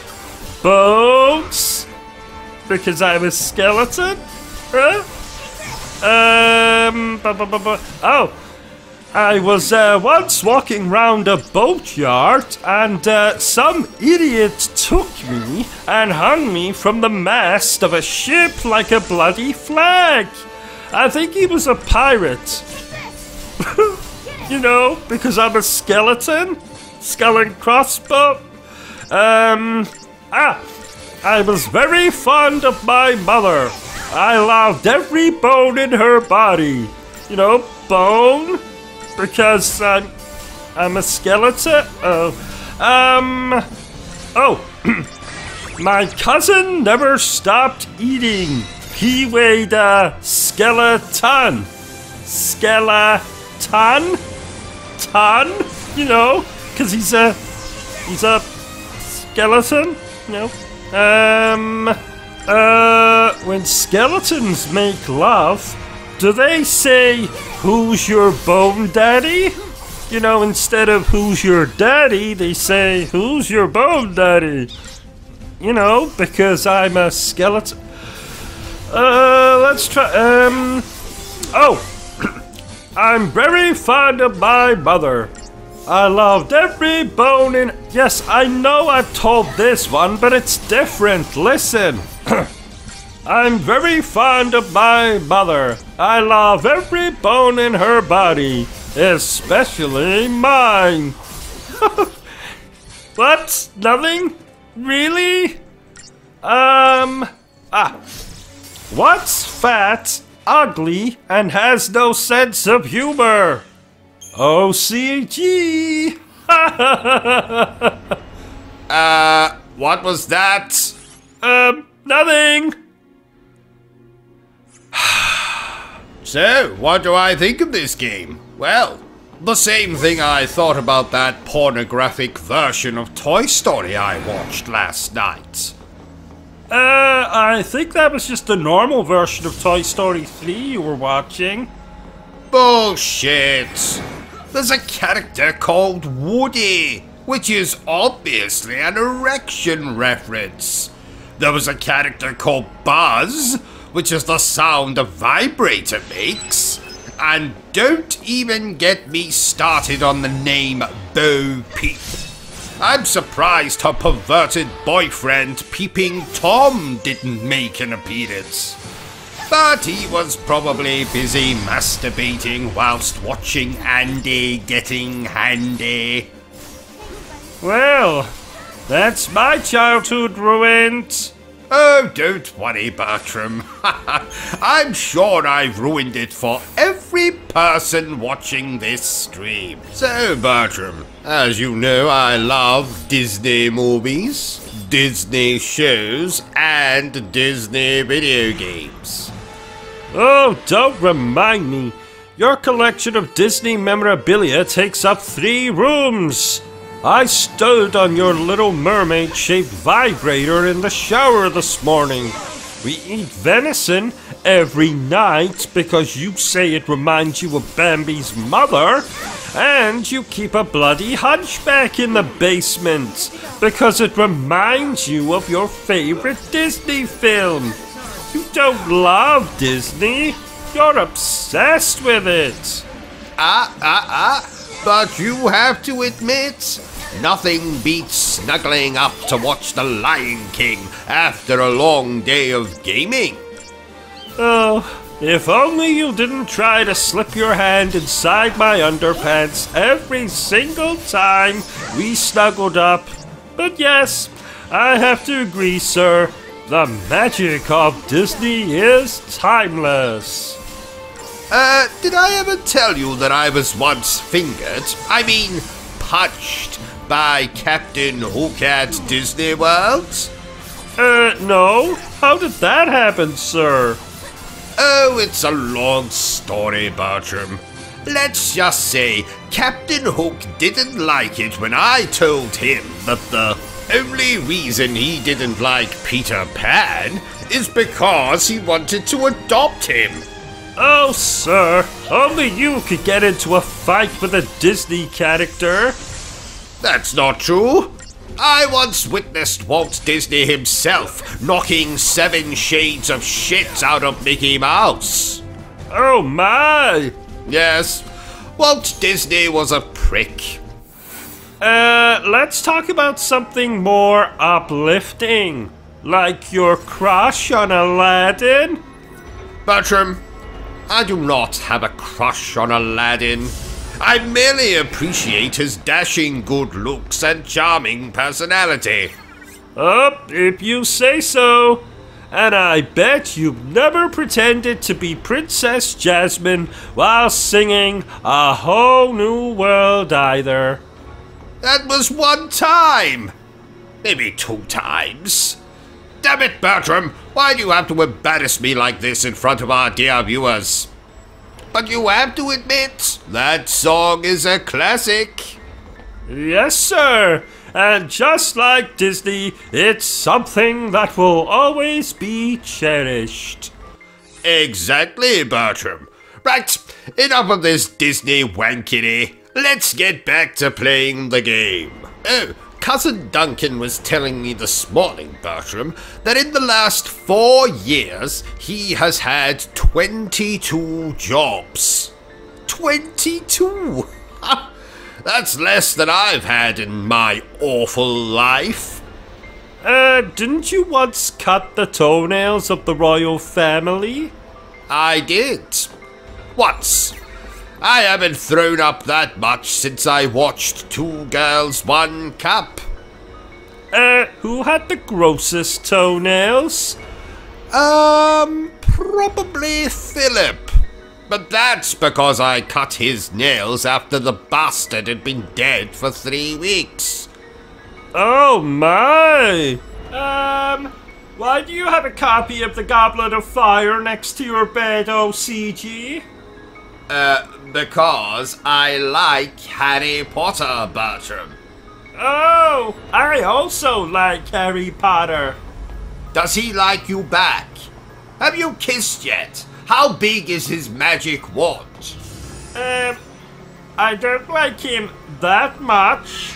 Oh, did I ever tell you that I sat on a broomstick once, Bertram? No. I spent 6 weeks in the hospital. What? You see, I didn't realize that you're supposed to sit on the broomstick horizontally. I sat on it vertically. So it went up your It was practically sticking out of my mouth. Oh my! Yes, quite. Why didn't you ask me to play this game with you? Well, one, because this isn't a co-op game, I think. And two, because you had too much housework to do. Speaking of which, why haven't you flushed the toilet yet? Well, I thought you could flush the toilet yourself after using it. Ha! Well, then you thought wrong, didn't you? You know my hands are too weak to flush the toilet. But they're okay to hold a controller? Yes. Well, then you can flush your own damn toilet. You're lucky you have a toilet. I have to poo in a cardboard box. You know how I feel about other people sitting on my toilet. It makes me anxious. Not to even mention the germs. Where are you going? Bertrum? Bertrum? Oh, damn it. Bertrum, while I'm playing this, can you get those toilets cleaned? I found a grey pubic hair on my toilet seat last night, and I've no bloody idea where it came from. Well, if I had to guess, I'd say it came from your crotch.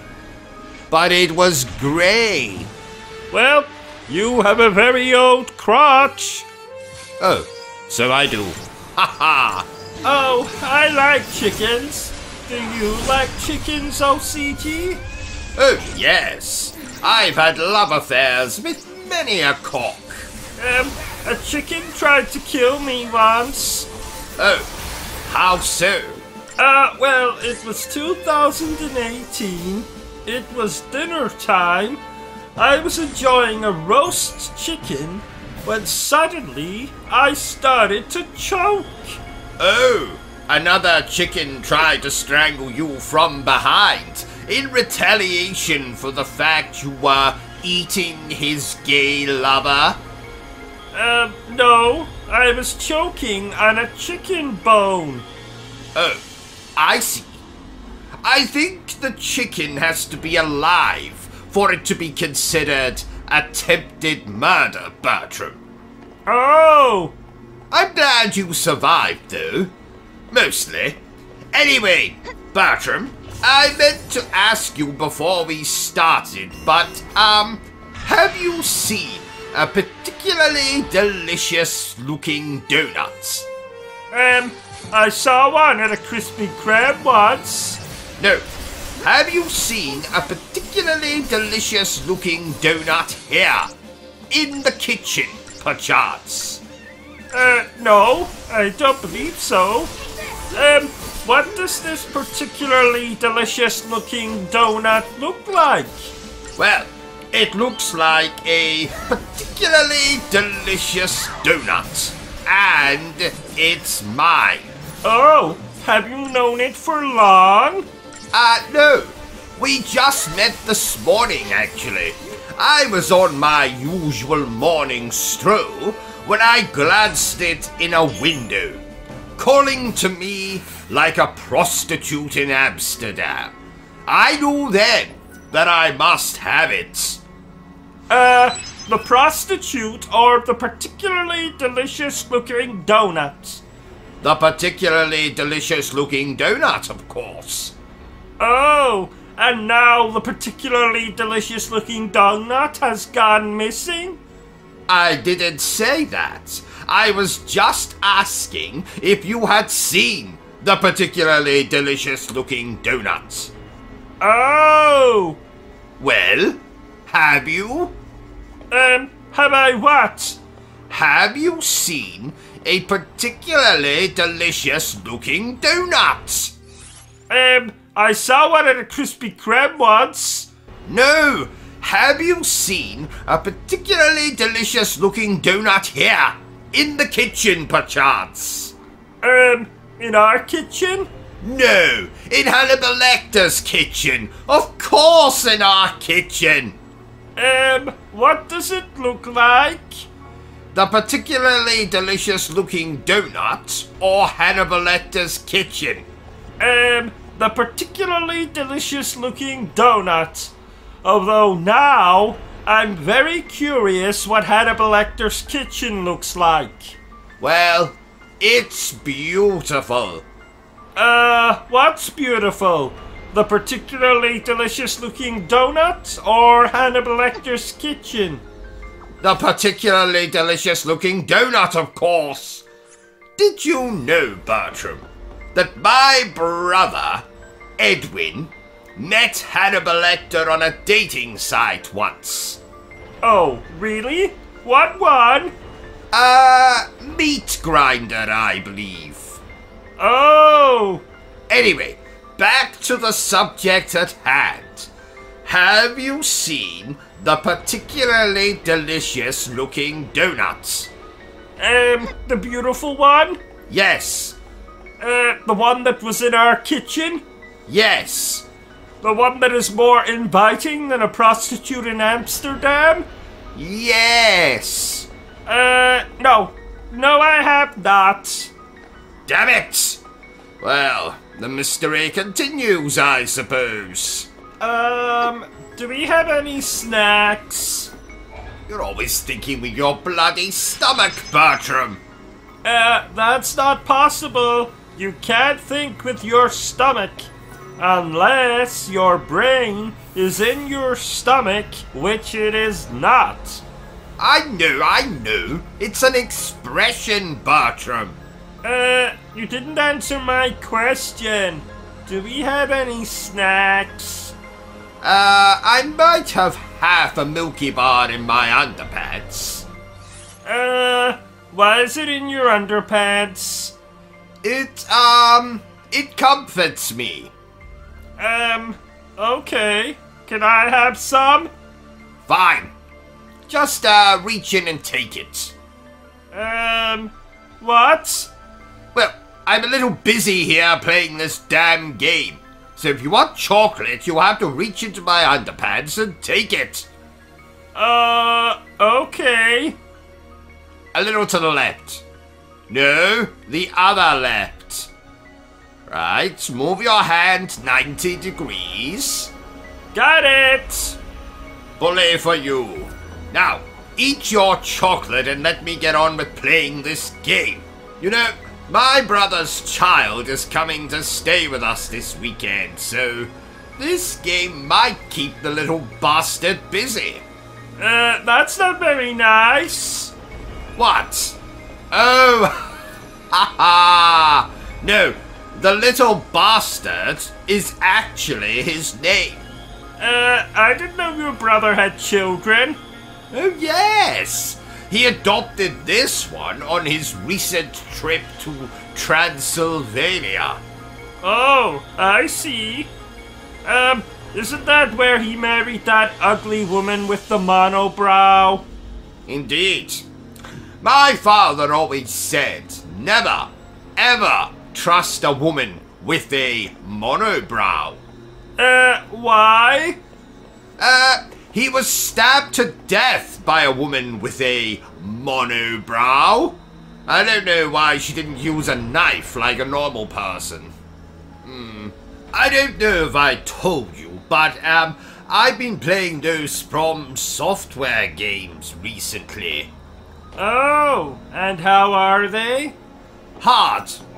And not the good kind of hard, you know, the kind where you want to put your sausage into the moistest donut you have to hand, but the bad hard, the kind of hard where you want to snap off your sausage and use it as a weapon to smack the game developers.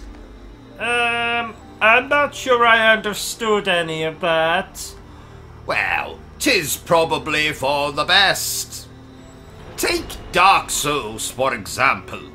That game is harder than RoboCop getting a lap dance from the bloody Terminator. You don't do well with hard games. And whatever gave you that impression, Bertram? The fact that before you started playing these From Software games, you owned 6 PlayStation 5 controllers. All of the windows in your gaming room had actual windows, and you had a full head of hair, OCG.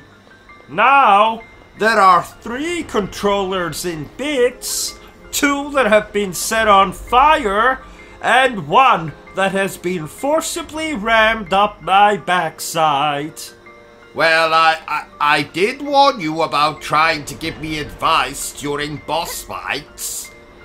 Also, every window in the gaming room has been smashed, and you now look like you're cosplaying as Professor X. Oh, it'll grow back. True, but the windows won't. It was too hot in here anyway. On the plus side, none of those games have particularly interesting stories. So, I was playing John Carpenter films in the background. I've never heard of that genre. Well, that's because John Carpenter is a person, Bertram. Nay, the man is a god. I've never heard of this god. Halloween. The Fog. Memoirs of an Invisible Man. Granted, no one has probably heard of Memoirs of an Invisible Man. I have. And who the fuck are you? I'm your next door neighbor. My name is... Oh no, you have rendered him unconscious. Oh, just throw him in the basement with the others. Now, Bertram. Okay, but eventually people are going to start asking questions. Have you ever been to New York, OCG? No. Have you? Oh, yes. I took my girlfriend to New York. I never knew you had a girlfriend, Bertram.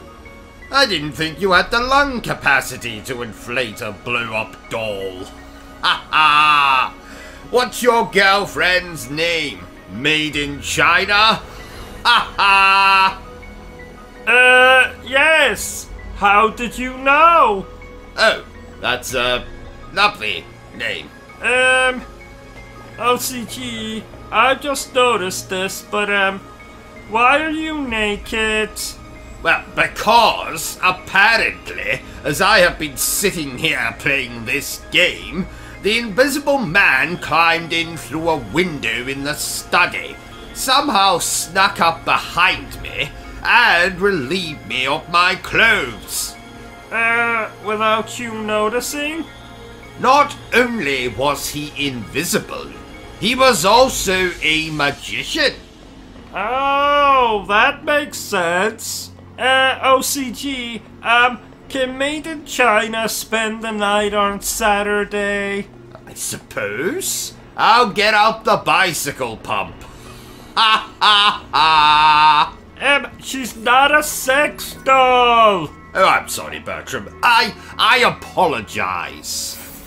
She is what is called a real doll. She's very realistic and has a vibrating lady garden and everything. I retract my apology. What are you doing, OCG? I am writing a strongly worded letter to the developers of a game I played last night. I believe they are called Angry Game Studio, which is a hell of a coincidence because I am very angry as I write this letter. I don't know if anyone told you, OCG, but it's 2022, not 1822. People don't write letters anymore. They just leave foul-mouthed tweets on Twitter, or send foul-mouthed emails. There's a lot of foul-mouthage. Shut up, Bertram. I need to concentrate on this letter. What does the letter say? Well, in a nutshell, I tell the developers of their game that they are not game developers. They are thieves and bastards. But mostly, they are thieves.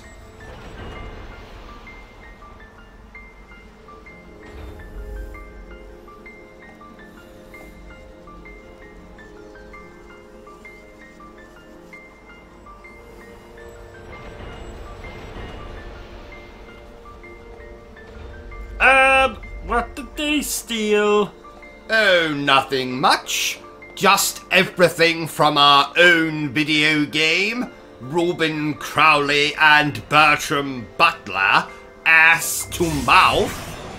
I'll read the letter to you when I'm done. Okay. Done yet? No. Okay. Done yet? No. Okay.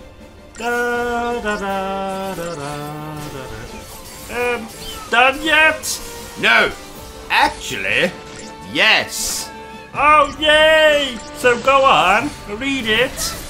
Now, bear in mind, this is a work in progress. What's that drawing at the bottom of the page? Oh, that's my score for their game. It looks like two very hairy bollocks. Exactly. Dear Angry Video Game Studio, my name is Reuben Buttercup Crowley. Your middle name is Buttercup? Shut up, Bertram. But you can call me the Obsessive Compulsive Gamer. I am writing this letter to tell you that you are a pack of thieves and bastards. But you are mostly thieves. Then there is an exclamation point here.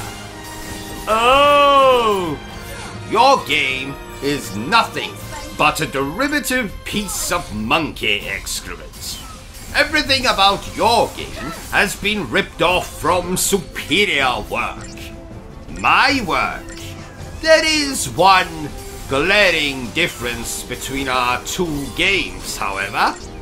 I have a magnificent lead character who is based off of yours truly. Whereas in your game, you have an ugly chap with a porn star mustache. His mustache does porn? No.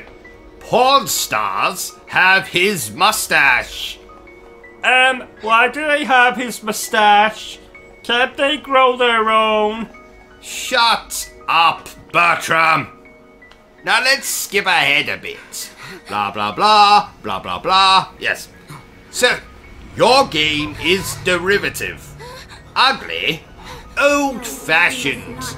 But at least it is shorter than Peter Bloody Dinklage. Any longer, and I might have been forced to kill myself with the only thing I had to hand. A dildo.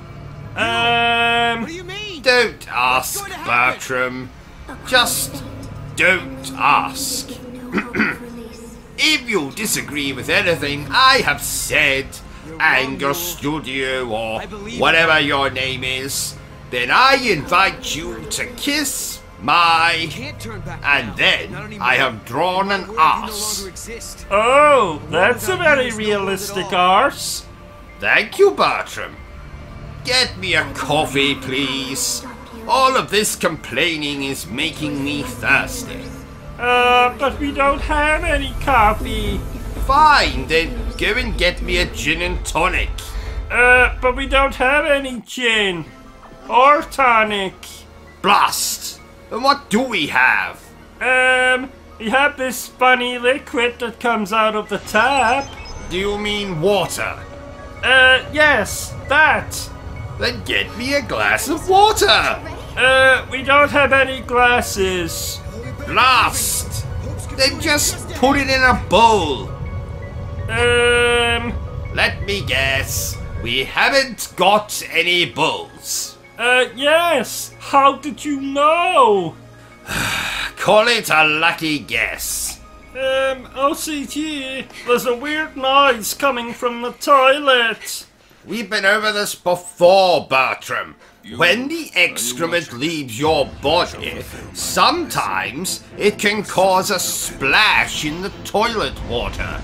Now, of course, this depends on the size of said excrement, of course. No, not that. It sounded like a woman shouting, "Help me!" Maybe the toilet is haunted. Oh, don't say that! Keep quiet, Bertram. I am trying to play a game here. Tell me, how long have you been here? Well? Oh, I'm sorry. I didn't realize you were talking to me. I'm not talking to you, Bertram. I'm talking to this brick wall over here. Oh! Speak, brick wall, speak! He's not very talkative today. Do you often have conversations with the brick wall? Oh, yes, yes. We talk about everything from quantum physics to the latest episode of South Park. Oh, wow. Excuse me a moment. Hello, Dr. Baxter? Bertram here. I think O.C.G has lost it. He's talking to a brick wall. Who are you talking to, Bertram? The toaster? Well, you tell that bastard that he owes me money. Will do. Please come quickly, Doctor. Damn brick wall. I haven't met a worse conversationalist since my third wife. She was hard to have a conversation with? Bloody impossible. I eventually gave up and flushed her down the toilet. Oh, that's what the noise is. Oh, yes. She must be lodged in a pipe. Why did you want to flush her down the toilet in the first place? Well, she stole the last wagon wheel. Isn't that a little extreme? You know how much I love wagon wheels, Bertram. True, true. You know, this game came out just before my birthday. Oh, happy birthday! But it's a little late now, Bertram. Oh, did you do anything nice for it? As far as I can remember, I took an overdose of pizza, birthday cake, red wine, and binge-watched every single video on our channel. I am bloody hilarious, Bertram. Did you know that? I did. So, ladies and gentlemen, I'm going to shut up now and let you enjoy the last section of the walkthrough. So enjoy it, goddammit! Thanks, buddy. Take this!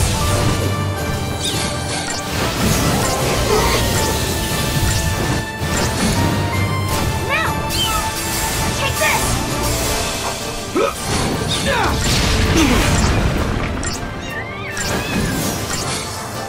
Get him!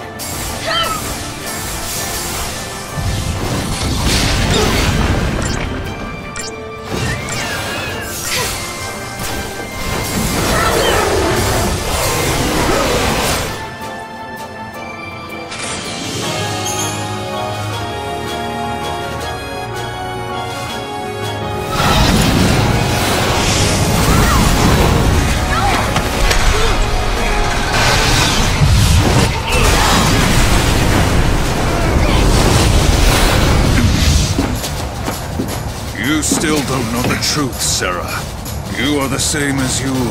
You can see the timeline. Even if you save your future, you will not survive to see it. I know the truth, Caius. I know that every time I change things, I lose a part of my life. But don't you see? I don't care. I'm here to protect the future. And I will! How very noble of you. But you shall die first.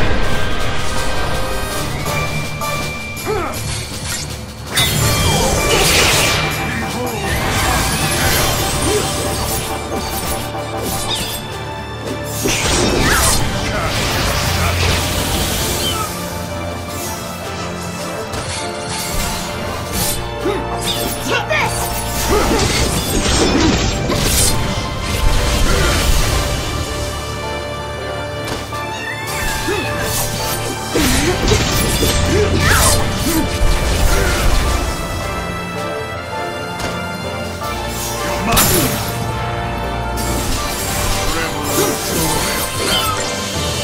Thanks, buddy. Yourself in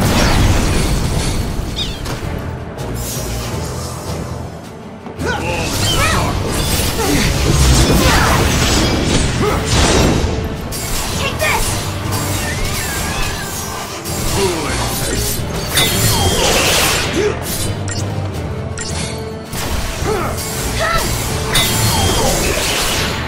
foolishness. Wings of darkness, light! Thanks, buddy. Get him!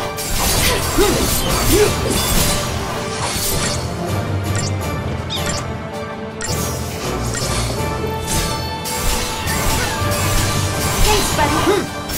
Walls to darkness. Do you sense embrace the terror?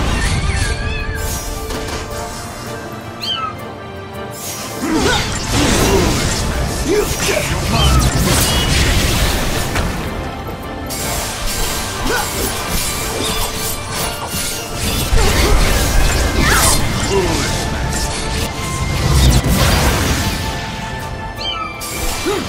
Thanks, buddy.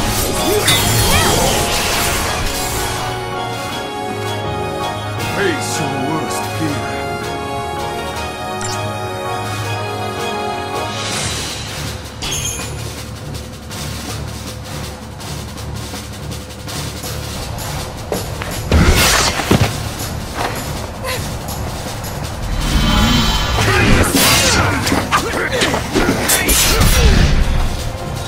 You fight bravely to protect your friends, like a true guardian. What about you, Caius? You swore the same oath to protect Yule! Everything I do is for Yule. Her spirit is bound by a curse. I will save her. What curse? How many Yules have you met on this journey? The jewel of the Farseers is reincarnated without end in every age. Think what that means. Her only purpose is to die over and over. Even though she can see the future, she's not allowed to escape her fate. She is born knowing that she will die before she has truly lived. Countless deaths without a life to give them meaning. I will break the cycle of despair. No matter how great the sacrifice, I shall destroy time and fate itself. Then your spirit shall be free! No! No! Sarah, hang on!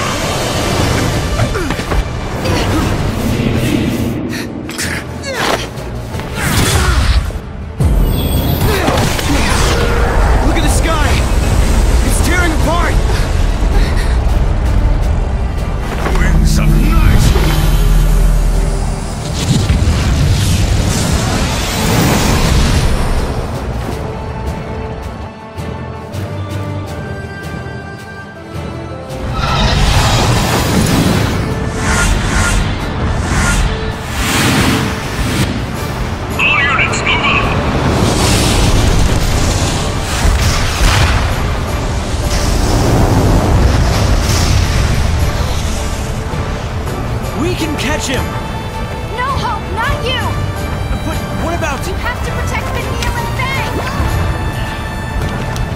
right. I'll see you on the new cocoon. Don't be late. Okay. Count on it. This isn't goodbye. Yeah, we'll be there. And lightning will be with us. Take care. Okay, kids, let's do this. Are you ready? Yeah. Don't worry, Dodge. They'll be back. Okay? And here we go.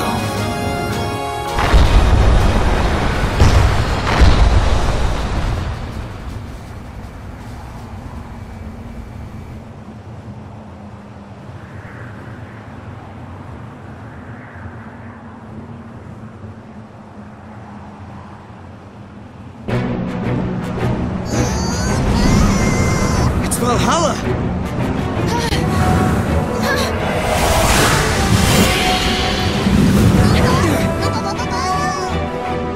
This is Odin! Is lightning trying to help us? I think she sent us a present. She's watching you try to save the future and lending you a hand. Not just me. She's helping you too, Noel.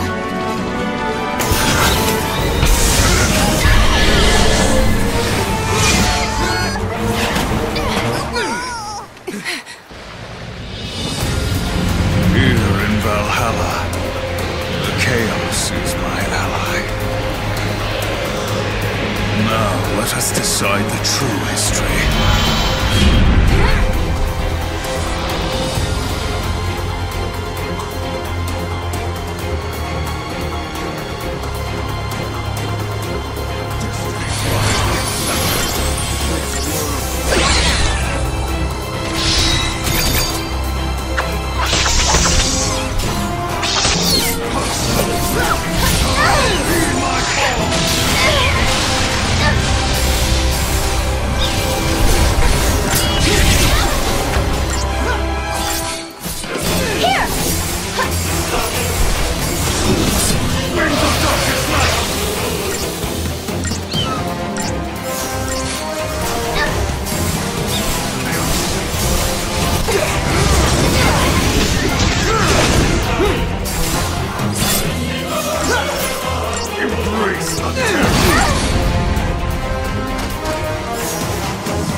Yule happy?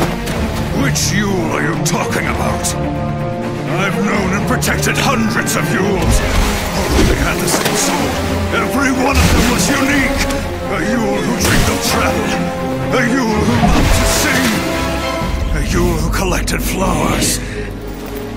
They all died. All of them. Before my eyes.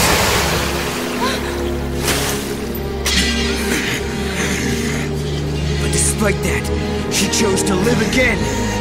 So she could be with you! I only ever knew the one Yule. That was enough. You don't have to cry. We will meet again. She was smiling when she died. She believed in the future. She knew. Meet again. Think, Caius, think. Was it really a curse? Was it forced on her by Etro? Do you really think that Yule wanted to die and not come back? Of course not. Yule wanted to come back. Every time she died in your arms, she wanted to come back. She knew her next life would be short. She knew! Because she wanted to see you. Again and again without end. Enough, no more. Lies! Why won't you believe me?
It's up to you to keep hope alive.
Told me that Yule is reborn because of me.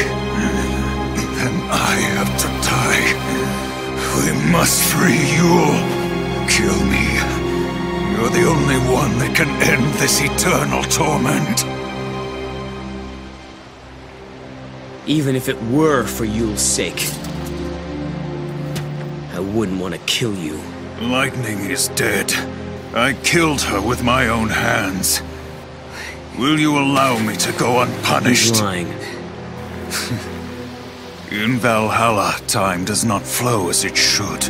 Long before we began our battle here, I had already faced her. Now, she sleeps, never to wake. Things that shall happen in your future have already been decided in my own past. I know how it begins and how it ends. Then you should know you can't provoke me.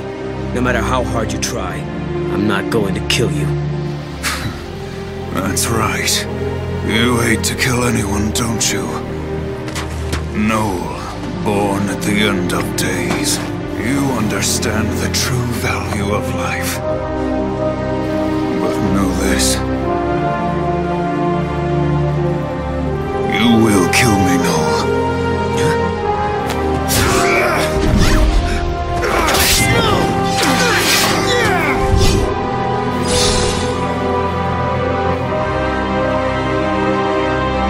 I cease to exist, Yule shall be released from her fate.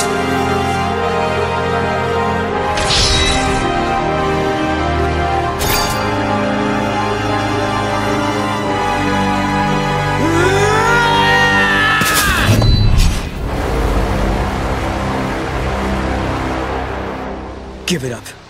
I won't do it. Impressive. No! He who can change time must choose between those who die and those who live. You must bear the burden. The eternal paradox!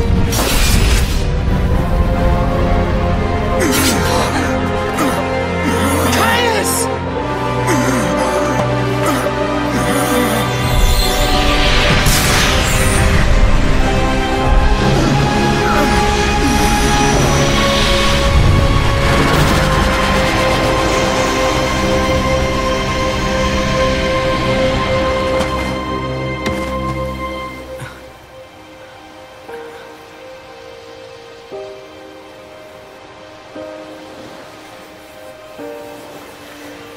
Noel. He always wanted to come back here, didn't he? He wanted to come back here to die. He thought if he did, he could end Yule's cycle of rebirth. This way, all the Yules that are called back to Valhalla, they can be with him here. They don't have to return to be born again. He heard you. In the end, he believed what you told him. This is a world that gives birth to infinite possibilities. But that's all there are. Possibilities. There's no death here, but no real life either.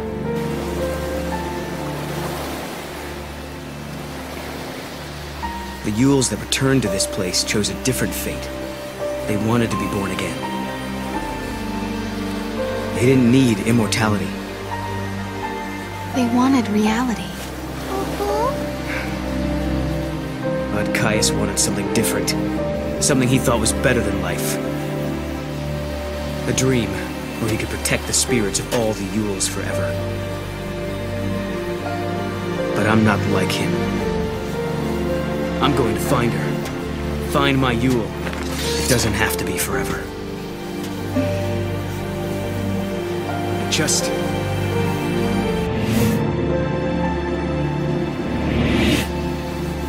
want to be with her in the future. Then, let's do it. Build a new future. Yeah. I never wanted to hurt anyone. I didn't want to lose my Yule. I didn't want to lose any of them. No one deserves to die. Not even you, friend. Farewell.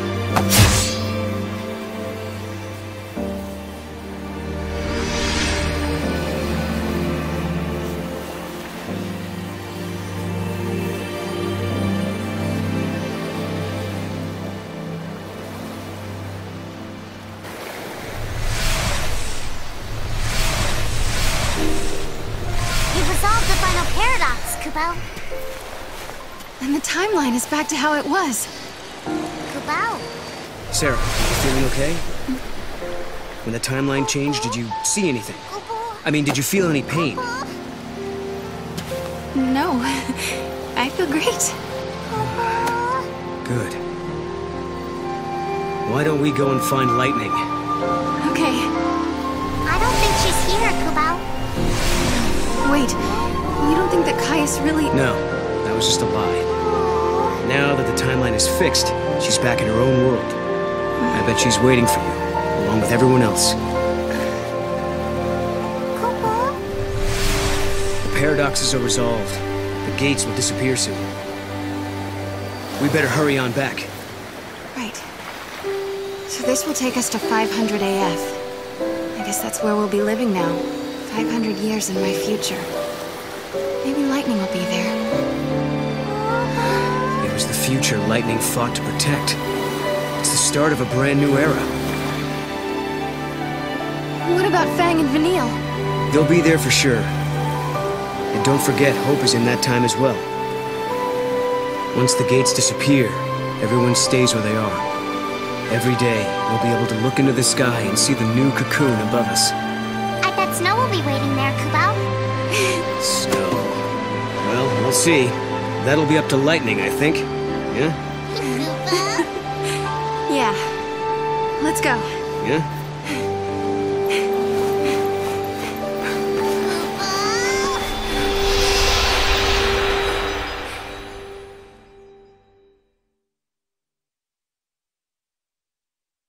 The shield has been deployed. Major fissures detected in the pillar. Collapse is imminent. Rescue team report. Hold on, switching displays. We're pulling out. Come on, Saz. We've got Vanille and Fang. Their crystal is intact. Bringing them home. Great work. Thank you, Saz. Thank you for saving them. They've kept our world safe for centuries. But now they can rest and join us in our new arc. Paradox levels are holding. Sir, they're not coming down. The gates haven't been shut down yet, which means the timeline must still be unstable. Director? It's okay. Sarah and Noel will fix it. They just need more time. The pillar is coming down!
World, even you have left me here alone.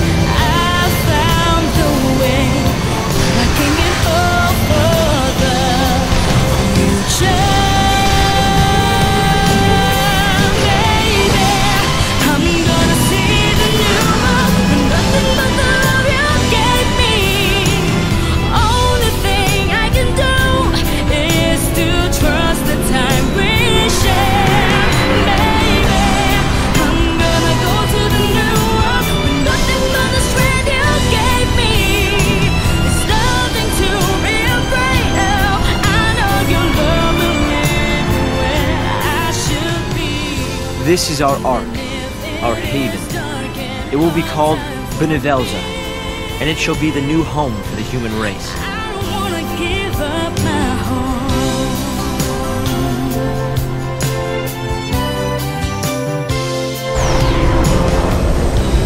Having a dream, basking in the sun every day. I'm starting to think that I'm still here, though the pain of us still hurts me. Hey! Look, the heroes are back! It says. Everything is gentle to me, because you are making it so.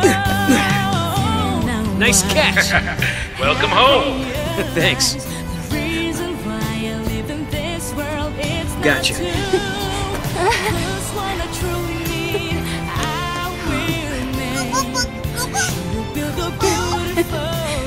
You're okay now.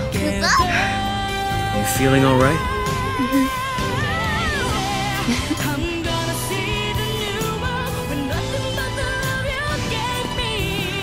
It'll be good to see everyone again. Yeah.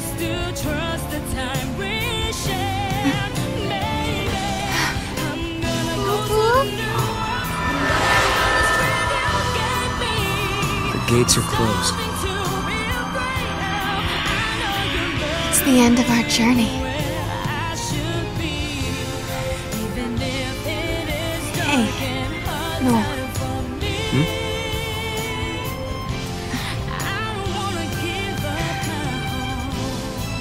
Thank you. Sarah. No, not now, please. Sarah, snap out of it. No! No. Sarah.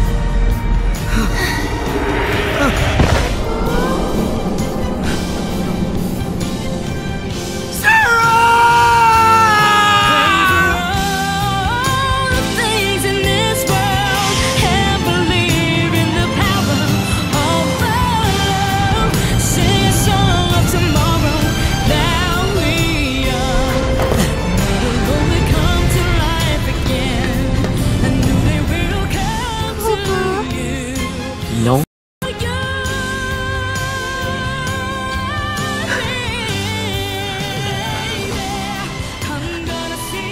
But why? You were safe. Everything was fine. The future changed. It changed.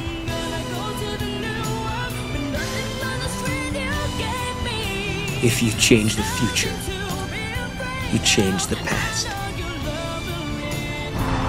The effects ripple outwards, up and down the timeline.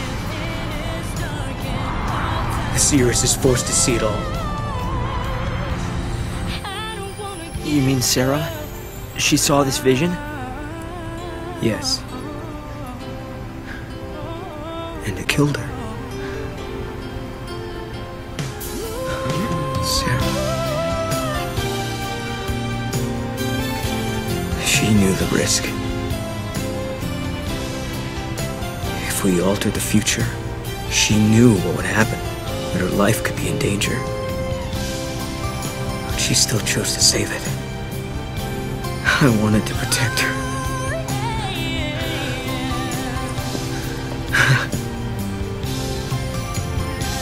I thought I had. I thought she was safe.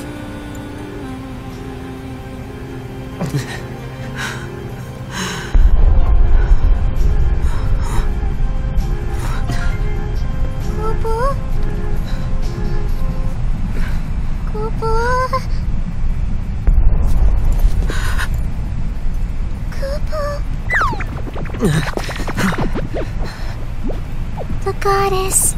She is gone, Kupo.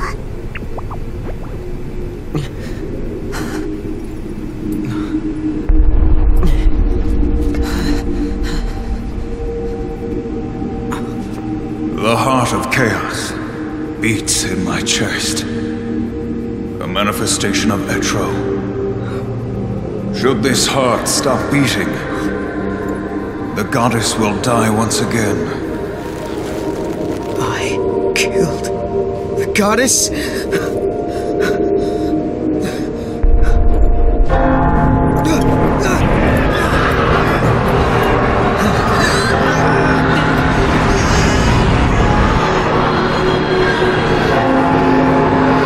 the goddess dies, the chaos of Valhalla is unleashed. The chaos has the power to warp the timeline and destroy the past.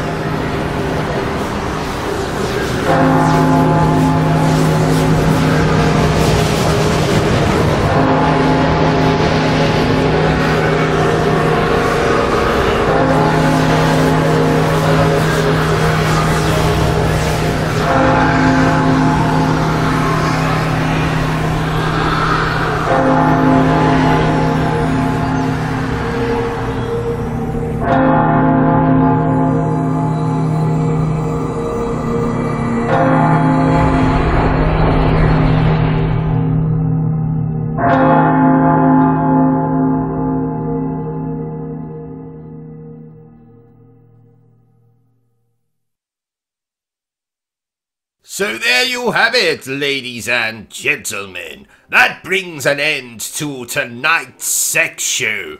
I mean, live stream. Damn it, I always say that. If you enjoyed this live stream, don't forget to give me a thumbs up. If you haven't enjoyed it, well then, feel free to give me a thumbs down. Don't forget to hit that bloody like, subscribe, bell button thingy. Feel free to share this video with everyone you know. But remember the single most important thing I always tell you, dear viewer, and that is to always stay obsessed with gaming. Say goodbye, Bertrum. Goodbye, Bertrum! Are you still here?